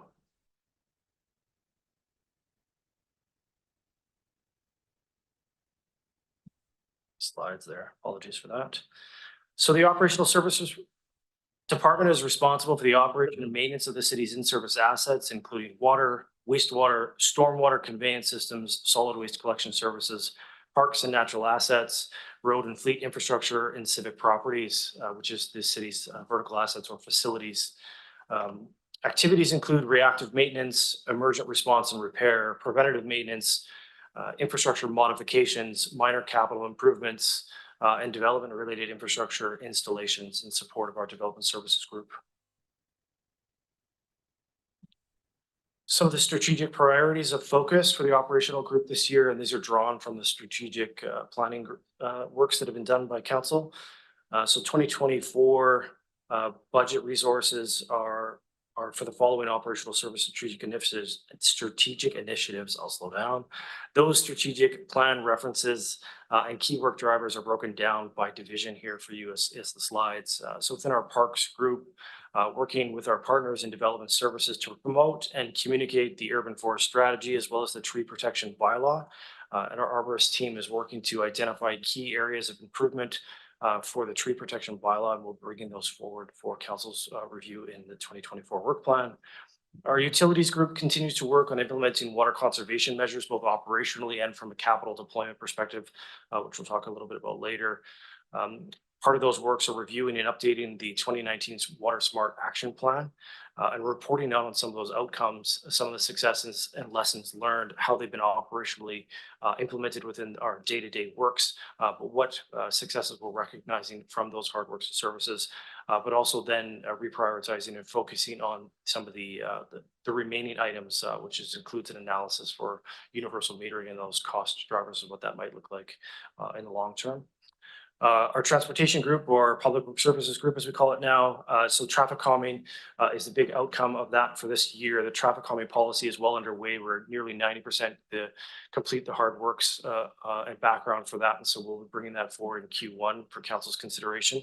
That'll be related policies, specific implementation styles for when and where, depending on road classifications and hierarchy within our community. In recognition of that, we're also working on the speed limit reduction program. You'll see the cost drivers for the implementation of that program in the capital program over the 5-year term.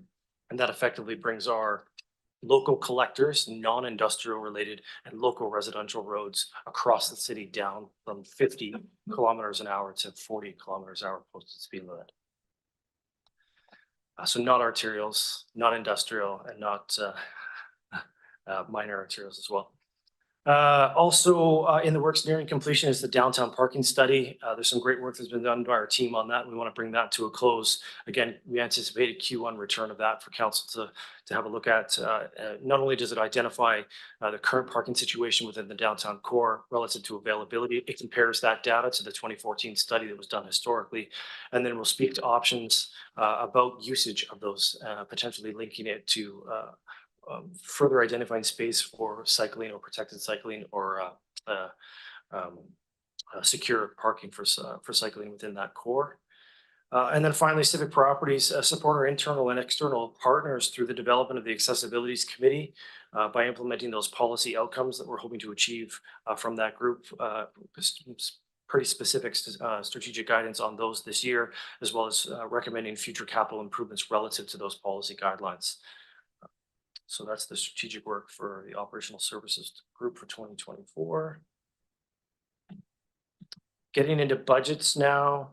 As council will probably recognize over my tenure in this organization, that I've tried to break the operational budgets down to service levels by hierarchy of division, but even further, you'll see them get fairly granular relative to the service delivery model. Try to be fairly transparent in those services so you see the expense relative to the service received.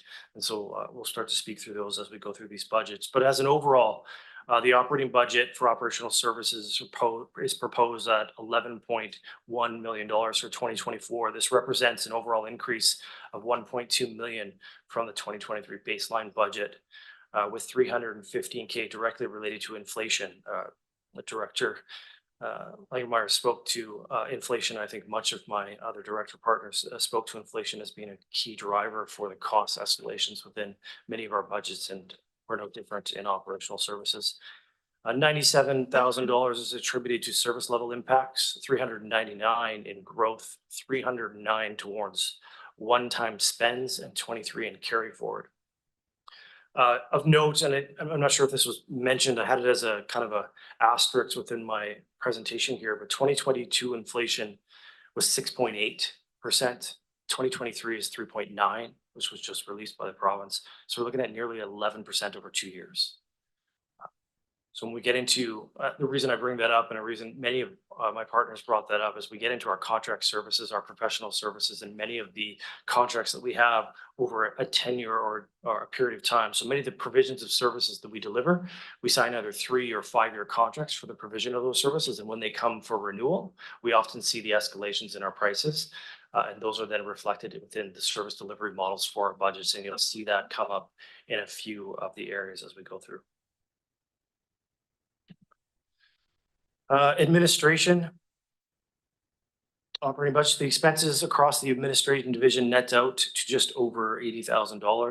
Admin is a net decrease of $10,000, so it's $14,000 increased costs for casual support staff, and a reallocation of $24,000 for BC One calls from the administrative group to the water and sewer utilities. We charge back to the water and sewer utilities, so that's what you see this year. The reason it's front and center in this particular year's budget is when we broke last year, when we broke the budget apart by division, the administrative function was historically funded quite broadly, and this wasn't articulated in terms of the granularness of the cost. And so now when we broke it apart, realized where the funding was unfunded, and so we had to bring the funding back in and then transition that funding through internal allocations from the water and sewer group. You'll see urban issues as a $60,000 increase. This is a result of staffing and service level maintaining service levels across a 12-month period. Council will recall a report that was brought forward in late 2023 by Bylaw Services, the Director of Corporate Services and Operational Services, regarding the increase in service level demands on staff and the commitment to meet those demands by responding to the community needs in 2023. 2023 was sought by utilizing offsetting operational funds. So we underfunded one particular aspect of our operations to fund the needs to create a actual impact cost of that. And you'll see this is an actual increase in reflection of those actuals that we attributed to the service level in 2023. So we're trying to maintain those existing services as we move into 2024. Public Works or operational service vehicle charges and yard maintenance and net reduction. Those are the impacts of the fleet recalculation. You'll see this throughout the operational budget, less so in others, even though other departments have vehicles. A lot of the hard work last year was re-envisioning how we bill out for our units, in addition to understanding the net impact of ownership over the duration of the life of that asset to ensure that we've recovered enough money to maintain and utilize that asset, but also replenish that asset at the end of its useful life. So there was no borrowing impact relative to that revenue or that reserve fund. So that we're seeing increases in those fundings, but also real allocations proportionally within the services. You'll see this more notably as we get into the transportation group, which is now the Public Works Services Group. I'm going to be formally known as, that'll be my title at the end of this. But you'll see that there was one line item, it was nearly $750,000 for fleet, and now that is redistributed out to all of the services. So it's a true representation of the actual cost of that service delivery model. The net reflection of the largest one you'll see that I'll point out will be in the snow and ice control one.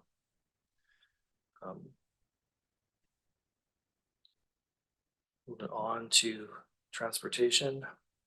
So the expenses increase across the Public Works Services Group, or formerly Transportation and Fleet Services. I might just stop doing that. Nets out to nearly 761,000. Inflation net increase is 129,000.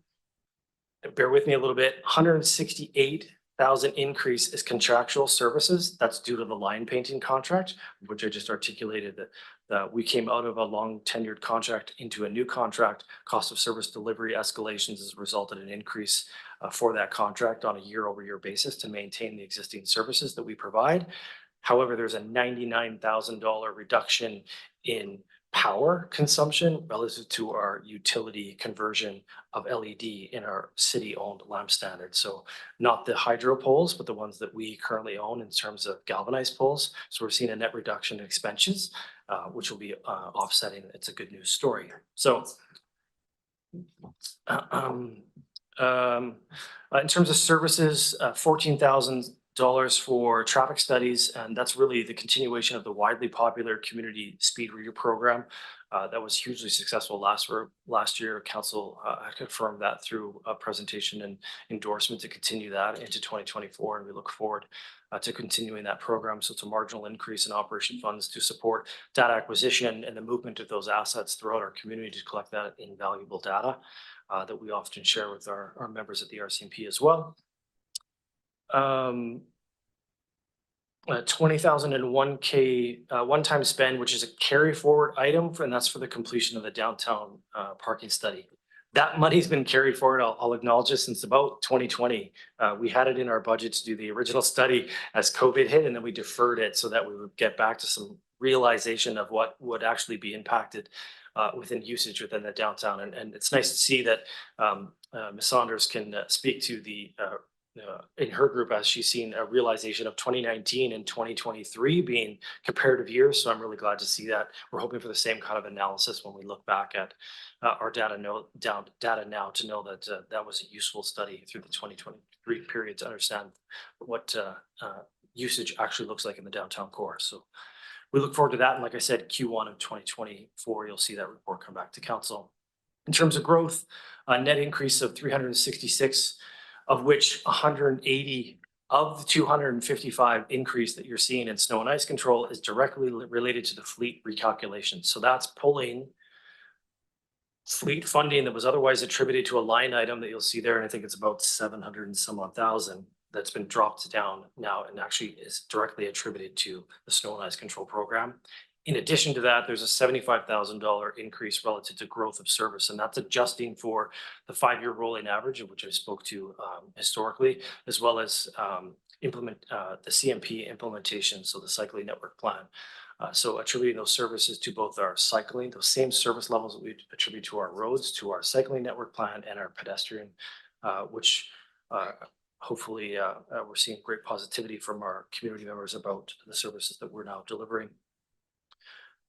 So again, the vast majority of the transportation division is directly attributed to the way that we do the fleet allocations. Shifting that from the parent GL into the service level GLs, allowing for transparency and cost of service delivery. Again, the lines and signs was a significant increase as a result of contract services, the new RFP and the provision of the city's longitudinal transverse lines or road markings. Market inflation and renewal of the old contract was again the major driver for those changes. Civic properties, expenses across civic properties nets out to just over 162,000, inflation netting in around 89,000. Growth seeing a reduction on a reduction of about $30,000. My apologies, I didn't put brackets on it, so I had to make sure I was reading that right. That's reactive maintenance around our washrooms. So a positive reduction in spending articulated in our budget. It's due in part to the increased security within the downtown core. So that's offered through our urban issues contract service provision line. We've increased the security within the downtown core, and we've also operationalized those hours of operations to not be overnight, and that has reduced the amount of maintenance required for those facilities to maintain them in good status. One-time spends of 99, so that's spread across a variety of vertical assets. City Hall being a one-time spend of about 12K for exterior siding repairs. The Fire Hall has a similar one in that regard, about 6,000 for purchase services for some office amenities, and our rec facilities at 12, and those 12,000, and that's for HVAC improvements and system modifications. Some of those facilities are fairly old, so they as we introduce new technology within the thermostat systems, there's a bit of work to get them to equalize out, so not everyone's cold or hot at the same time. So, and finally, the library will see about a $46,000 spend again, and that's for the exterior siding repairs on the exterior of that building.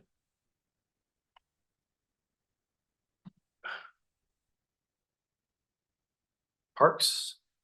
Expense increase across the Parks Division, that's out to just over 233,000. Again, 43,000 in inflation, 34,000 in service impacts. Growth is 81 with 65 attributed to one-time spend.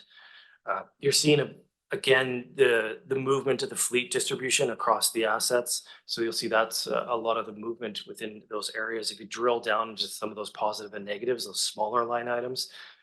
Under the growth of 2024 relative to the job titles, the 6,000 series there, that's basically all fleet related.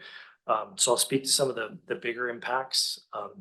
Additional expenses for the Park Division they're emerging in several different ways. One-time spends in 65,000, that's for trail enhancement and repaving, as well as the tennis and pickleball court maintenance. The pickleball court being at Martin Park, that's a shared asset with a lacrosse court that's on an asphalt surface. And so we have to repaint and fill those cracks to ensure the safety and usability of those, as well as repainting the tennis court lines to ensure that those ones are up to speed for those user groups. Staffing conversion, we spoke about this last year, and we'll see this again over the next several years. We're doing this in small chunks. $36,000 for a seasonal conversion of our FTEs. And this is happening, like I said, over several years. This is done in twofold. One, to soften the overall impact operationally and from a cost perspective, but in recognition of the service level enhancements that we're achieving due to increased demands in our services, but as well as the efficiencies that are gained. Taking small bites or marginal bites provides us an opportunity to look at the works and services that we're offering and provide efficiencies within those without overexerting our request from a financial or staffing perspective. And lastly, 30,000 is direct response to reactive tree maintenance. Tree assets, like our vertical assets, are aging. Not every single one is in the best condition. Our environment, our natural environment is changing around us, and the reactionariness of our assets and staff's requirements is also increasing. I'll offer that we do an inventory of many of our assets, our natural assets when we speak to trees, more specifically on an annual basis to ensure that our risk tolerances are managed, and we do that through good work with our staff on a daily basis every year to look at areas that are close to parks or trails or housing to ensure that those assets are inspected and they meet the markers for safety, so we can feel comfortable. And the request for funding really is to support the remediation and removal of those assets that meet or are high-risk criteria. The assets that are now entering our high-risk criteria are rising rather than reducing. And so we're seeing this expense on a reactionary basis, and we'd like to be a bit more proactive in that rather than expensing it as a result of something that failed that we couldn't get to.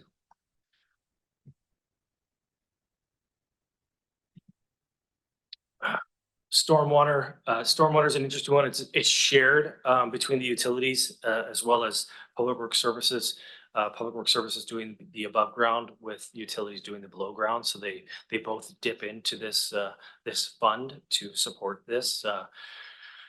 No change, relatively speaking. It's a fairly sound service relative to the in-service assets that we have and the maintenance schedules that have been provided for it. So inflation minus growth adjustments were all attributed to the fleet reallocation. So you're seeing a net savings of $20,000. So we were actually overcharging this particular asset or this particular asset class for our fleet. And when we did our fleet analysis, it netted out to be a benefit, which was pretty good for this line item. Special projects, just a couple here. 3, Anderton demolition of the garage. So there's a subsidiary asset on that property. This kind of plays in part with Mr. Davidson's work at the Diking strategy. That property resides right next to that park where they'll be doing much of that work. The garage there is at the end of its useful life. By far, it's at the end of its useful life. It's actually leaning quite a bit. So the removal this year, fairly low number in terms of removal. We did paint remediation on that asset last year to remove any lead-based paints and then have those dealt with from a hazmat perspective in a very cost-effective way. That allows us now to then recycle through the removal of this asset in a very much more cost-effective way and reutilize those woods in a different way, which would be great. Safe Active Schools program. This is directly out of a council resolution. So develop an RFP. We anticipate a draft near Q4 2022 to start that process. Work with our counterparts at SD 71 and some of the PAC groups to develop a strategic plan with respect to safe active schools within our community. And the last one there is AVL, or automatic vehicle locators, which is GPS units used to track our vehicles, our mileage, our fuel usage, and also improve safety and response to those that are working alone. This information aids in the future composition and size of our fleet and will provide invaluable data to the city's maintenance activities, such as tracking our snow and ice control programs, our mowing, and our sweeper operations. We currently do track. We do it through tablets, so it's very operator interface heavy. That requires those operators to ensure that their information and they're actually on in their truck while they're driving, but actually not distracting them and not in a place that they can see or use it.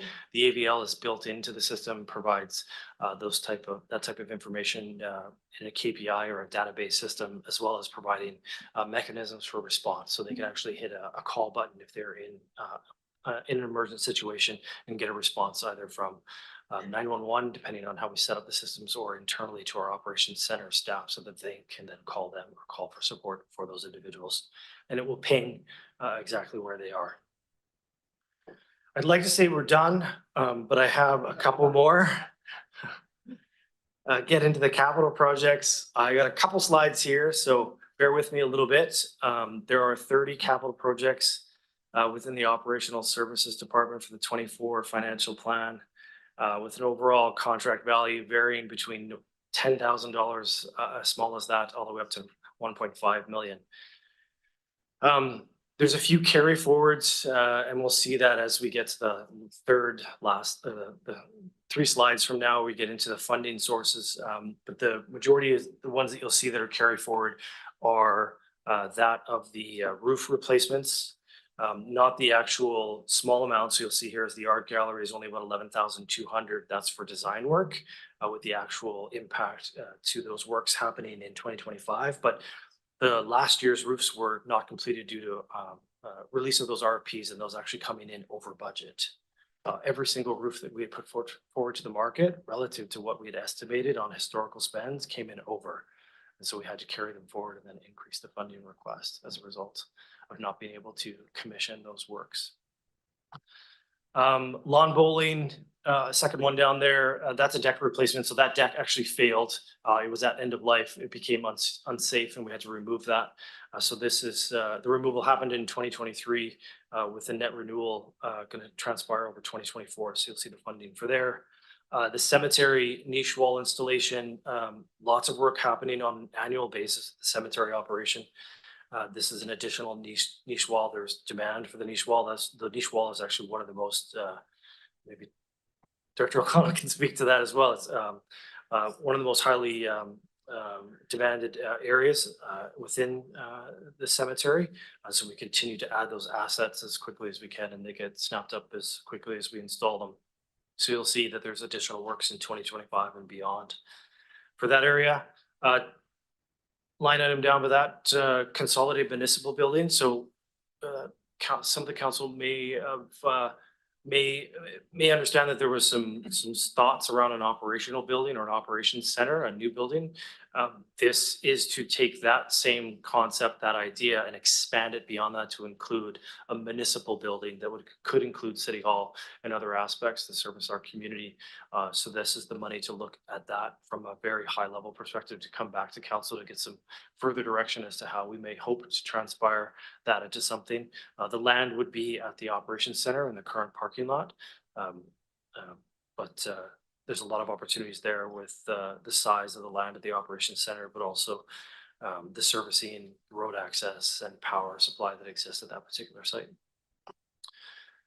CMP implementation. So 2024 will see First Street, which is a carry forward from last year. So those monies were carried forward. The delay on that was due to weather and timing. We weren't able to get our long line contractor in to do those works. So we'll bring those forward into this year. That's from Willamar to Powerhouse Road. So that's painted, buffered painted bike lanes there. And then additionally looking at Headquarters and Vanier as bike lanes for 2024. That's in addition to the works and services that'll be done with the pedestrian, cycling, and pavement renewal program. There'll be additional works and services for cycling infrastructure on those two. I'll speak to those a little bit later. Fire hall, roof, and HVAC, again, pre-planning for those works. These designs give us a great understanding of the estimated cost relative to accuracy, but also take into consideration what it's going to take to do the HVAC upgrade. As you can imagine, those are roof mounted systems on many of those vertical assets, and to do them collectively is the most advantageous. So you're not removing one 5 years after to do the other. Fleet renewal. This is an exciting one for us. We're hoping to procure 3 new half-ton trucks, all electric EV trucks. We've just finished the installation this year of 5 dual port level 2 chargers at the operations center. So we have 10 charging stalls right now at the Public Works, at the operations center, formerly known as. So we're excited for that. We're currently leasing or renting vehicles. We do rent vehicles every year seasonally to augment our in-service fleet to support our seasonal activities.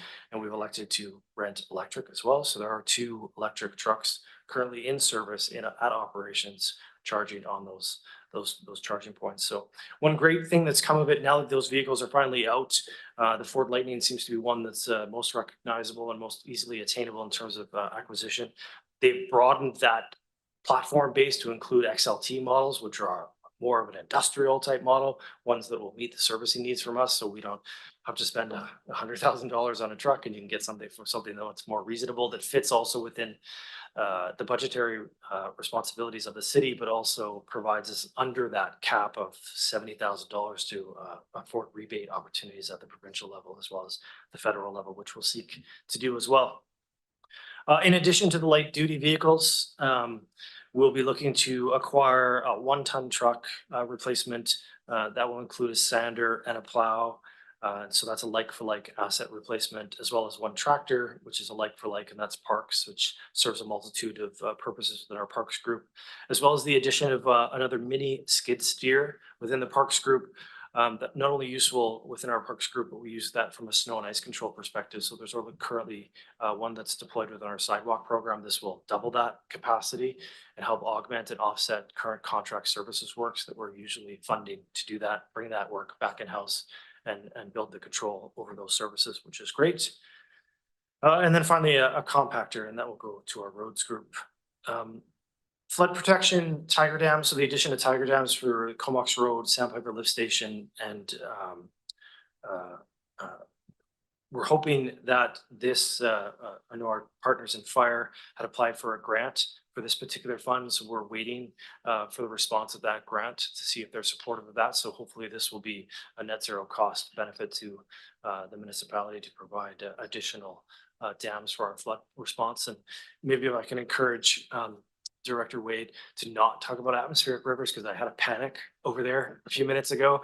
I think Kurt, Chief McDonald and I think about atmospheric rivers in a different way, but I appreciate your context and your humor. So I'm just giving you a hard time. Gateway signage, council will note on the Old Island Highway on the south entrance to the city, there's a new gateway signage. We're hoping to continue the gateway signage into our community, welcoming people into our community and working in partnership with KFN to understand what their welcome would like to see on those signs. So we're working in partnership with them so that they can be acknowledged within those signs. So we'll do an update to any of the existing signs to acknowledge that and then continue that through. So you see that come in the budget both this year and next. So the hope is that Old Island Highway on the north side near Cliff Road could be the place of that destination or landing. And then as well, 2025 would see it on Ryan Road near Anderton as you're coming in from CFB Comox.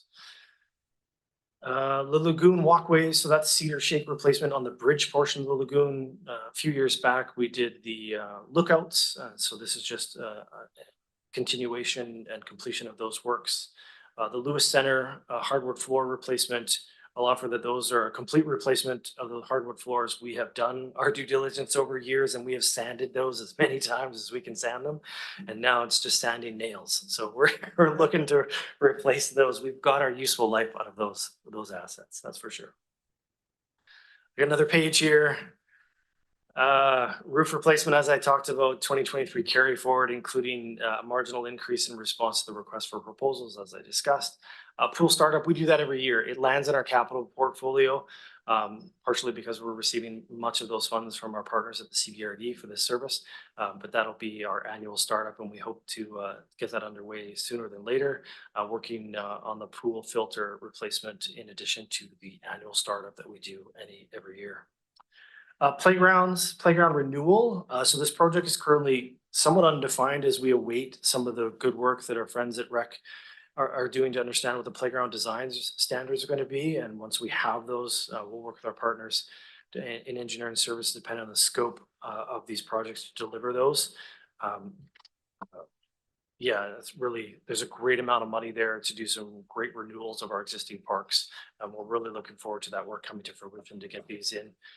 For the 2024 program, $1 million plus will go quite a ways in terms of renewing quite a few assets within our community. So the design standards will ultimately define what it is the cost of renewal will be for each of those assets. So I can't give you, $900,000 equals 3 parks. I don't know that answer yet.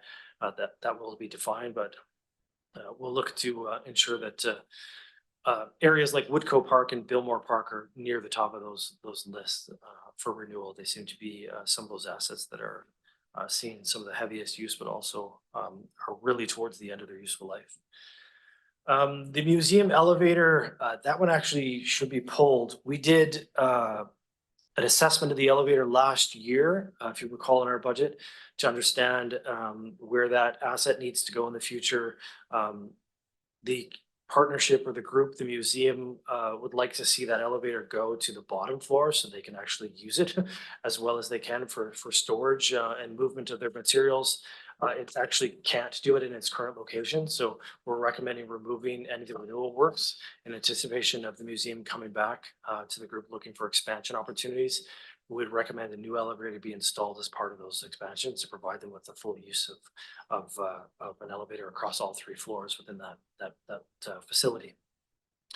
It won't change budget. It was reserve funded, so it'll be just non-expensed funds out of the reserve. Bridge replacement, that's an annual program that we replace the bridge. We take our old wooden bridges and replace them with aluminum structural bridges. You'll see them across our community. They're a great attributed asset. They have a much longer useful life than the wood structures, and they provide beautification and access to otherwise inaccessible areas within our community, provide connectivity within our trail network, which is great. This one for 2024 will be Tater Place near the Parkway. There's a bridge structure out there that's nearing the end of its useful life, so that's where we'll focus these efforts this time. As I discussed, PED cycling and pavement renewal program that will be on Cumberland Road between Piercy and Fitzgerald. And Willamar between 5th and Cumberland roundabout. So you'll see the extension of the existing bike facilities and improvements of sidewalks, as well as the pavement renewal within those particular corridors. And that will create some connectivity as we recognize as there's bike lanes on Cumberland Road to the traffic circle. And then to Piercy, this will take us down to Fitzgerald, where there's bike lanes on Fitzgerald, and from the roundabout to Lake Trail, and then hopefully ultimately down 5th in continuation of all those works. So starting to connect some of the dots, which is really great to see, provide people with opportunity for synergy within their movement of those facilities. Operations locker room. So this is a new trailer, another trailer for operations.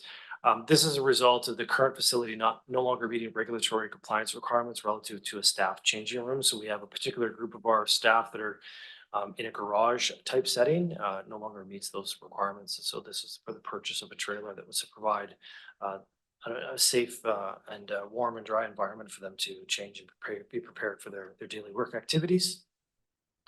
We've made really good use of the facilities that we have there. So some of them are just coming to an end and we need to move on.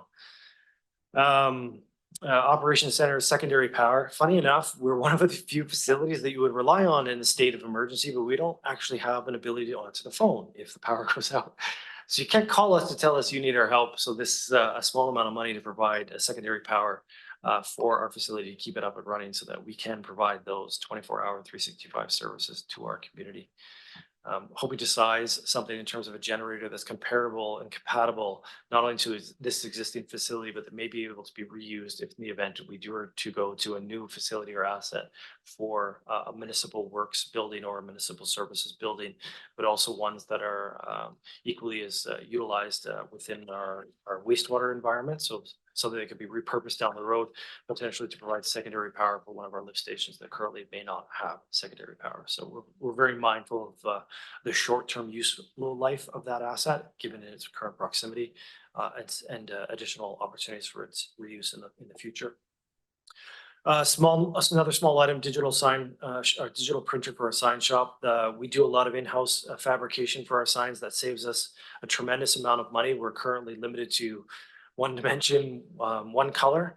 This provide us with a digital printer to do much more complex. But we really thank Communications for toning down the amount of colors and things that are in our crest. But now we'll be able to do much of our crests on our signs. So our branding, our bylaw signs that we put out in our community, we're able to do those printings in-house and then put them and reuse those fabricated signs. You can imagine much of the cost for signs is actually buying the hard material and then putting the material on top.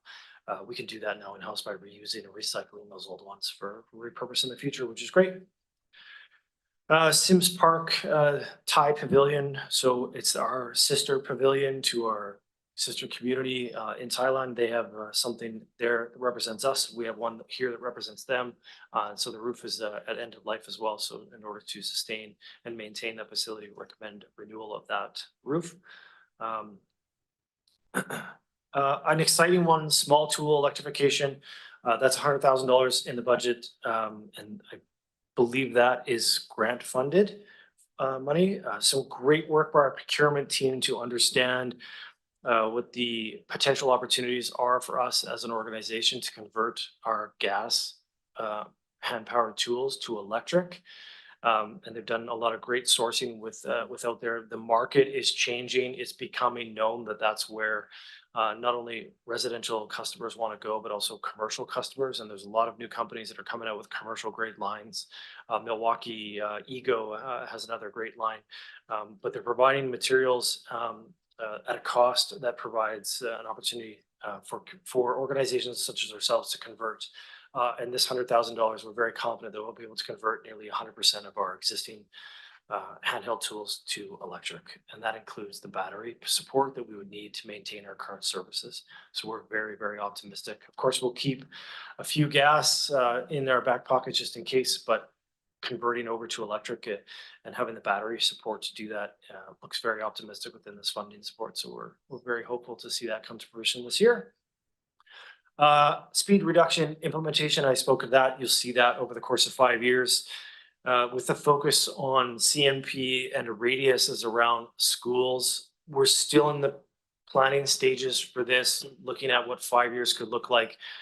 Funny enough, if you overlay our collector non-industrial roads with our residential roads and you put the layer of our solid waste mapping, it kind of breaks the city into 5 really nice chunks that seems completely attainable within the funding allotment that we have here to bring our community down to a 40-kilometer-hour speed limit, which would be great to see.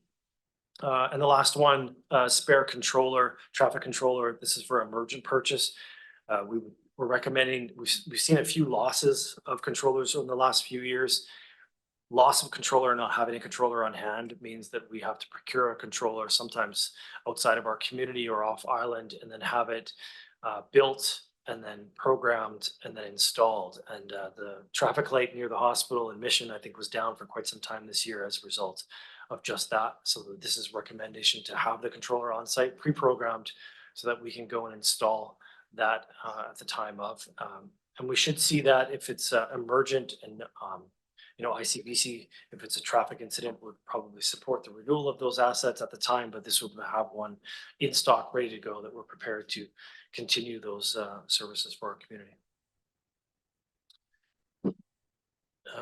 This last slide here, before we get to the really fancy question slide, is just an overview of the capital program that speaks to the funding sources.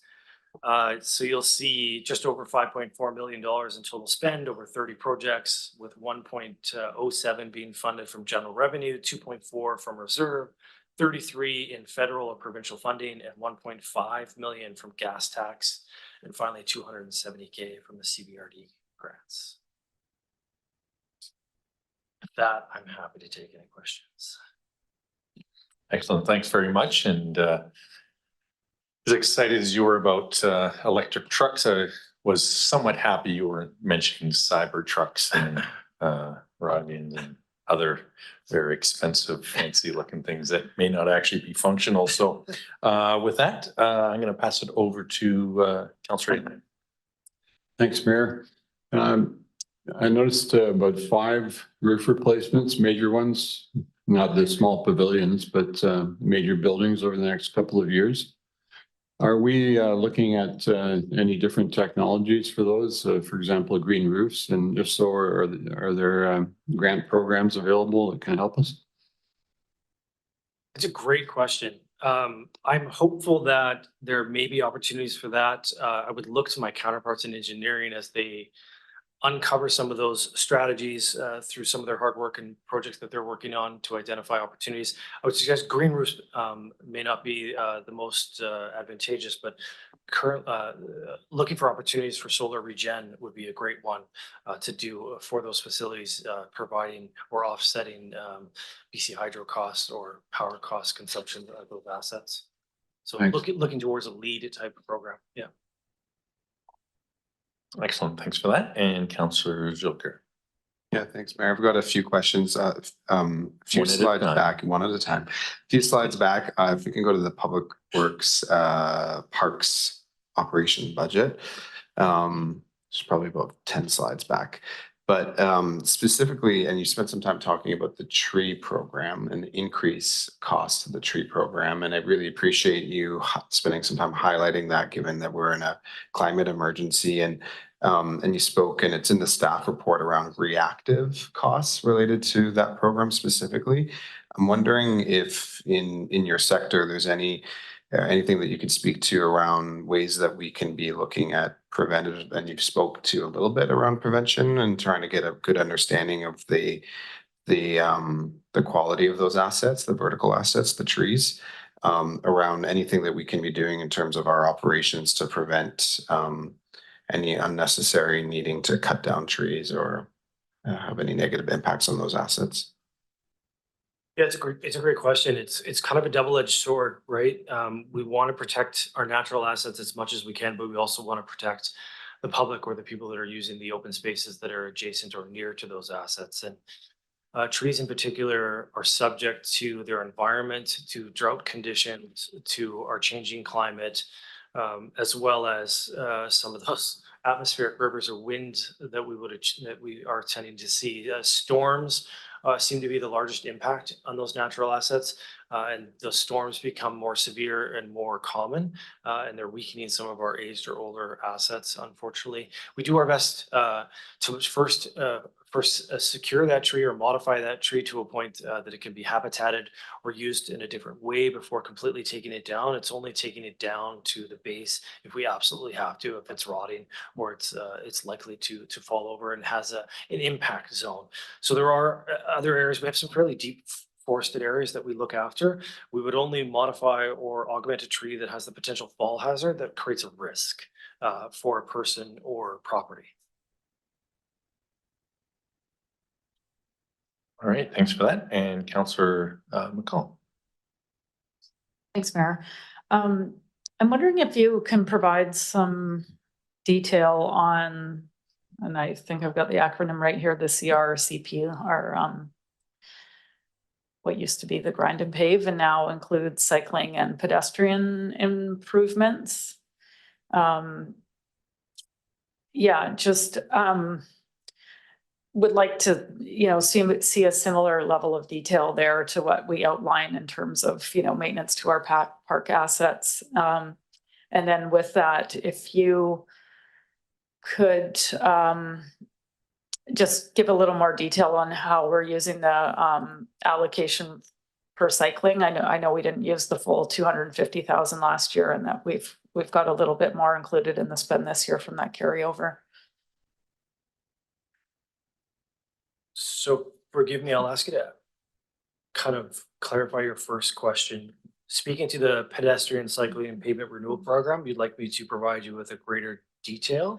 Well, just it would just be nice to see them listed in the report. Just for clarity, because we hear them at the presentation and then we forget, and then other people sometimes ask about that, and then we just don't have a way of pointing back to it after the fact. So I know that you have it planned, so. Okay. That's a great note. I appreciate that. In the future, we'll certainly provide those either in the slide or in the staff report. I can follow up post this to council with a briefing note through our Friday correspondence to articulate exactly the project scopes so that you have it on hand. And Mr. Garbage had a comment as well. Through the mayor, thanks. And these presentations are all going to be available. They'll be on the agenda, but some of these critical sort of lists of project stuff we're taking some notes and certainly distribute that. Thanks. Yeah, and then just what's included in the cycling improvements this year as well.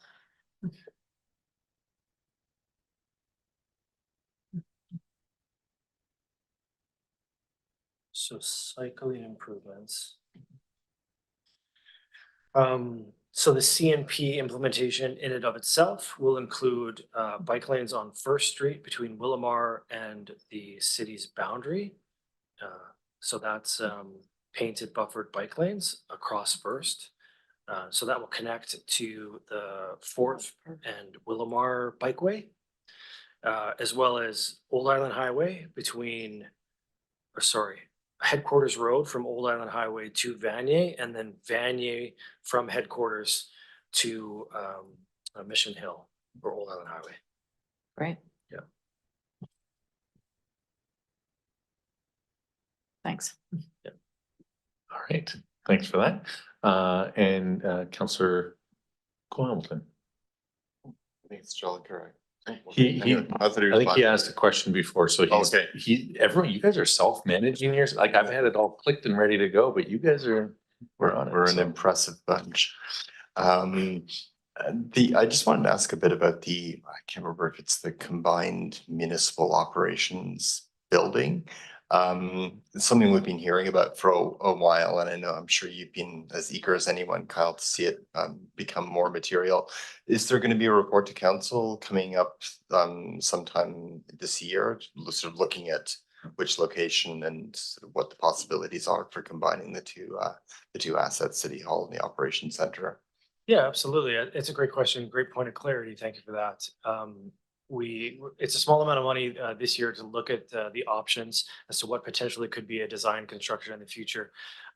We've done some preliminary work it's a bit dated to date, and it only included the operations center. It didn't include the potential or the opportunity for City Hall as a consolidated unit, but also didn't look or seek opportunities for additional floors that could be utilized in other fashions, whether that be community-based type offerings from a cost recovery perspective. So we want to broaden that opportunity or that look to understand what potential options exist for a facility of that type. If we're going to build something, let's build it in the best way that we can for the community for the long term, especially something that's going to be fairly expensive that we likely need to borrow for. So it's a great opportunity to re-envision the way that we look at a potentially consolidated facility. I think we're still going to focus the facility location at the operations center. There's quite a bit of land there that provides that opportunity for us to construct, and we'll have a forward facing to Cumberland Road. So Fire Hall, CBRD all seem to be forward facing to the Cumberland Road corridor, and we continue with that process. And just curious if I can follow up, but just if one of the challenges I think with buildings, like including this one, is within a few years they begin to sort of fill up. And I think it was flippantly, but the CAO was the CBRD was saying you sort of take what you need. Look at what you'll need in 10 years and then double it in terms of capacity, which would initially leaves one with a lot of additional spaces. It's probably getting into the weeds, but is it possible to be planning additional space, which could be affordable housing or daycare in the short term, and then as we need, we could kind of be taking it back? But I think this is getting into the weeds, so maybe I'll just leave it there. Yeah, Mr. Garbutt had a comment. Thank you. And during our last 2 rounds of strategic planning, multifaceted community-facing buildings was very clear from council. And so the exercise there, we started with the fire hall. We were looking for partnerships there. We'll certainly do that here. The other advantage of kind of looking at that property and its location and its opportunities, both for the community and ourselves, also has the potential to free up where our existing building is, which could be used for downtown revitalization, et cetera. So it's a really exciting opportunity. And we will use our cardinal points. We'll use the direction that we've had through strategic planning. And then we actually really want to do that exercise where we really think about what does the community look like in this next period? What do we need? What kind of flexibility could be built into that? And then also we want that building to have both resiliency, post-disaster, incorporate our high performance buildings and be an inspiration as well as efficient building for the community. So, you know, the more you talk about it, the grander it gets. But the reality is these are investments in the life of this community because it's the services that we'll be providing into now and into the future. We have a very strong understanding of what our growth boundaries will be and the kind of services we're going to need to provide. And so I'm feeling pretty confident we're going to do a lot of work in terms of with our senior team and, you know, like where we're headed. And hopefully we won't be doubling in 10 years, I hope. But we'll all be replaced by robots at that point. So that's okay. There'll be something different here. Fantastic. Well, between the green roofs and you know, maybe combine that with a dog park on top of a roof somewhere. So all sorts of things that we haven't thought of so far. Sorry, I'm getting a bit punchy, but I'll pass it over to Councillor Jolicoeur. Thanks, Mayor. Yeah, kind of picking on the Parks Department a little bit, but it wasn't explicitly highlighted in your presentation, and it was in there really quickly in the staff report on page 9 of the staff report. And I think most of your colleagues presented when there was an FTE edition, and here it says seasonal conversion to FTE. And I do recall last budget you presenting on how this was the plan for the department for some of your seasonal workers to move over to the FTE. So I'm just wondering if you could clarify what that is, and if I'm understanding here, if I'm reading the budget, that is the under growth 59.7 or the service impact 36 for the increase of costs for that. Yeah, great question. Great point of clarity. It's actually under service level impacts. You'll see the 6,000, 6,000, 6,000. If you add those all up, that's about 36,000, and that's the seasonal conversion. When we talk about seasonal staff, we have a provision within our collective agreement that affords us the opportunity to hire full-time seasonal staff. So the seasonal staff within the Parks Department are 8-month staff. Okay. And there are already full-time. So this is extending them from 8 to 12 months over a period of years. So that's what I mean by conversion. So instead of taking, and even then, instead of taking one particular individual, we're taking the entire group and extending the entire group from an equitability perspective to a point where they'll all be in a 12-month position. Okay, so this is more than just one of those seasonal staff. Correct. This is It's a group of them. it's all 4 of them. All 4 of them. So we're going from 4 8-month employees to 12-month employees. Correct. Over time. Over So time. this is only the second year of Yeah. that conversion. Thanks. Excellent. I don't see any other lights. We may be done. Well, it's Oh, Adam's turn. boy, I know. I mean, of this section. All right. Thank you so much for the presentation. Good conversation, and we'll get back to our regularly scheduled Director of Finance and Mr. Garbutt. Thank you, Mr. Mayor, through council. This is an important slide for us to talk about. This slide gives you a total picture of the FTEs included and is recommended in the 2024 financial plan. On the right-hand side of that slide is what we were aware of when we briefed council in 2023, projecting forward to the 2024 financial plan. Council is aware that we've had significant growth in legislative requirements as well as very robust capital projects.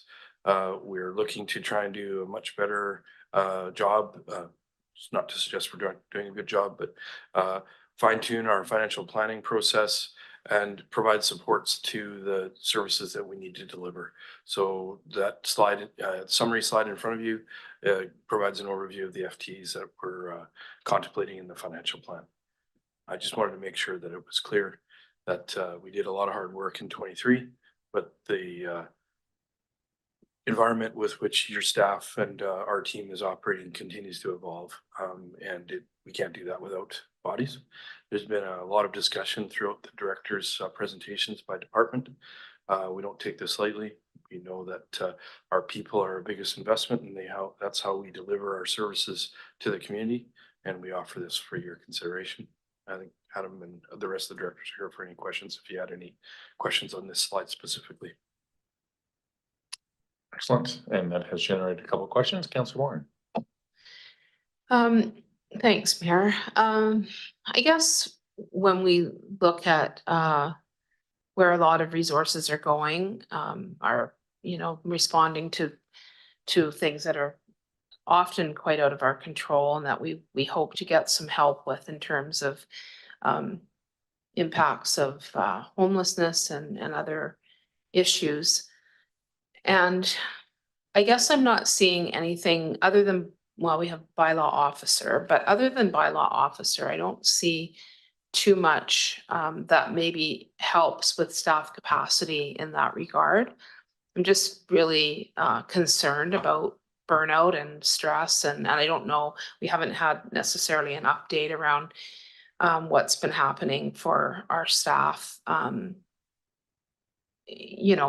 with these increased demands that, as I said, we should be getting some help with, but it's landing on our doorstep. So I'm just wondering if there's anything that you can talk about regarding that, in terms of more capacity for dealing with some of the issues that we're dealing with until we do get some help, hopefully sooner rather than later. Thanks. Right. And Mr. Garbutt has a comment. Just through the mayor to Councilor Moran, you kind of started around the bylaw supports, or do you want to speak? Well, Would you like Ms. O'Connell to speak to that directly, or I can talk no, generally? what I'm saying is I don't see, other than bylaw, I don't see anything that's really helping with staff capacity and responding to, you know, for lack of a better term, urban issues or those kinds of things, because it impacts almost every department. It impacts communications, it impacts obviously public works, corporates, everything.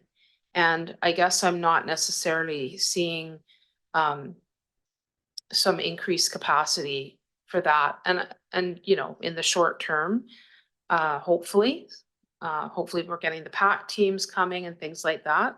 But I'm just concerned about staff. I mean, there just seems to be increased pressure and on staff. So that's, does that flesh it out a little bit better? Thank you, through the mayor to Councilor Moran's question. With respect to the demands that are placed by some of the issues that we're facing, we have increased resources in the what we're calling urban issues that help us support the delivery of our cleanup services. We have, this is the fourth bylaw officer position. We also have a clerk in that area that helps to assist with the delivery of that essential service. We are monitoring the impacts that we have related to some of those stressors. We have done operational improvements and increases and required to respond to that. We have brought on our community development position to assist in the creation and support around our portfolio in the housing area. And I would just say on the support and social development side. We have asked for resources related to the planning work that's required to help with accessible, the scope of or the breadth of our housing needs in the community.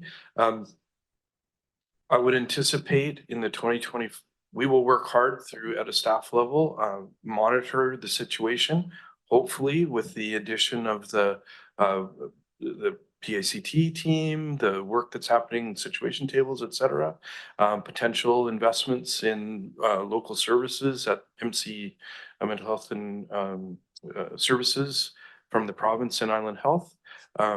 But we know that this is continuing to stretch. I kind of offer that from the big picture, but I know we have two of our director colleagues, so maybe may want to speak to that. All right. I believe it's Ms. O'Connell first. Oh, look at that. I got the right mic. Very good. In regard to staff burnout, especially from the bylaw perspective, or even from the communication staff perspective, because they are receiving a lot of the feedback and commentary through their work in monitoring our online social media, we have implemented several different approaches in order to try and mitigate any potential impacts as a result of that ongoing work. So some examples include moving to a fourth officer. We're able to adjust because responding to some of the more challenging issues require two-person teams from a safety perspective. So before we only had 3 officers, you had 3 people who were cycling through those that type of activity on a daily basis. With 2 teams of 2, we're now able to alternate and alternate only at half days. So no team of 2 is going to be undertaking the exact same work every day repeatedly for a 5-day or longer period.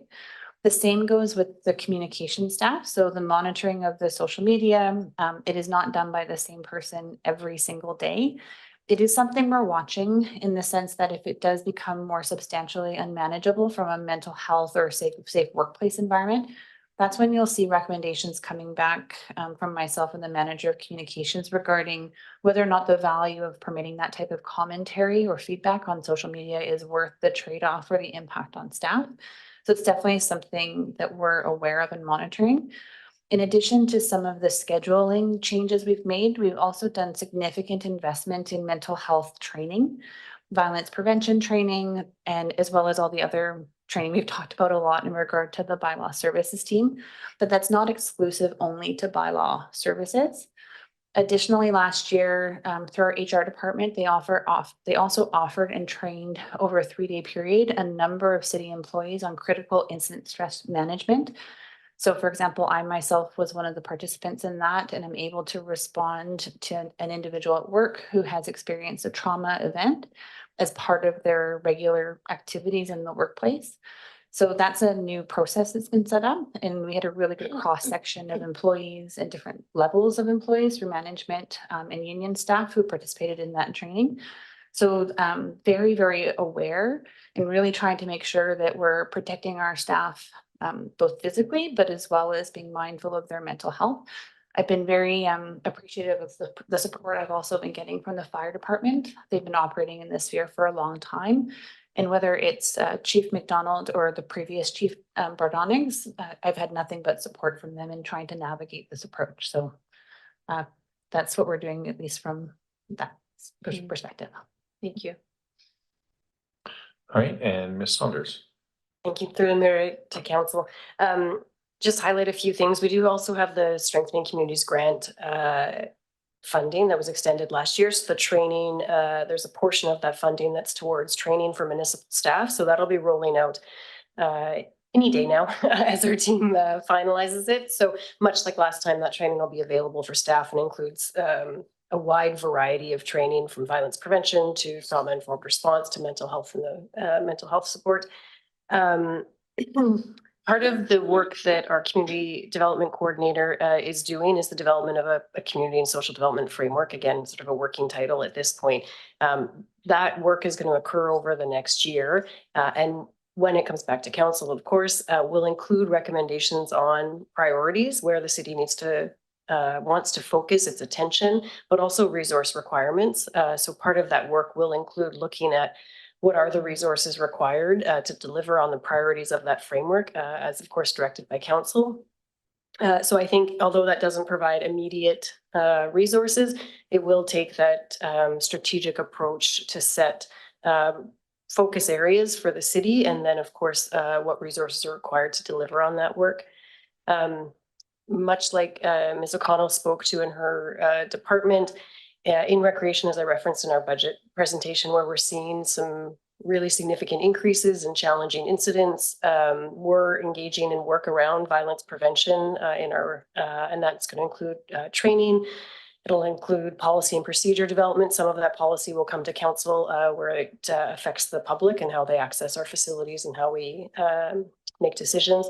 But I think also it's looking at our partnerships and where we can rely on other organizations to support us in some of that work so that we're trying to be as welcoming and accessible as possible, while also providing staff with support through partners, as an example, to be able to meet the needs of individuals who have some more complex needs when they attend our spaces. Thank you. And could I have a follow-up, Mayor?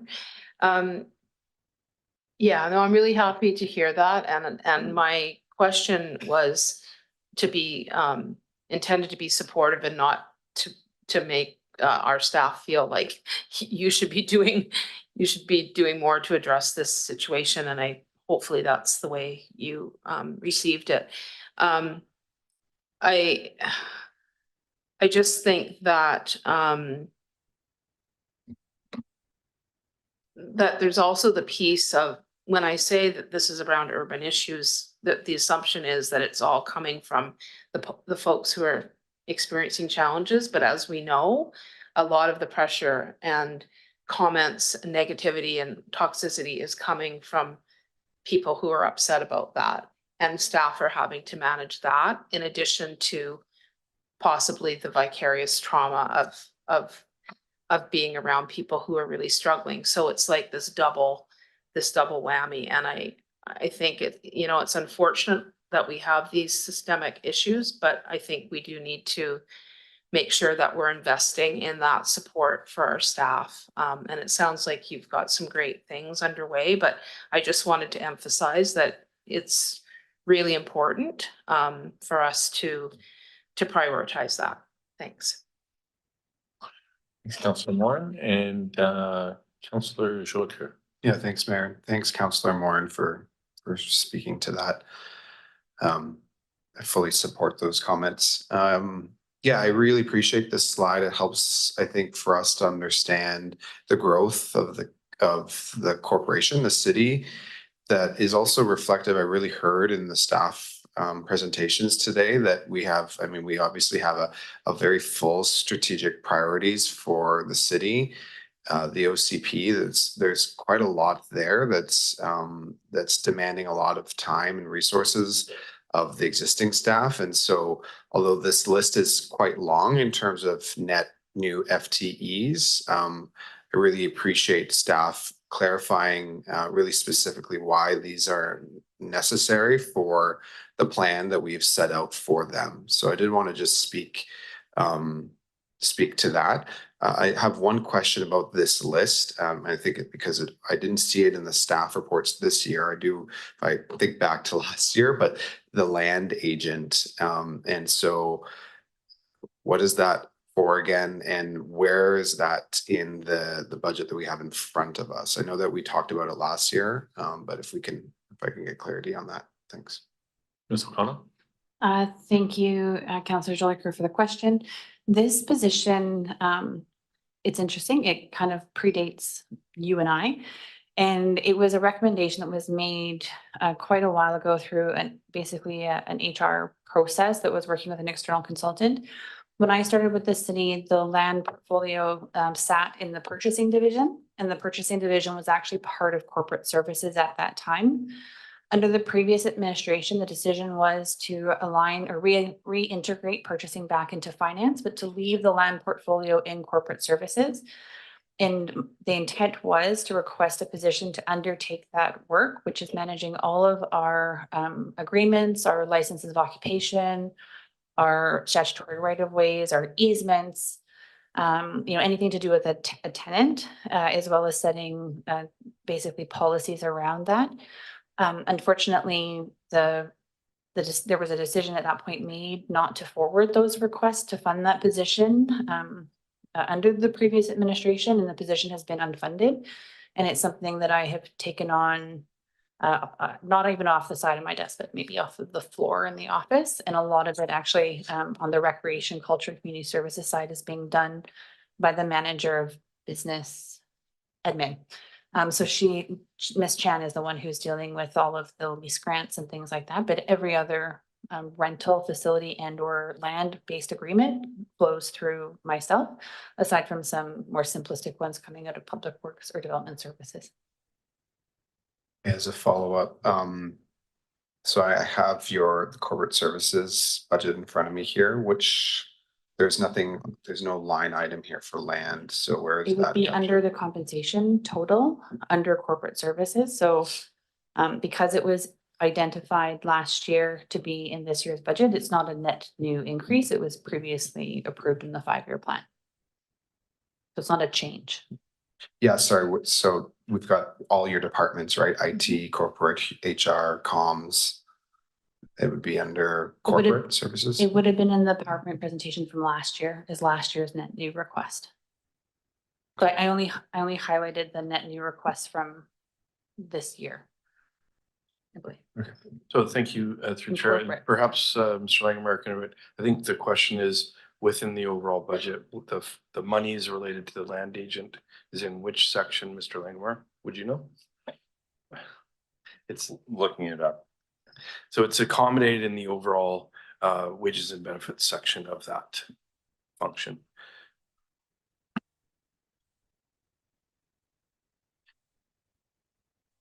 And there's another question or comment, so I can maybe move on to that. And if we're able to kind of, unless you think it's a fairly quick find, Mr. Langemeyer, you want me to continue on? Please continue on. Councillor Cole Hamilton. Thank you. This may be mentioned when we went through the budget back in, well, whatever it was last year.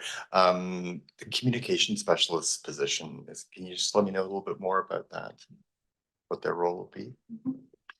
Thank you very much for the question. This coming out of the communication strategy, we knew that as there would likely be an expectation of a potential increase in service, the communication specialist, this was their existing union title for basically the two positions that aren't our manager position.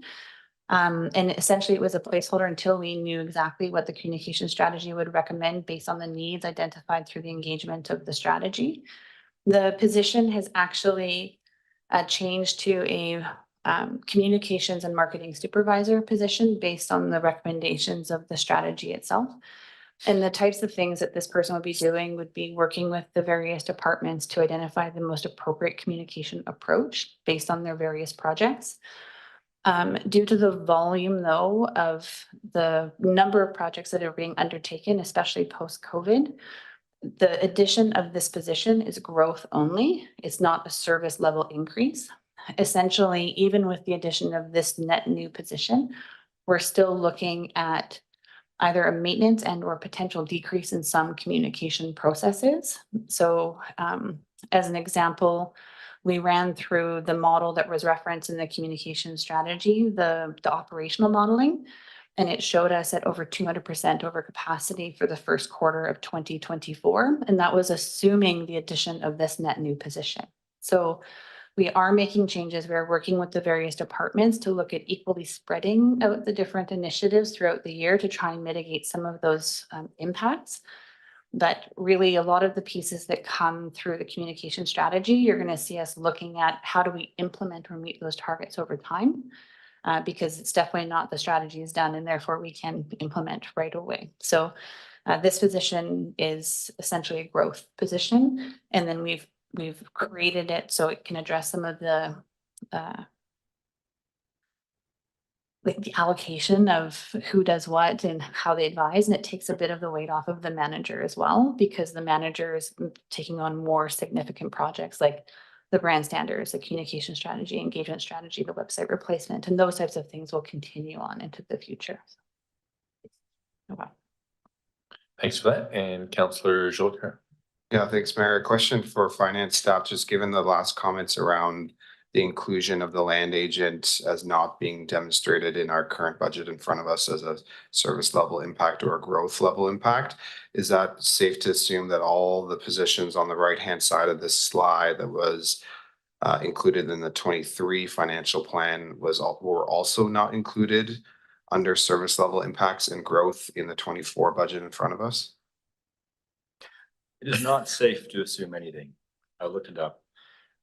On page 4 of the staff report, you have the corporate services expenses.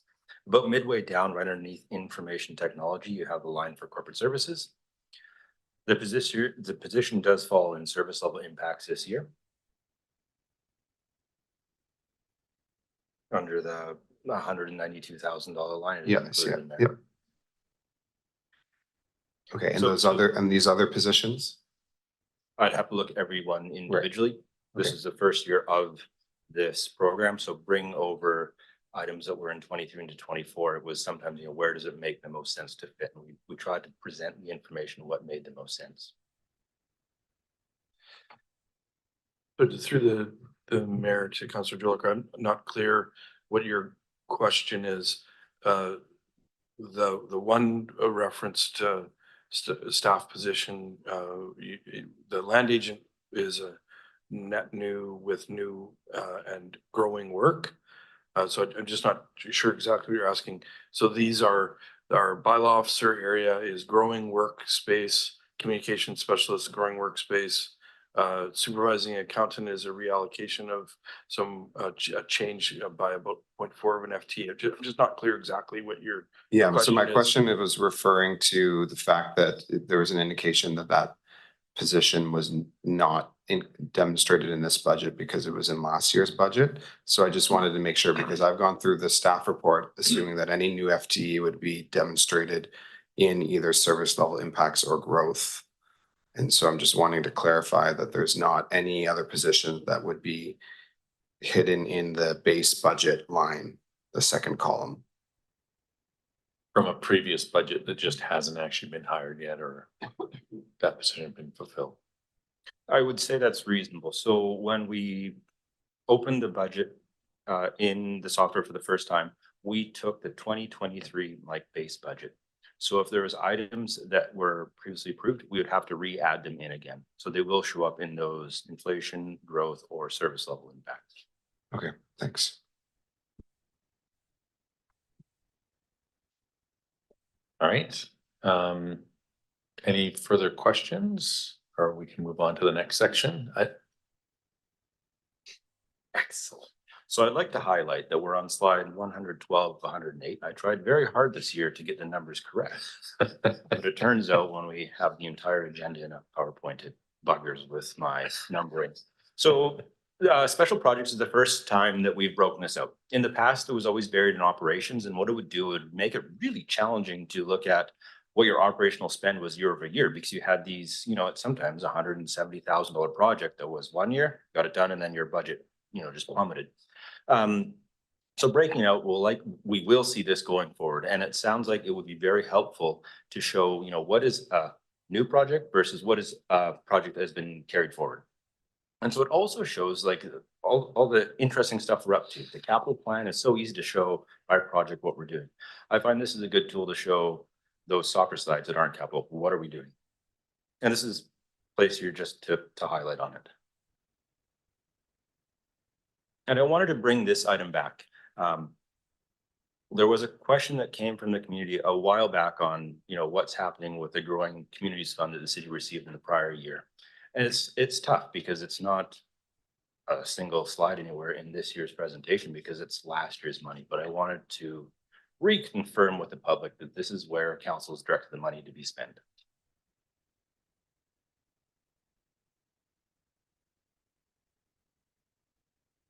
And now we get to the fun part: reserves, debt, taxation, surplus. So we'll start right in the reserve area.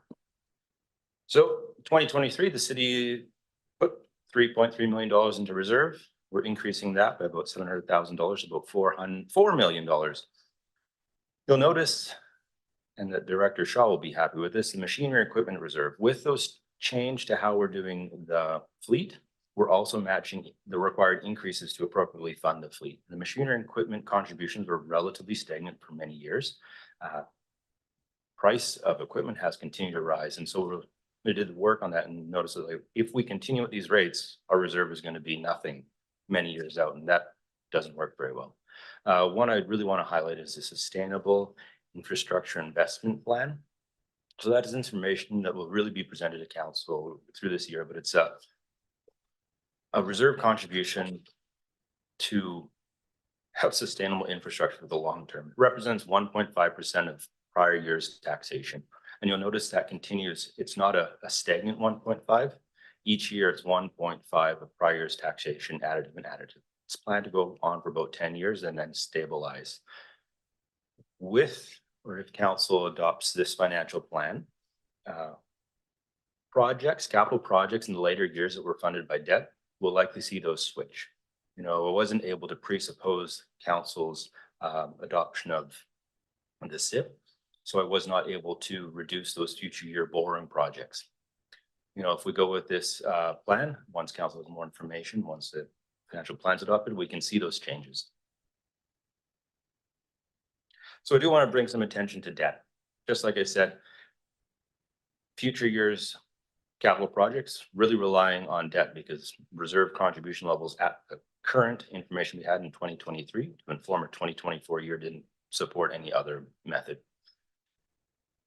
We're really taking our debt capacity on in the new fire hall, and that's will be before council of what to do with the information flowing out from this year.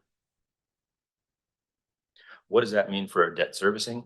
So when I create the financial plan, I assume debt had a 5% interest rate.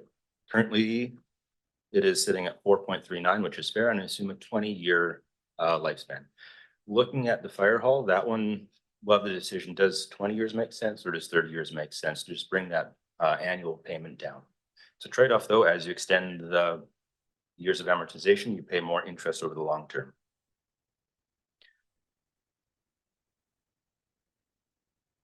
So I should have put a question slide there because that sort of wraps up our reserves and debt piece right before I get into property taxation.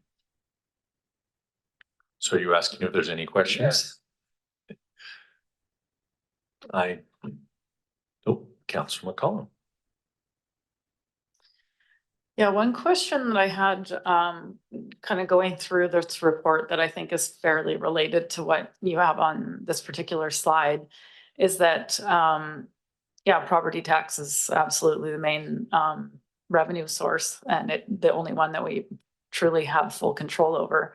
But I didn't really see any, breakdown of what those other revenue sources are in 2024 or how they've changed since our last budget. I believe that last year we did have, you know, some analysis there in terms of what our other revenue sources are, and I'm wondering if that's part of the discussion tonight or not.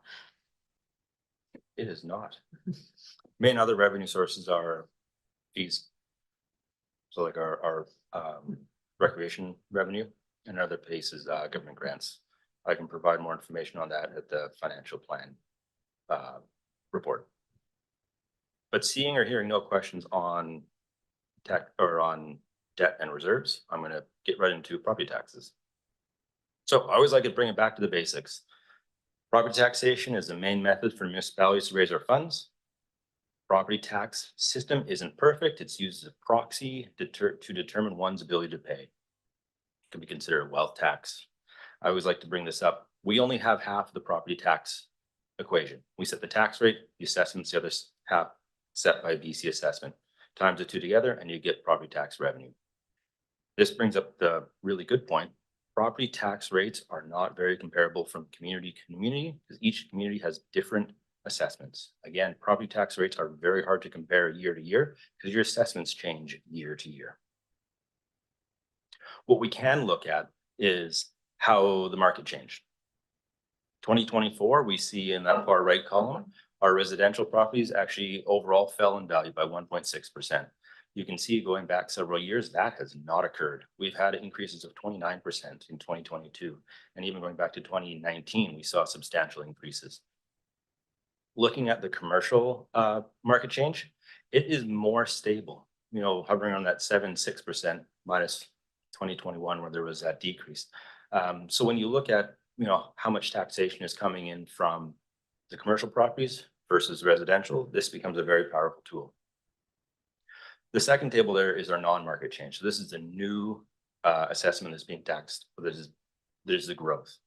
So as your municipality grows, you only have capacity to add so many buildings. So it seems to trend that growth sort of is a percentage of your overall existing assessment. So it tends to get smaller and smaller as your community gets bigger and bigger. This can change if you have a humongous project come online.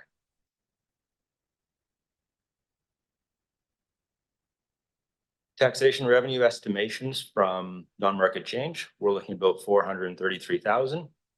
That is a bit lower than we've seen historically. We had that high in 2020 of 106. I suspect it's sort of a lull from the touch of a slowdown we saw in early COVID of things actually being completed and hitting the completed role for the first time. You know, the 433,000 represents a 1.3% of our property tax levy. Some municipalities will put that money right into reserve. The historical treatment here is to use it to offset tax increases going forward.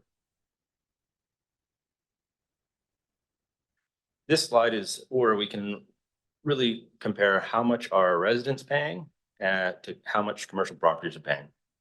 And we can see our assessment distribution. This is, you know, of all of the assessable value in the city, 89% is residential.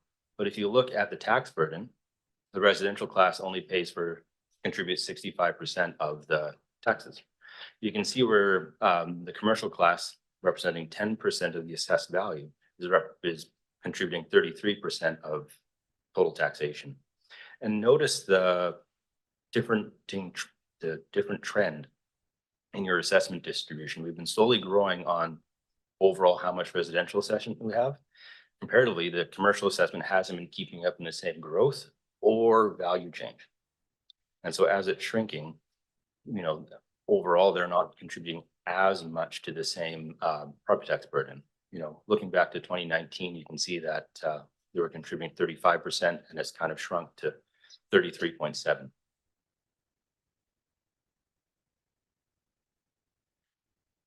This is one I really like to show. This is the total taxes on an average home as prepared by Stats BC. I take the municipalities, the 10 or 12 municipalities, greater and smaller than the city of Courtenay in population is the one indicator I look at, and they see, hey, what is our total property taxation? And you notice we are middle of the pack, mid-low. A piece I want to point out is North Cowichan, Grand Brook, Salmon Arm, and Fort St. John all have industrial basis of tax on, which is substantially higher tax revenue per dollar than any other one. I like to see that 22 to 23, we didn't really move around. This is where we get a bit more interesting. You know, take that size comparison away and just look at what's around us. We moved up 2 slots this year. And this is information that is readily available to the public and is based on last year's taxes because that's what is out in the world. We're still affordable. You look at Parksville and Qualicum Beach, similar size, well, not even, they're smaller, but the overall taxes paid on an average home, substantially higher. I want to point out that Port Alberni has substantial industrial taxation too. So what does this mean? You know, where does our assessment fall? Last year, our average home value was 716,000. It's fallen down just the 1.2% to 708,000. And you really, this slide shows where the majority of our homes fall. So if you look at that cumulative percentage line, 87% of our properties are $1 million or less.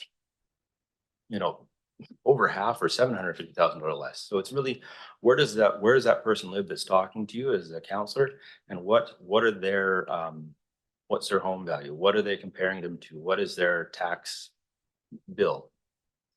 The properties that are above the 2 million are typically your apartment buildings or very nice houses. There was a question in ownership.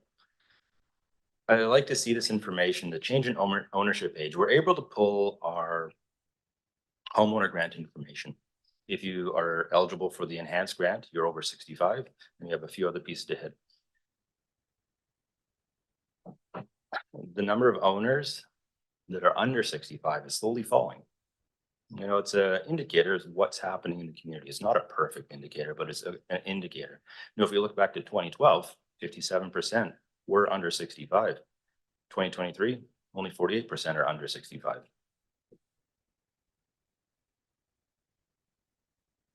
This is the same slide, but for our commercial assessment.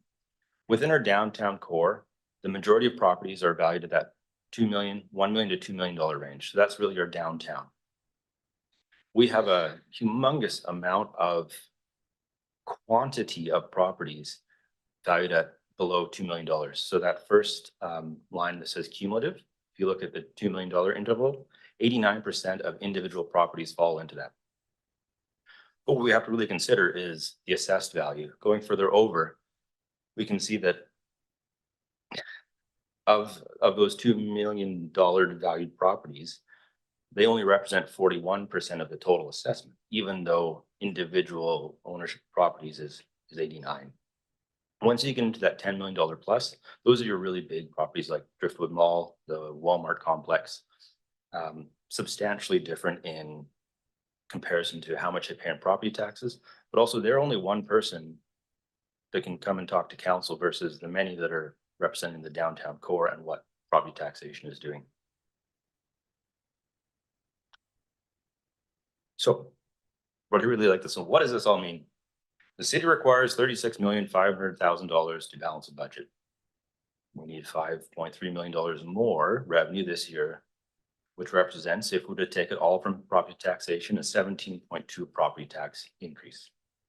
I wasn't willing to present council with a 17.2 property tax increase, so we have options.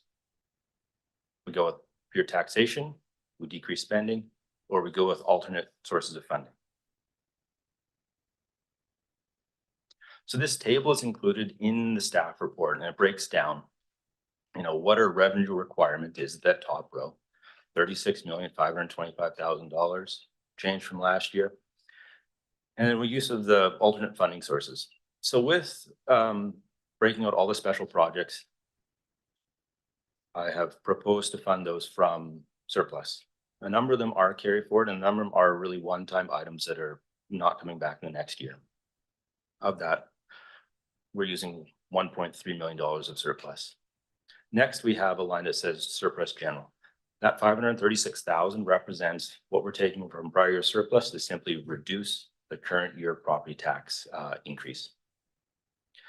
Through that, we see we need to, with the reliance on prior surplus, we only need $34,650,000 of tax revenue.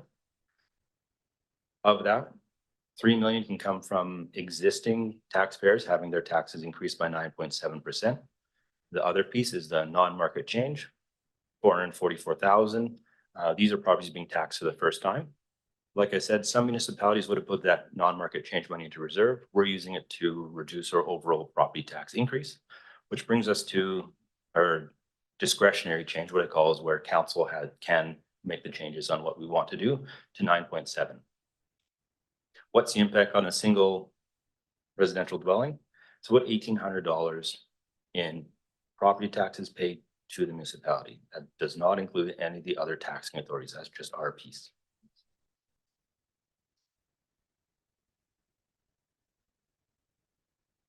Oh, this breaks it up even nicer of where we're getting to.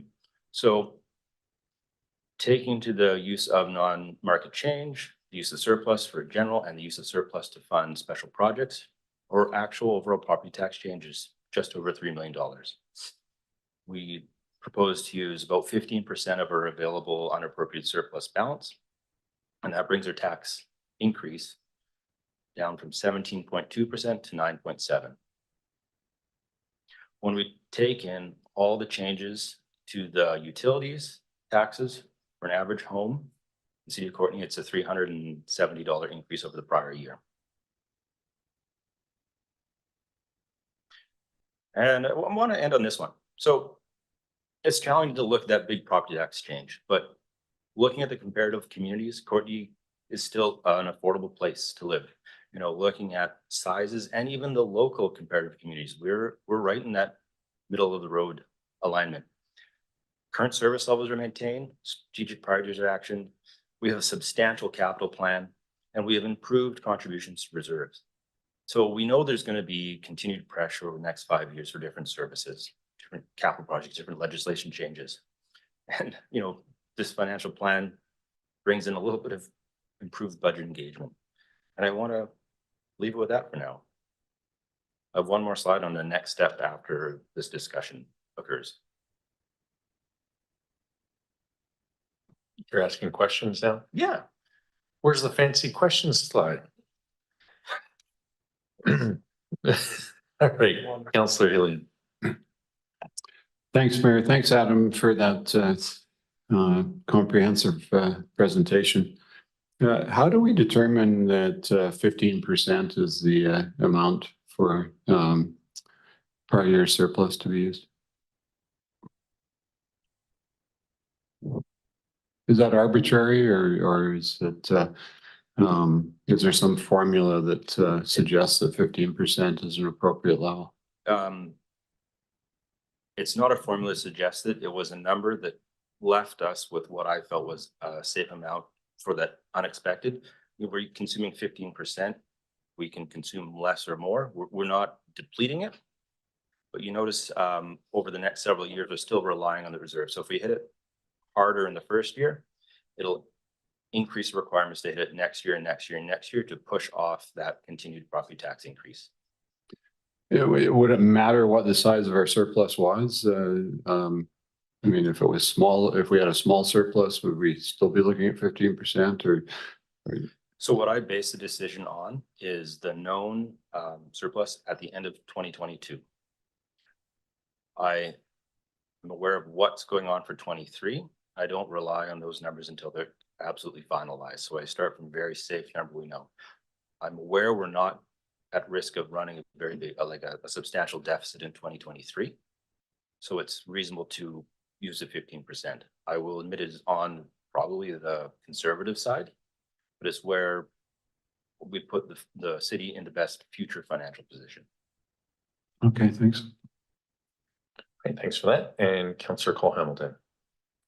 Yeah, thanks very much.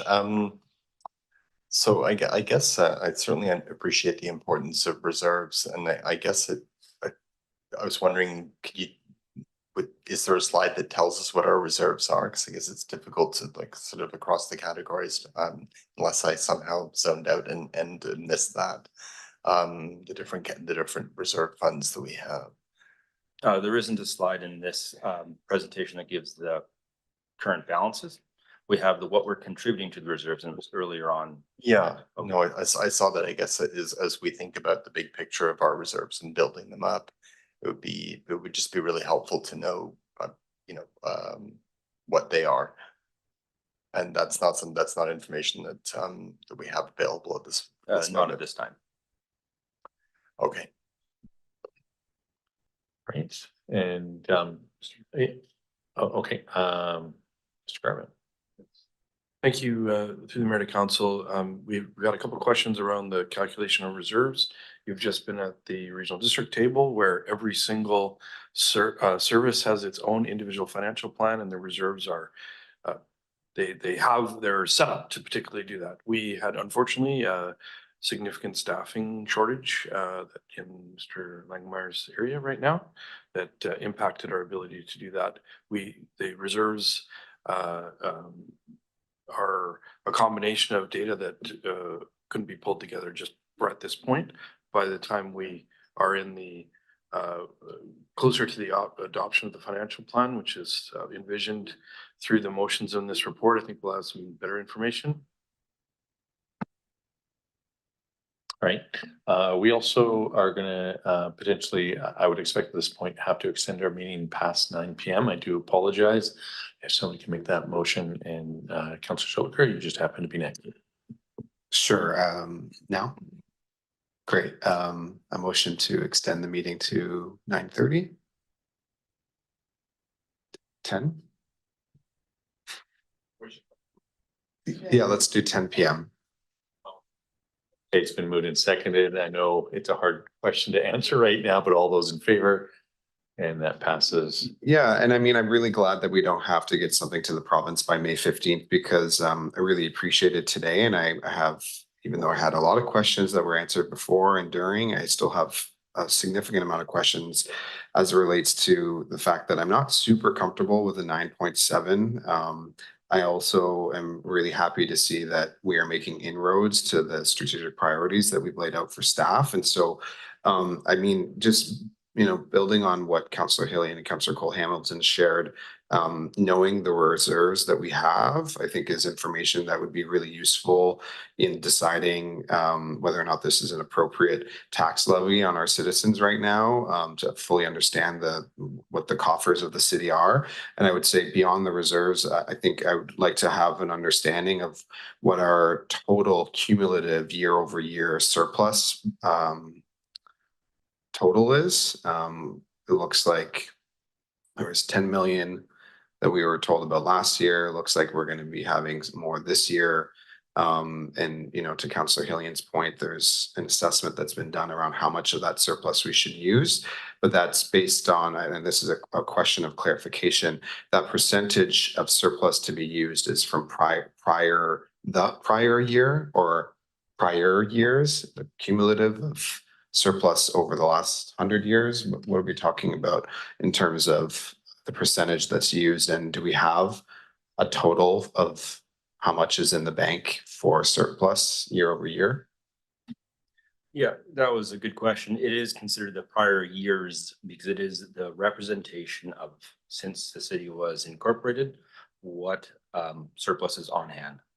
And in the end of 2022, it was $13.3 million. So that's 15% of $13.3 million. Okay.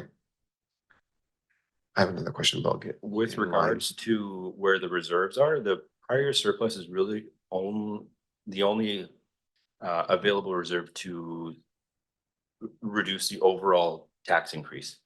Most other reserves are all earmarked and put in by policy or bylaw for capital natured items.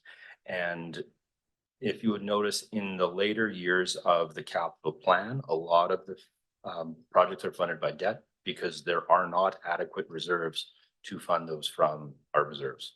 So our city reserves aren't flush with excess cash. Hence the recommendation to use our prior surplus, which is a representation of budget savings over the last 100 years. All right, thanks for that. And Councillor McCollum. Yeah, I guess getting back to my question earlier about just how we're looking at that increase. We're not seeing the full breakdown of all of our revenue sources, and although maybe it's included in one of the attachments, but it's not in the main staff report.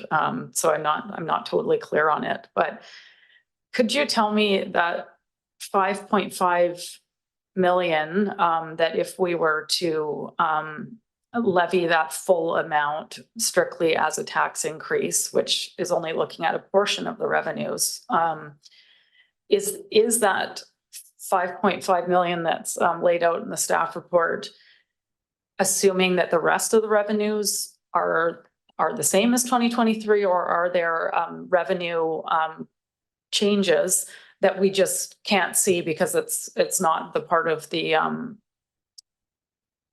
budget process that we're analyzing right now? Hopefully that made sense. Yep. So what I do when I set the budget, I get the information, each director and each revenue that they know what it's going to do. So like Director Saunders said, with regards to the change in recreation fees, they know they're changing them, but those won't take effect until later in the year. So their revenue numbers are still based on what will be collected.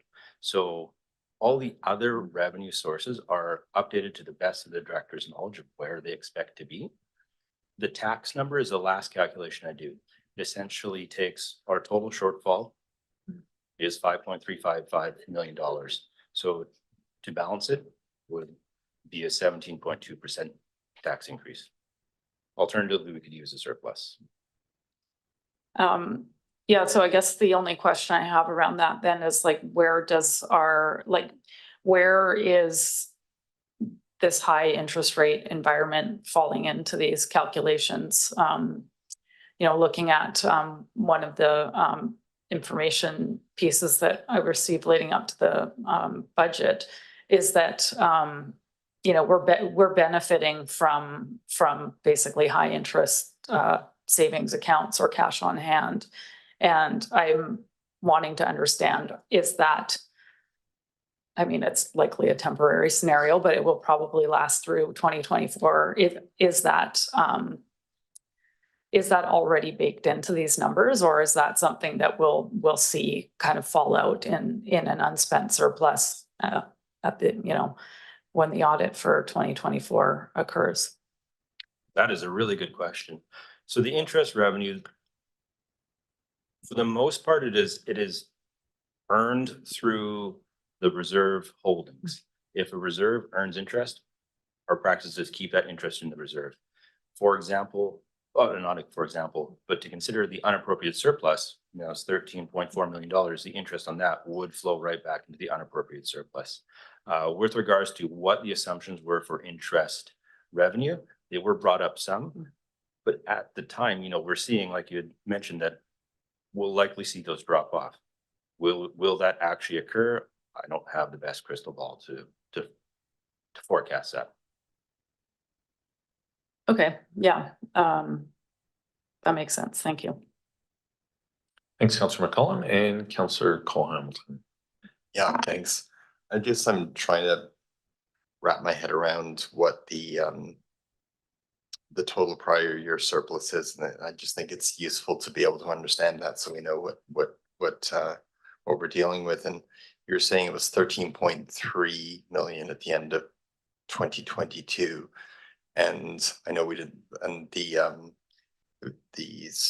spreadsheet that you shared earlier this week about the unspent surplus from 2023, which obviously isn't finalized yet, but it was in the range of 7.5 million. So that's 20.8 million by rough math. And I'm just wondering if you're able to give a general sense of what the total existing prior years plural surplus is. And I just wondering if you happen to have that number. Don't have that number for 2023. We're still working through the year-end process. We know that at the end of 2022, for financial savings, $13.399 million was on hand. And this 7.5 million, that's based upon nearly complete, but not entirely complete figures for 2023, the budget versus actual. I wouldn't look at those and put any trust in that number. We're not completed the year-end process, and a number of substantial funding and allocation entries are not done yet. Okay, all right. Yeah, okay, thanks. Thanks, Councillor Cole Hamilton, and thanks for clarifying those numbers are not to be trusted. Councillor Jolicoeur. Yeah, I'm hesitant to move on from this conversation because I feel like I still have a lot more questions around surplus. So I'm gonna just do it anyways. I'm sure others will probably follow up, but and staff has, and my colleagues have heard me talk about this before, but on page 24 of the staff report, the class, the taxation by class, you know, I'm struggling with the 9.7, but I'm really struggling when we actually see the utility class. And although relative to residential, as per your presentation, it's a small class, small amount of folios. These are multi-billion-dollar companies. And given that we don't have a policy, but there's a legislative requirement that does not surpass 2.5 times class 6 tax rate. But we only have it at 25% this year. That doesn't bring us up to that maximum. And I'm just wondering from a staff perspective, if there's any risk or there's any rationale for why we wouldn't go to the full amount, because even that would still not catch us up to the full amount that we can get that class to. And again, it's a relative small amount, 61,000 last year. But again, when we're putting a large burden of our tax base on residents and citizens, and we have utility companies paying next to nothing comparatively, I just wonder if there's some rationale for why we can't go to the maximum allowable here for that class. My recommendation for that one was that whenever you're making changes to taxation, try to do it over a period of time. If we were to do the change in a single year, it's a substantial increase. That's why I broke it down into a couple of years. Right, so that for me doesn't feel like a very strong argument. So that would be one of the things I'd be looking to having staff go back to, is getting us to the maximum allowable for that class, given who those folios are within that class, especially within the economy that we're in and who those folios are. And so that's something that I'll be looking to get support from going forward. I'll pass it on. Thanks, Mayor. Mr. Garbutt had a comment. Yeah, through the mayor, to Councillor Jolicoeur. That's why we're here, making motions to make changes. And here I'm hearing there's a question whether we should be maximizing utility. We've had a phased approach, can get specific direction. So well, when we get to the point of the recommendation, then we'll be looking for some direction. All right, thanks for that. And Councillor McCollum. Yeah, in your explanation of the one-time items in operations, and then the carry forward is also, I mean, essentially well, I guess some of those might have been one-time items, but in any case, they've already appeared on our budget. But then they're included in kind of in the accounting of the changes.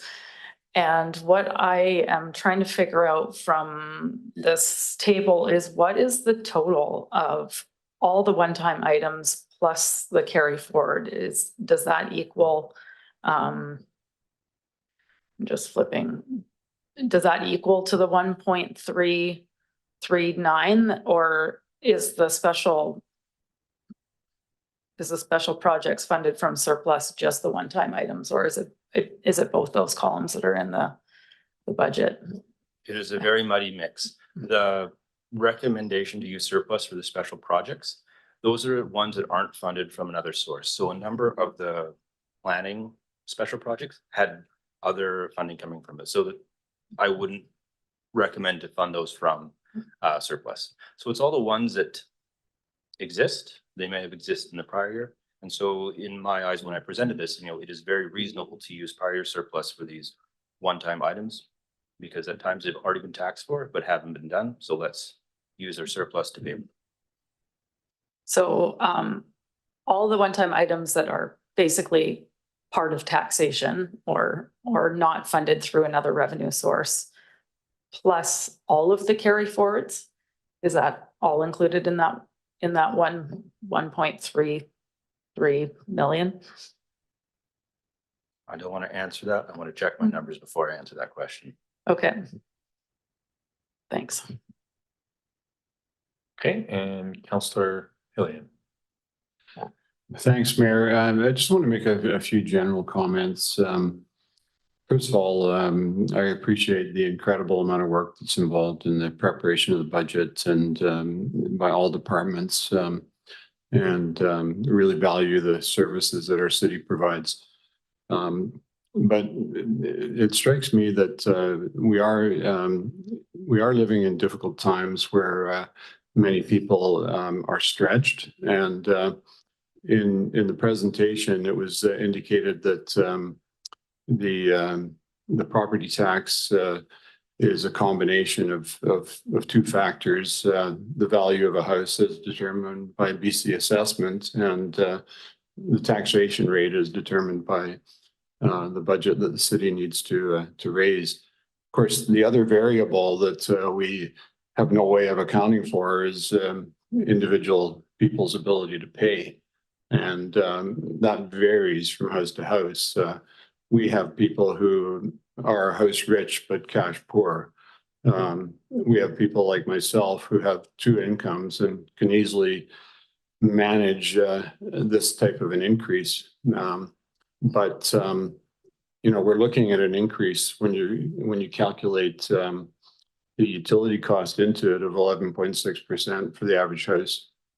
And to me, that's too much. And I would like to see us go back and take a look at the possibility of increasing the amount that we contribute from our prior year surplus to bring that rate down, so that it's not, in fact, more than double the rate of inflation.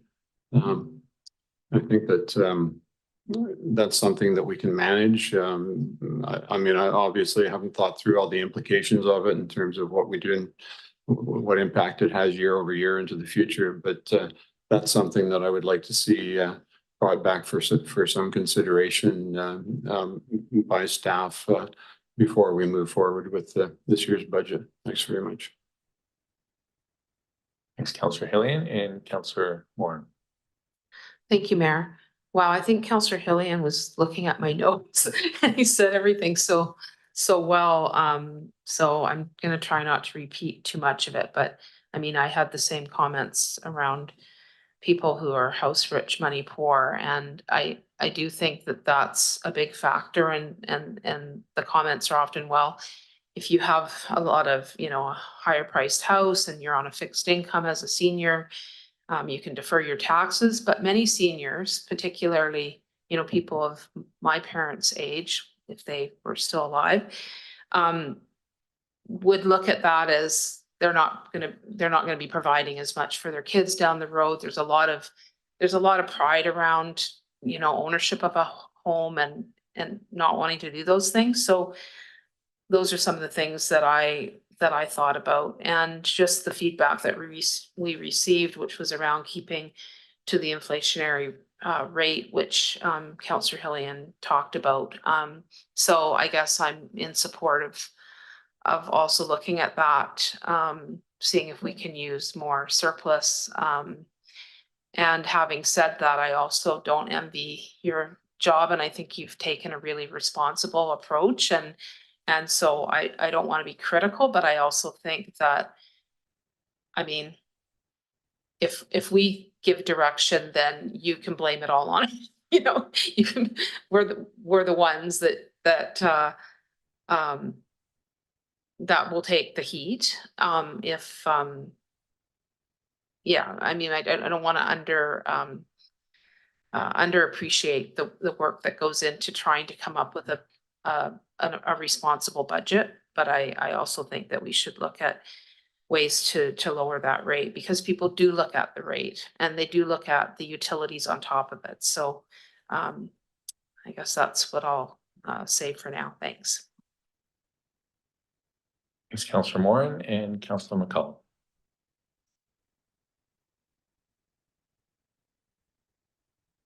Oh, sorry, Councillor Jolicoeur. Am I next or was? No, it was Councillor Jolicoeur. I clicked the button and then Councillor McCollum's light started blinking and so that's what I said. Yeah, I'll Maybe just. Because it's 9:15. Yeah, I'll just quickly say, same line of thought as my colleagues who just spoke. And because I have the floor again, the only other major thing that I wanted to share, again, the property tax by class, page 24, recreational. I spoke about this before. We have it on a 7-year plan to bring these folios up to the class 6. Again, these are primarily, as it states in the staff report, primarily commercial enterprises. They're functioning as commercial enterprises and they have been significantly underpaying taxes. We're only finally getting our handle on that. And I'd like to hear from staff why the 7-year timeline and what would be a risk of shortening that, say, to 3 or 4 years to get them up to that class 6 rate.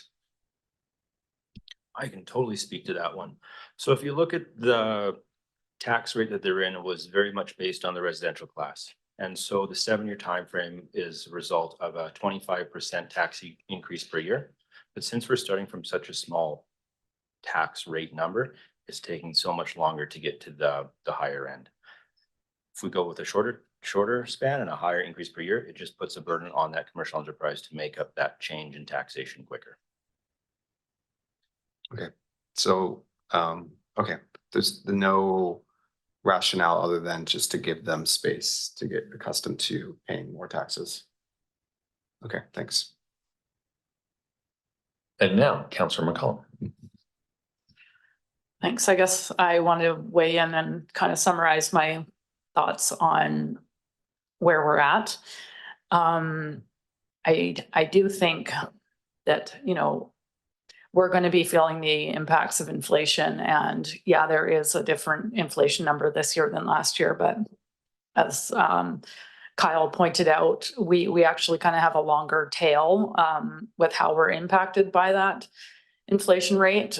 So I don't want to stay too fixated on that. And I do want to acknowledge that we are absolutely in need of a higher increase than inflation because our strategic priorities involve more work, not less. And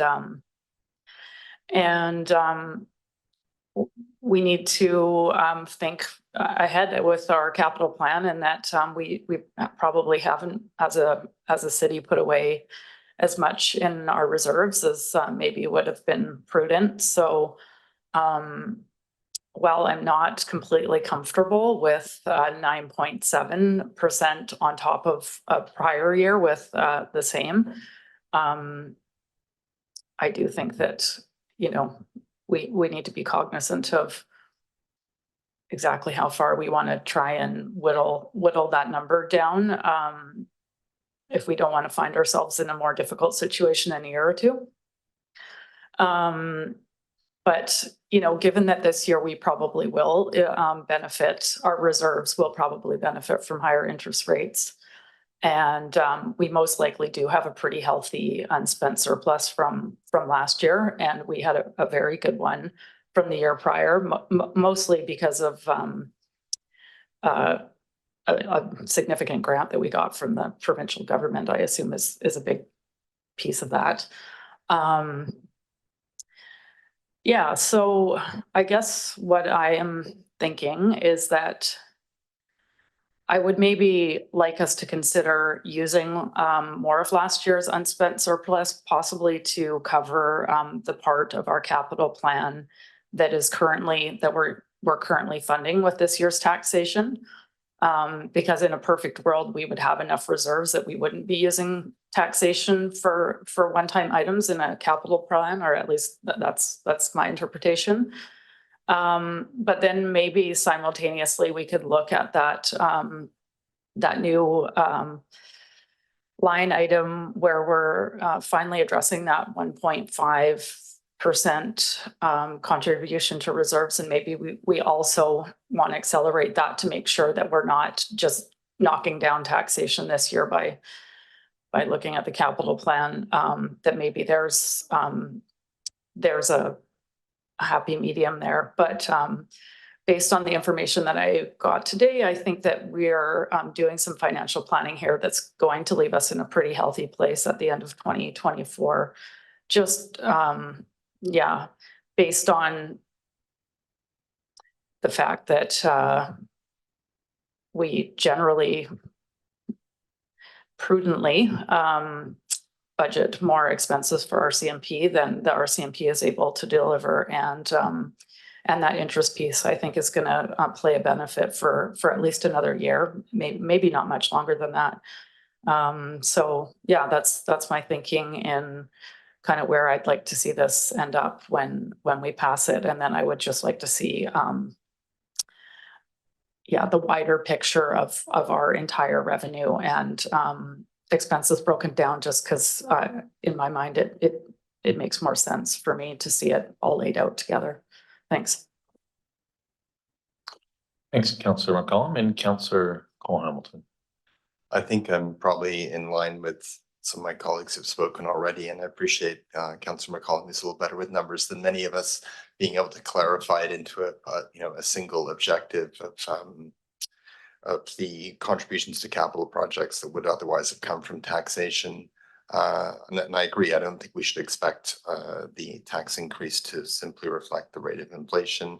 But when we see that, as Councillor Liam is saying, it's over 11% when you include the charges, I think there's room for some movement within that, especially given the the fairly healthy nature of our track record of prior year surpluses. So if when we get to a motion, I'd be happy to second a motion along the lines of what Councillor McCollum suggested.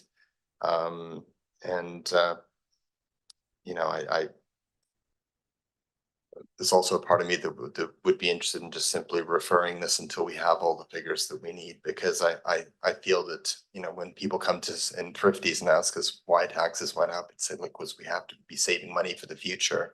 And they say, how much do we have saved? And I would say, I don't know. And that's just not a good foundation for making the kind of decision of the prior year surpluses. Should it be 15%? Should it be 27? Should it be 36? I don't know. And unfortunately, because I don't know where our reserves stand, I feel like it's a difficult place to be judging from. But given that we do have the SIP, the sort of the increase in money for it being set aside for infrastructure every year, and a solid plan for that, and the Councillor McCollum's recommendations suggested increasing that to, I think you're saying 2.5 or some greater amount than 1.5 this year. I think giving our community members a bit of a break, especially given the very considerable increase in solid waste to the new contract, the new collection system, it makes sense to go slightly above 15% of prior year surplus to create a more balanced rate, and at the same time be putting more aside for that proverbial rainy day. Again, I'd like to have the reserve numbers in front of us, but I think if we can strike that compromise, then perhaps we can come out of this evening with a solid recommendation and hope to see those reserve numbers at the next meeting. But I don't see any other lights, so if there's no one else who wants to speak, then I'm happy to just say that I'll second what was, or I'll repeat what Councillor McCollum said and make it a recommendation, but looks like Councillor Frisch wants to weigh in first. Councillor Frisch? Yeah, thanks, Mayor. And thanks for that wonderful presentation, succinct and to the point. I wonder if we did manage to bring our increase percentage down, you know, a couple points, 2-3 percentages, what that would mean for the average home for taxation. And I don't know if you would have that number off the top of your head, but how much could we save an average homeowner in their tax bill this year if we dropped it 2 or 3% by using, you know, reserves or prior year surplus? So if you look to the last line on the slide there, it's the variable tax only the change. So based on the tax rate for an average home, given the 9.7, they'd be paying $162 more in taxation, and that represents 10%. So if you take 1% off, that takes $16 off. Yeah. So if you want to do 3%, you'd be pulling about, what's that, $48. Right, and so I guess just to be clear, what it sounds like is being contemplated at the table is in line with saving the average tax payer or homeowner, the average homeowner, sorry, you know, a couple $100 this year. I think the plan we have is, I'm sorry, A couple $100. So going up 9.7% represents $162. So if you go to 8.7, you'd say your tax increase would be 150. I'm sorry to round. So 3% would be $48, About that, yes. $50. Right. And I guess my point is that you know, we have a plan that delivers the services we ask for and leaves us in a good financial position going forward. I think Councillor McCollum pointed this out. If we take some money this year, it leaves us in possibly a difficult position next year or the year after that. And I think if we really want to reduce taxes, we actually have to look at reducing our services, but I don't think we want to do that. I think the plan we have and the services we're offering are not only wanted, but I think they're of great value and of good value for the amount of taxes we pay. So, you know, I hate to see the number at 11%, but then I hate to see inflation numbers where they've been as well. So I'm inclined to support the current plan. Thanks. Thanks, Councillor Frisch and Mr. Garvin. Thank you. Through the mayor to council, I just offer a couple of thoughts because we're going to need some direction. We brought a budget ahead that addresses those priorities. What I've heard questions specifically about are how much we're putting aside for policing, consideration of the tax rate for recreational properties and utilities. Due to the lack of information on reserves, a consideration on what surplus we apply. Currently, the surplus we were applying was 15%. So unless council is interested in changing service levels, changing capital projects, then we're talking about adjusting the application of surplus as well as the allocation, I guess, of those rates. So if council can contemplate those things and give us some direction, I'm not sure that we can change that today, but I think a conversation about what specifics are will be of great assistance. But just to confirm, no changes in services, no changes in capital projects. I think I've summarized correctly what I've heard around the table. I just made a few notes. So if I've missed anything, maybe council could weigh in on that, but I'll leave that with for your thoughts. All right. Well, it's a good thing we extended the meeting to 10 o'clock. Councillor Hillian. Mayor, my inclination would be a motion that defers this decision and requests a staff update that presents different taxation rates based on different percentages from the per year surplus amounts and with service levels and capital projects unchanged. I realize that that's a position that would not necessarily win all sorts of support. There's lots of people who'd like to see us just cancel various things. But we've heard from staff that there will be a further discussion at some point on some projects. And we also know that some projects are grant dependent and may not go because of that. But I think if that was the direction we went, that would certainly be give us some options to consider. And I'm prepared to move that, but I'll wait till I hear whether that makes sense to others. Thanks. Okay, so Councillor Cole Hamilton. Thanks very much. I'd be prepared to second that, and I would just add to that that I know it's been an extreme. Adam, do you want to? Oh, okay. I just want to get in line. You're anticipating my question, I guess. I know it's been a busy time, but I would feel that I wasn't doing my due diligence until I'd had a chance to look at the reserve figures and say, this is what we have, this is what we need. And then I can look people in the eye when they say, so how did this happen? I just don't feel. So if we could also have that, those additional pieces of information, they may not change things, but I'd like to see them and felt that I've considered them before making a decision. So if we could just perhaps add that to the resolution that Councillor Hillian was considering, and I'd be happy to second that and support it. Councillor McCollum. Yeah, if what Councillor Hillian is suggesting is adequate direction for staff to move ahead, I'm quite supportive of that suggestion. Yeah, I guess I just want to summarize my thinking in 2 points. One is that we have a significant capital plan. There's quite a bit in it this year, but we also heard in the engineering report that a fair chunk of it is actually likely to be pushed off into at least next year or maybe even further out. So, which I think is often the case with ambitious capital plans, is that not everything proceeds on the timeline that you first plan it. So that's one factor. And then the other thing that I think is an important context here is that I think this was shared by council, or this point of view was shared by council at the time, that when we contemplated the bigger increase when we did budget deliberations last year, part of that was in order to not have another big one this year, but that's what we're looking at, and that just is the way the world is.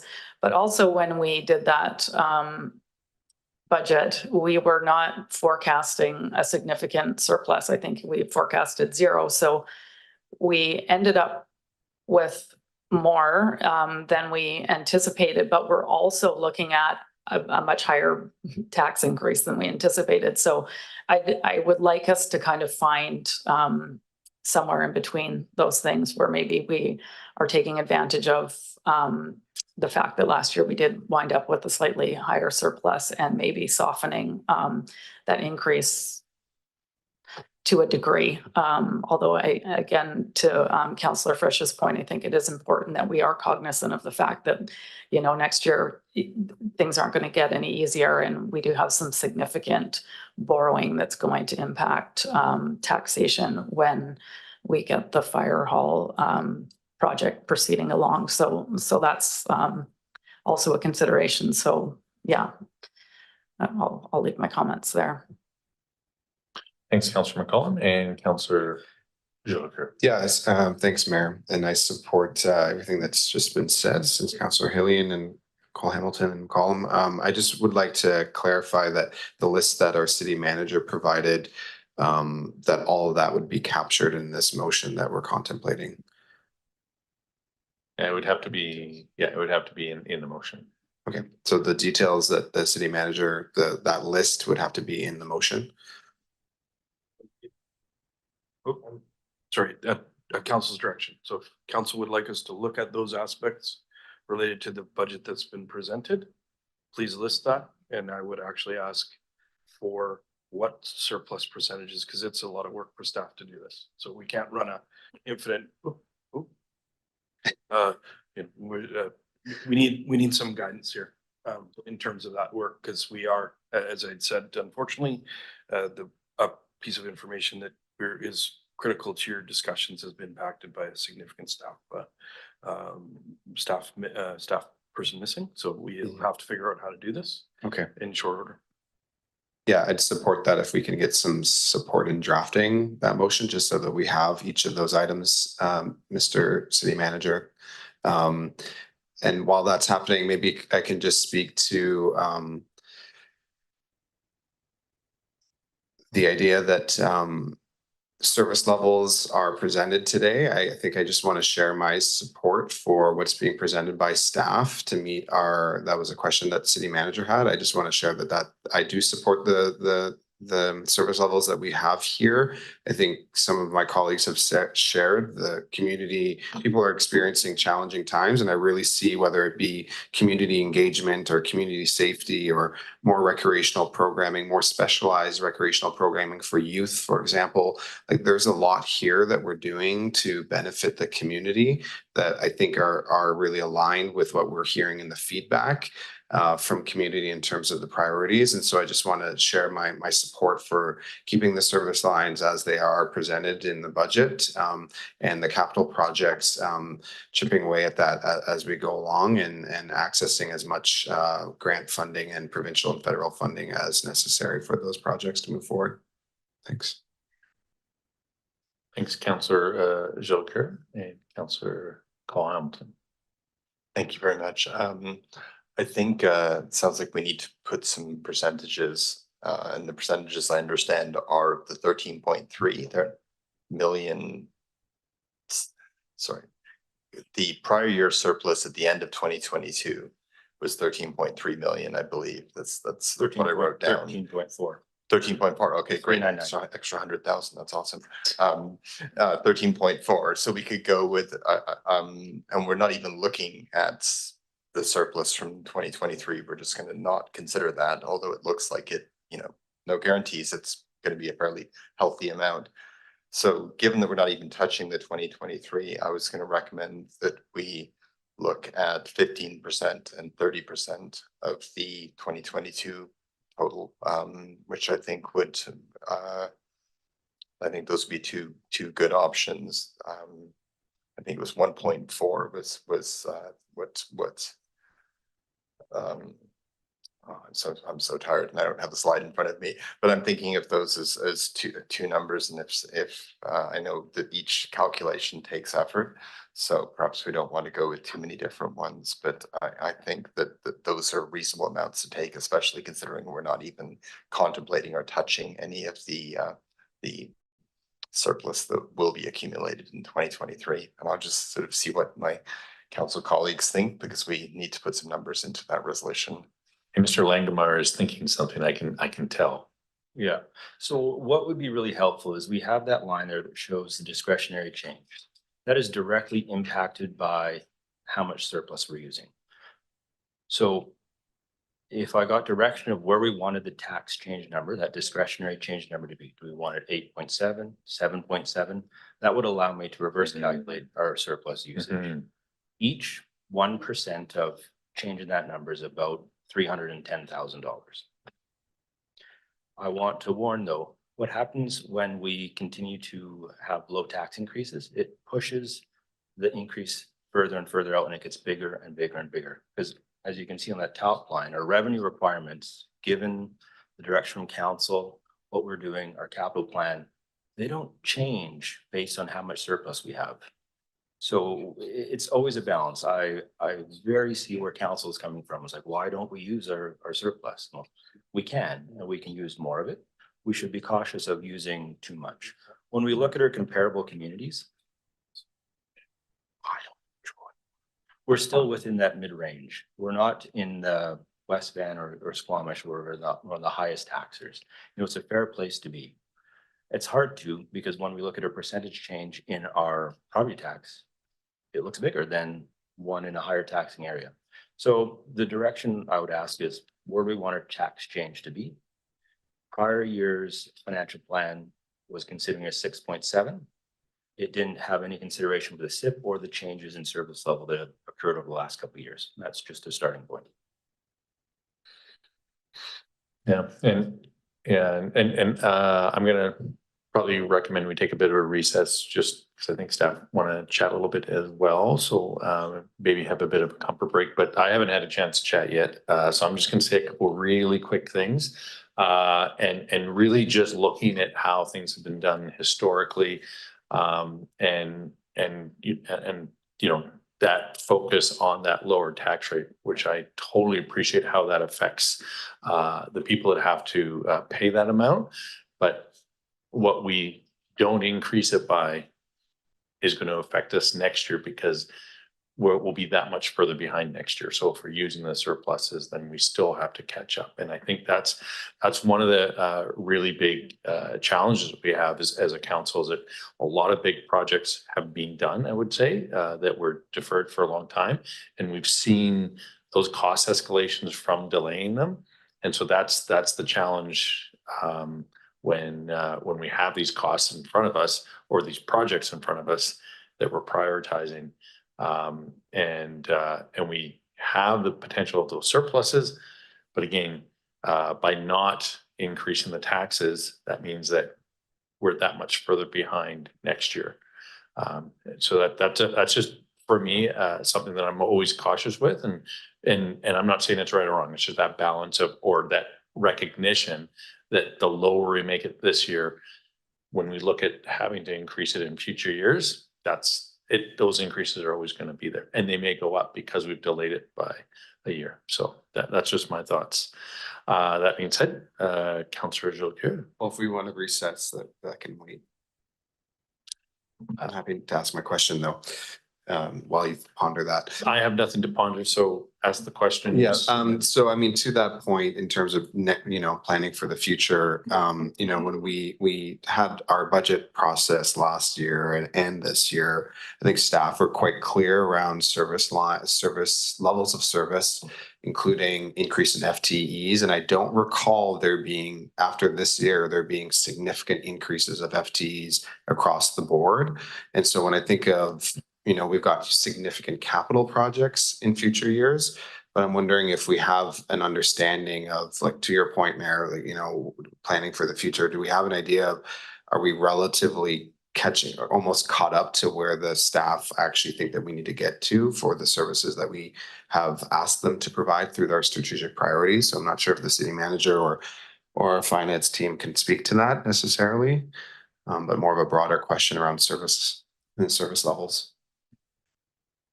Future service and service levels. Mr. Garber. Through the mayor to Councillor Jolicoeur, I think in 3 key areas, we are just emerging on service levels. We have an entire department in the social development or community development area that is unfunded, soon to be, and that is a very large growth area that our council is signaling that we are going to be addressing. We have ongoing issues related to the communication area. We have a continuing legislative responsibility in areas around environmental management, floodplain, et cetera. So at this point, and we have a fire service that continues to grow and serve our developing community, as well as the potential for a change in the way we deliver fire services from the current model. So we have a lot of growth on the horizon. Okay. So council may recall when we received information from our auditors, they were very happy to see we had surplus there to address ongoing issues that we have. But we'll take council direction in that regard. And I'm not sure I think Mr. Langmeyer has a way he'd like to unpack council's direction, but if we could take a few minutes for us to circle up, it'd be very appreciated. And I'll just look at staff and say, we have extended this meeting till 10. Do we need to extend that now? Okay. That was a quick answer. Okay. Is council leaving and you guys staying, or?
Okay.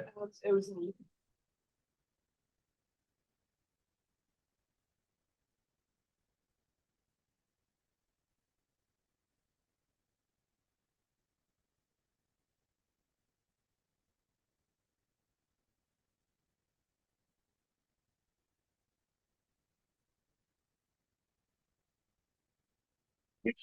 Okay, welcome back, everybody, and thanks for giving us a bit of a reprieve there. Councillor Cole Hamilton, do you want to make the motion or staff? Oh, right, it's coming up on the screen. Providing that for some. Yep. Okay, for discussion and Mr. Garvin. Thank you, through the mayor to council. Based on what we've heard, we have drafted a motion for your consideration and discussion. And we can take some direction if you'd like changes or in the inclusion of any other items. Apologies, my water disappeared, but Councillor Cole Hamilton. I don't know if we can kind of amend it in pieces, but I was wondering if we could add to that. I was hoping to see the reserves just before we vote on and finalize. That was just one piece I wanted to add.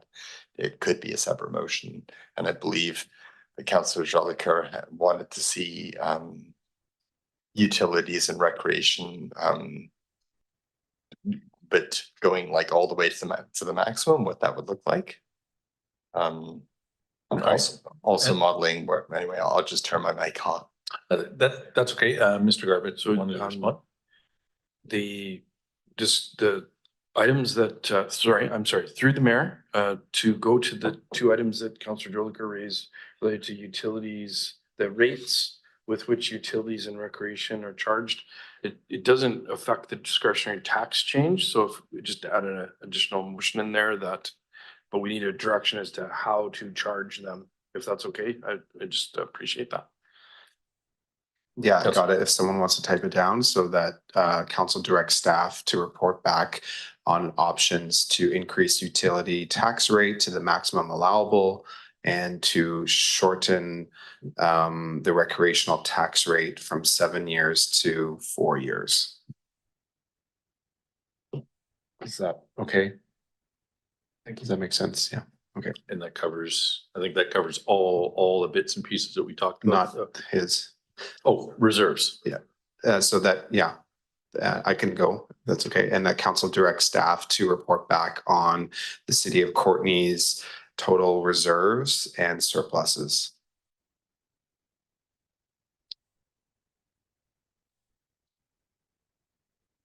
Mr. Garbutt. I think perhaps so as we've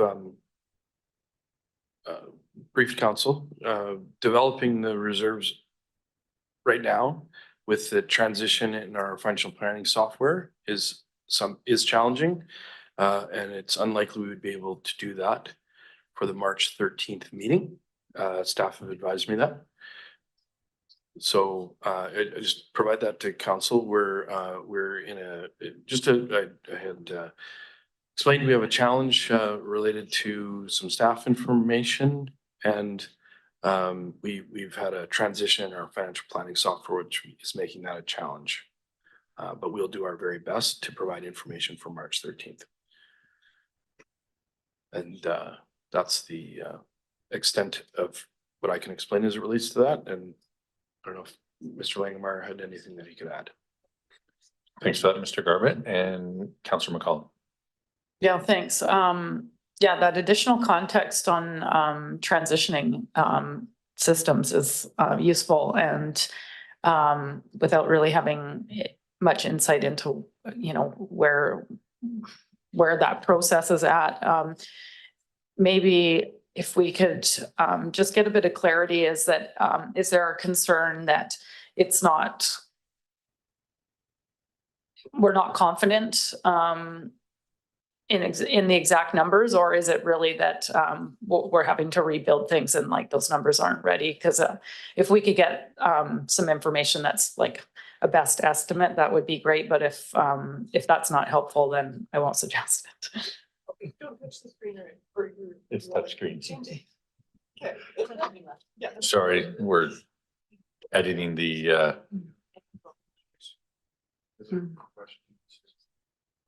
Yeah, it was for Adam. okay, Mr. Langenmeyer, the floor is yours. It's challenging with the best estimate. We have information from 2022 and our capital plan that informs of reserves. Building on the capital plan for 23.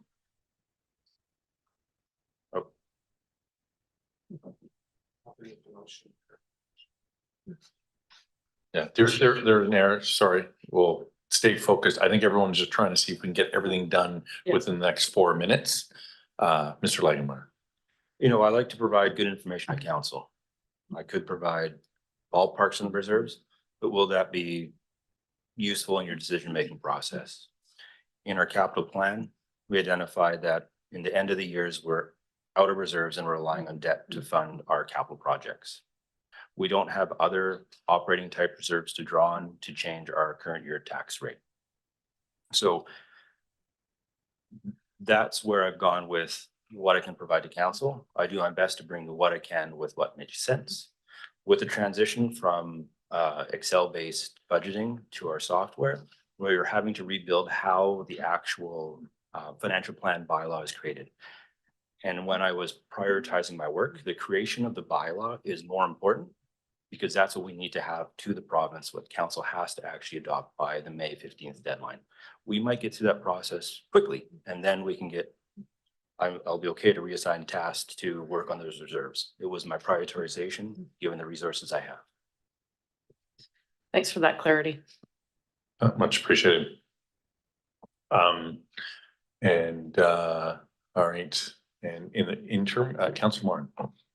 Do we actually have anyone who's moved and seconded these? Because we've been talking about them. No, they're just getting sort of, cool, yeah, Mr. Langenmeyer. I have done some calculations on the impact of changing the utility rate to the maximum of 40. It would be the equivalent of 118% tax increase. The change would be $72,000. So currently the utility class pays 61,000 in taxes. The increase would be 134,000 in taxes. So 71,000 or 72 is what we're playing with bringing up to the maximum rate of 40. Thanks for that information. Sorry, Mayor, I don't know what we're talking about because we don't have a motion on the floor. So there's no context for me about. Oh, he was just talking about the utility and recreational thing. That was a question that came up earlier. I believe you're just Oh, answering okay, that. following up on a question. Okay. Yeah, the question was what's the tax impact in bringing the utility class up to the maximum legislated tax rate? That's quite common among other municipalities. $72,000 increase in tax revenue. Yeah, okay. And I believe we still need to remove on motion 2 the portion after 2028. Does that sound correct? I'm hearing from different people that they want to put things on that and I'm not here. Okay. Yeah, okay. Okay. Councillor Frisch? I'll hold off. I think it's been pointed out that this meeting is supposed to end in a minute. Do we want to deal with that first? Yeah, that would be a good idea. Okay, I'll move that we extend the meeting by 30 minutes to 10:30. All those in favor? All right, that passes unanimously. Thank you, Councillor Frisch, for jumping in there. Yeah, Councillor thanks, Mayor. I did speak a little quickly last time. So motion 2 should read that council directs staff to report back on options to increase the utility class tax rate to the maximum allowable and shorten the recreational tax rate from 7 years to 4 years. Thanks. Perfect. Yeah, and I think it was just because it was 4 to 10. I think that was understood. So I think given the speed, we have some motions for consideration in front of us. Are there any more discussion? Councillor Hillian. I'm just wondering if anybody would be open to changing the 8.7 and 7.7 to 7.7 and 6.7. I heard 3% being talked about before, representing a $50 decrease. That seems a reasonable amount to me. But, you know, it's late and I'm open to whatever makes sense to most of us. Yeah. Yeah, so I mean, we're still in the discussion phase. If somebody wants to make the motion, that would be fine too. Councillor Jolicoeur. Councillor Hill, Coyle, Councillor Moore. Well, I think we need to make the motion before we can talk about it. So I'll make the motion that council defer consideration of the 2024 to 2028 general fund financial plan to the March 13th, 2024 council meeting, that council direct staff to report back on options that would contemplate increasing the application of the previous year's annual surplus to the current 2024 taxation year based on the following models. 7.7 discretionary tax change and 6.7. Okay, it's been moved and seconded. So any questions or comments on this motion? Councillor Frisch. Thanks. I actually just had some clarification questions, make sure I'm getting this right. So every percentage on our discretionary increase that we change it by, we're going to save the average homeowner around $50. $16. $16. 16. Yeah. It would, you said 3%? Right. So 3% I got you. was $48. I'm just gonna repeat that. We're gonna save $16 for every percent. This strikes me as we're trying to give the people the percentage they want. Because I mean, $45, I mean, this is what we're worried about, the average homeowner having to pay more this year. I don't think it's wise financial planning. I'm not going to support it. I'd like to go with the original motion, but I'll leave it to the rest of the council to comment and vote. Thanks. Thanks, Councillor Frisch. Any further questions or comments?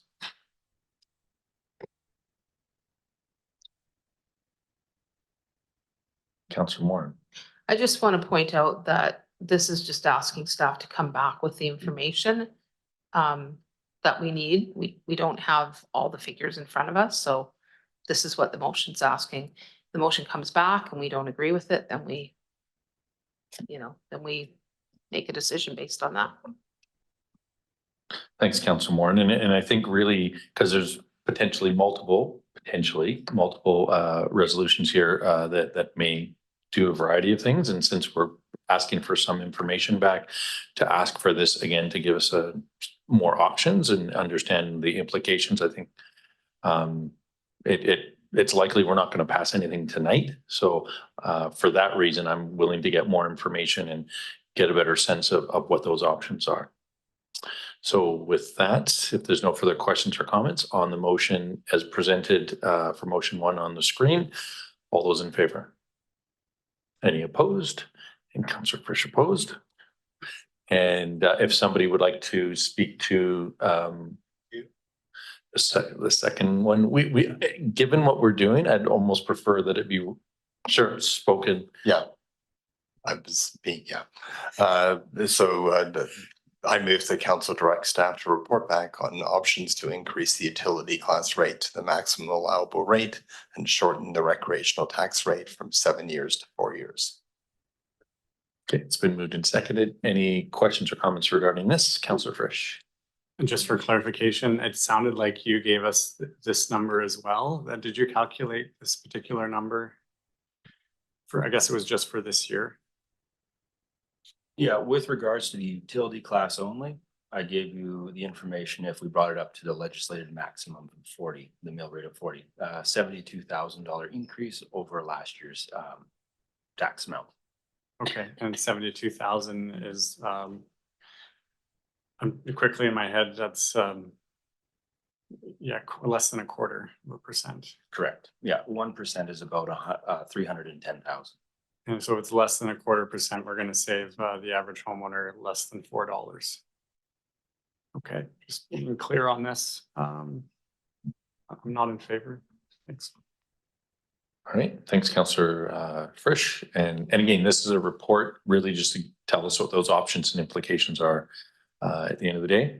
Any further questions or comments? Seeing none, all those in favor? Any opposed? And Councillor Frisch is opposed. All right. And if somebody would like to contemplate a further motion, Councillor Cole Hamilton. Thank you. So I'll move the council direct staff to report back on the city of Courtney's total reserves and surpluses. It's been moved and seconded. Any questions or comments? See none. All those in favor? And that passes unanimously. Councillor Cole Hamilton. I'd like to move termination. We have 25 minutes, like, you know. To enjoy the pleasure of each company. We are terminated. Thank Thanks, you, everyone. Councillor Cole Hamilton.